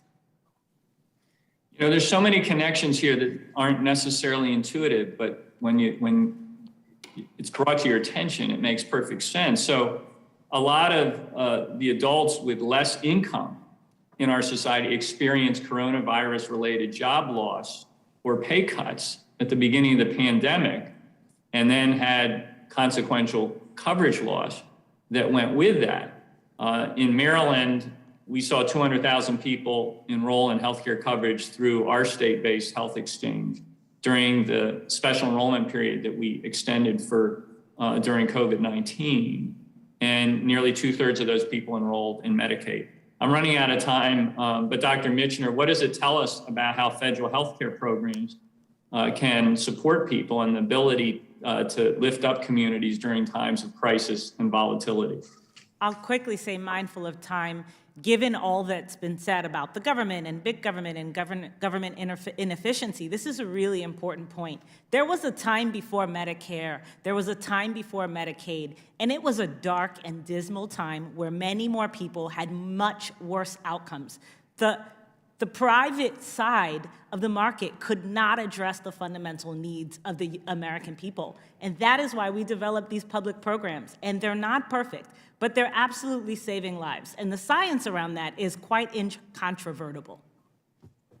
Thank you. And I'll just note as I yield back, their administrative costs tend to be much lower than what we see in the private sector, another argument for the universal health care coverage that we're talking about today. Thank you, Madam Chair.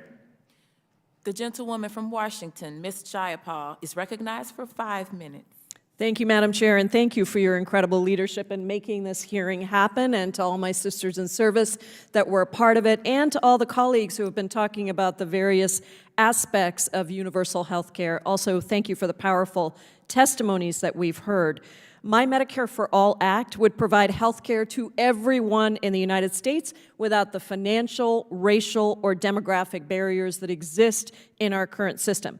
My bill creates a comprehensive, universal, single-payer health care system that provides all the medically necessary care that someone needs. Imagine that, a comprehensive care that includes dental, vision, and hearing, and for the first time when we introduced this bill 2 Congresses ago, long-term care, something that Mr. Barkin has spoken extensively on.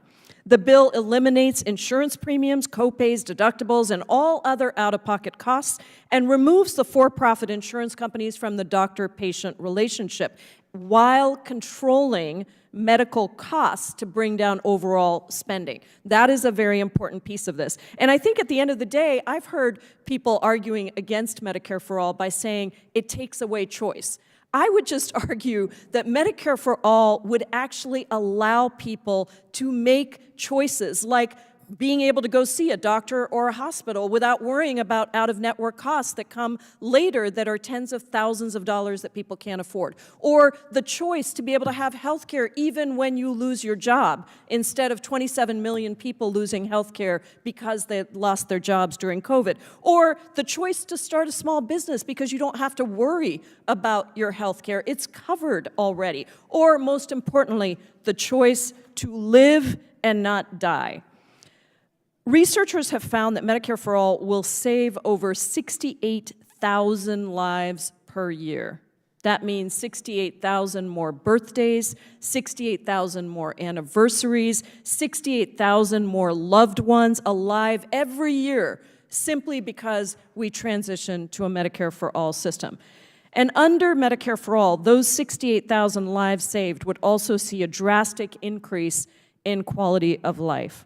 Mr. Barkin, you have been an incredible patient advocate your entire life, and even now, you are still. How would your life be different if Medicare for All were enacted? And I'm going to give you a few moments because I know you have to get your answer prepared, and I'll come back to you for your answer. Dr. Blackstock, as a physician and expert in health inequities, you've seen firsthand who the winners and losers are in our for-profit healthcare system. And we often forget the crucial role that Medicare actually played in beginning the desegregation of hospitals. We sort of overlook that, but there's a lot more to do. So tell me, who do the 68,000 lives that Medicare for All would save, the lives that are lost in our current healthcare system, who do those lives belong to? Thank you, Representative Jayapal, and thank you for mentioning that, because I think we often forget that Medicare was probably one of the greatest civil rights achievements in terms of desegregating hospitals and providing or advancing health equity. But those 68,000 lives are people who matter, people who deserve humanity. They are mostly and disproportionately people of color. They are also low-income families. They're predominantly located in the southern part, in the western part of this country. There are people who aren't able to afford the out-of-pocket costs, to purchase medication or to access insurance. So this is giving people with families, low-income families with children, the opportunity to have a choice to access the care that they need. Dr. Michener, you've spoken so eloquently about racial inequity. Tell us how a Medicare for All system would help alleviate those racial health inequities that people are facing right now. One of the main benefits of a Medicare for All system is that it's not a tiered system. It's not a system that's rationed based on where you live. We know that rationing based on geography leads to racial inequities, so that people who live in the South or people who live in what we call hospital or our public health deserts have less access. We don't have rationing based on income. We know that causes racial disproportionalities because people of color are more likely to be living in poverty. We don't have rationing based on a range of other factors that all bake in racial discrimination. Instead, we have access that's equally available to all. Thank you so much. Let me go back to Mr. Barkin before my time expires and ask you for your answer, Mr. Barkin. Thank you so much for your leadership. It's an honor to be in this struggle with you. I'm not the only one whose life has been upended first by illness, and then by the moral abomination that is our healthcare system. Right now, about 30 million people in this country are uninsured, and even more get necessary care denied every year by their insurance companies. We're the richest nation in the history of the world, and yet Americans regularly go bankrupt from their medical bills and cut their pills in half because they can't afford the cost of prescription drugs. It reveals much about our country that we see spikes in cancer diagnoses for Americans aged 65 once they become eligible for Medicare. Too many go far too long without care because they cannot afford it. By securing Medicare for All, we can save thousands of lives and free mourning families from the lingering pain of asking themselves, what if we had caught this sooner? Americans across the nation and across the political spectrum have been harmed by corporate greed. I believe we can overturn our for-profit system because our power lies in our solidarity. Our movement for Medicare for All isn't slowing down anytime soon. We intend to win our due rights, and we will continue to organize for our collective freedom until all of us are free from this corrupt system of corporate greed. Thank you so much, Mr. Barkin. We are not giving up until we pass Medicare for All. Thank you, Madam Chair. I yield back. The gentleman from New York, Mr. Bowman, is recognized for 5 minutes. Thank you so much to Chairwoman Maloney and Rep. Bush for holding this historic hearing. And thank you to all the members of this committee for allowing me to join you today. Thank you also to Rep. Jayapal for her incredible leadership on this issue. More than 27 million adults in the United States today are uninsured. Millions more are underinsured. As a member of Congress, I am more than adequately covered. I can get a checkup anytime I want. If something's wrong, I can get treated on the spot. Those of us who support Medicare for All believe that every single person who lives in this country should have that level of care. It's very simple. If people knew they had exemplary health care, they would go to the doctor more. But as it stands, millions of people often skip preventative and routine care, instead waiting until they are severely ill to seek treatment. Dr. Blackstock, how do these delays in seeking care affect patients? Senator Bowman, so delays in care result in late or missed diagnoses.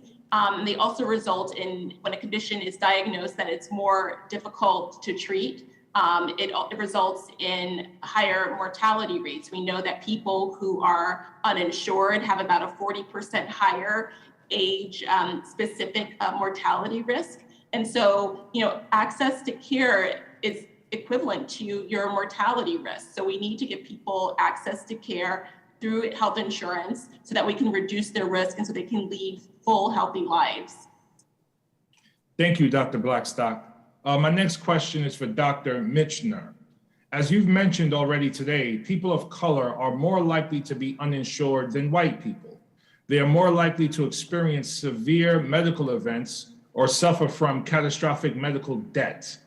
As a Black man, I'm acutely aware of the specific care needs that Black men have in our society.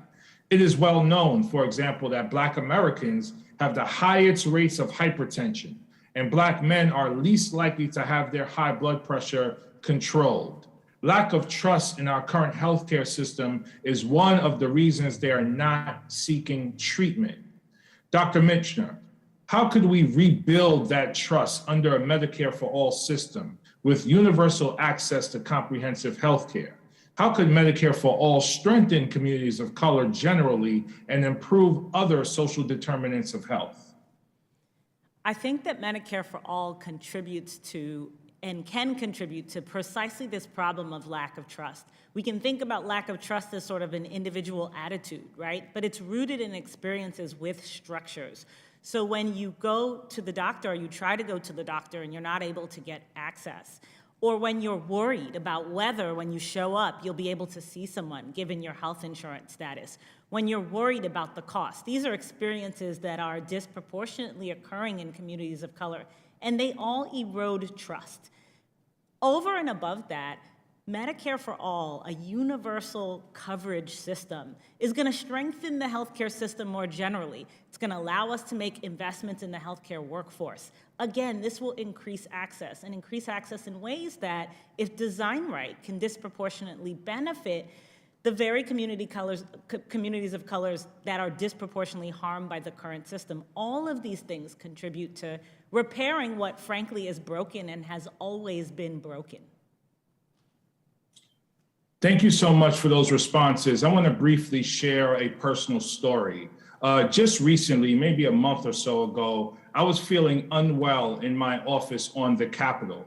I literally took a 10-minute walk to the healthcare unit on the Capitol, was seen immediately, treated immediately, and sent on my way to go home and take care of myself. It made me think of all the Black men and people of color and uninsured and underinsured people in this country who do not have that privilege and do not have that access. When they don't feel well at home, they have to just deal with it in whatever way they can using home remedies, which is okay. But imagine they can walk right downstairs or take a 5 to 10 minute walk to a doctor right down the street, get seen on the spot, be treated on the spot, and been sent on their way with the medication or care that they needed. And also, by the way, have unlimited access for follow-up. I can call a doctor on the Capitol 24 hours a day and weekends to follow up on the care that I received. Everyone in this country deserves that level of care. Thank you, and I yield back. The gentlewoman from Minnesota, Ms. Omar, is recognized for 5 minutes.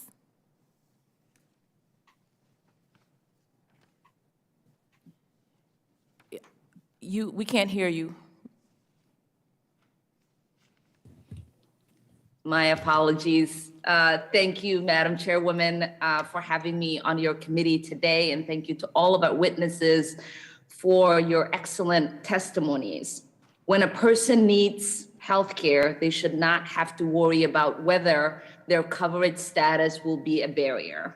But unfortunately, that is not the case for millions of marginalized gender identities in the United States. Across the United States, transgender people are uninsured at a greater rate than their cisgendered counterparts. When trans folks who are covered seek care, they experience denials of medically necessary services at higher rates. Dr. Blackstock, can you speak to how these trends perpetuate stigma against trans folks and the broader LGBTQ plus communities in healthcare settings? Yes, Representative Omar. So, one thing that we know that's that our healthcare system is not sensitive enough to the needs of the LGBTQA plus community, and that many of our healthcare providers are not trained in a way that is needed to provide the best care. But access is so incredibly important, especially for these communities, because we know that these health inequities exist and they're perpetuated because people from these communities are unable to access care. So I think Medicare for All will provide an opportunities for members from stigmatized communities to engage and access with the healthcare system. And the healthcare system also needs to be equipped to provide the resources and services in a culturally sensitive way and a culturally responsive way to these communities. Dr. Michener, what steps can Congress take to ensure that people of marginalized gender identities are able to access medical that are necessary care and free of stigma and financial barriers? I think the sorts of policies, the commitment to universal coverage that we've been talking about here today is a first and critically important step. I think that there are barriers that are really concrete around simply being able to have access, and that's a sort of first point to address. Over and above this, though, I do think that we need to think about interventions that are sort of tailored to these uniquely marginalized populations, and so we need to be aware of what the unique challenges are in those populations, and I think part of what that means is understanding, talking to those folks, understanding better their perspectives and barriers, and connecting that information with the policy choices that we make going forward. So I guess the broad point I'm making is to really think about how we can improve voice in addition to access, so that the people who are most affected, who have really unique stakes around these particular kinds of barriers, can really help us to understand how to engage and move forward in a way that's going to address their particular vulnerabilities. And I wanted to also ask you, as someone who supports Medicare for All and serves as the vice chair of the Medicare for All caucus, oftentimes we hear how universal access to care can lessen the quality of care that is available to people. Can you respond to that sort of critique as an advocate for universal access? I appreciate the opportunity to address that. So one of the things that I always emphasize is that quality of care, just like access to care, is a choice. It's a political choice. And so many of the critiques that we've heard around quality of care, look at the VA and its weaknesses, or look at Medicare and its weaknesses, those are a reflection of political choices, choosing to underfund those services, choosing to create administrative burden and barriers, choosing to make life for people on those programs more difficult. And if we make different choices, we can have government programs that are just as well run, just as efficiently run, actually more so, than private options. And the reason is because there's no profit motive. We're not trying to maximize what we can gain in exchange for what we give in the context of a government program. We're trying to maximize what we can give in exchange for improving people's lives, saving their lives, and helping them to thrive. That's the best context for both efficient and effective programs that are going to help people. And to the extent that that's not what we have, it's because we're choosing not to put the pieces and the resources in place to achieve it. Thank you so much for that response. I will just say, as someone who has been fully insured for the first time in my life here in the United States, I know just how much my healthcare has improved, not just having the anxiety of worrying about whether I could access, what Congressman Bowman was talking about, being able to pick up the phone, walk 10 steps to a medical professional to care for you. That's the kind of access that we want for everyone, and that's the kind of access everyone deserves. So again, thank you all for the opportunity to have this conversation. Chairwoman, I yield back. Before we close, I want to offer the ranking member an opportunity to offer any closing remarks he may have. Ranking Member Comer, you are now recognized. Well, thank you, Madam Chair, and I just want to reiterate the fact that the Oversight Committee's role is to determine waste, fraud, abuse, and mismanagement in the federal government and try to provide solutions to those problems with waste, fraud, and abuse.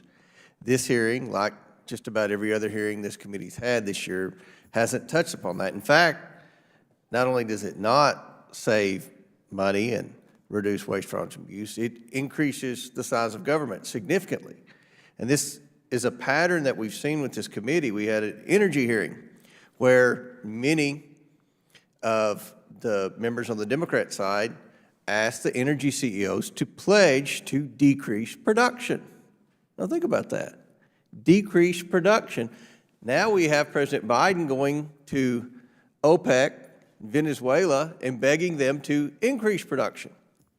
I say that because we don't believe that the government can efficiently run healthcare. We believe that the solution to healthcare problems is with innovation, is with competition. And that's where Republicans will continue to work to try to find solutions when we talk with healthcare. But Madam Chair, thank you for the time, and I yield back. Thank you. I now recognize myself.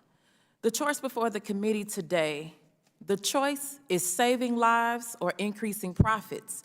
It's the quality of life or the quantity of yachts.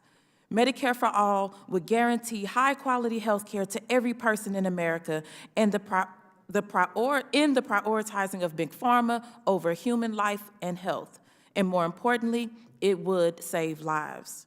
to the 30 million people in this country who are uninsured, to those who are underinsured, and to the Black, brown, indigenous, disabled, low-income, and trans people who are burdened under the various inequalities of our healthcare system, we see you, we know, and you matter.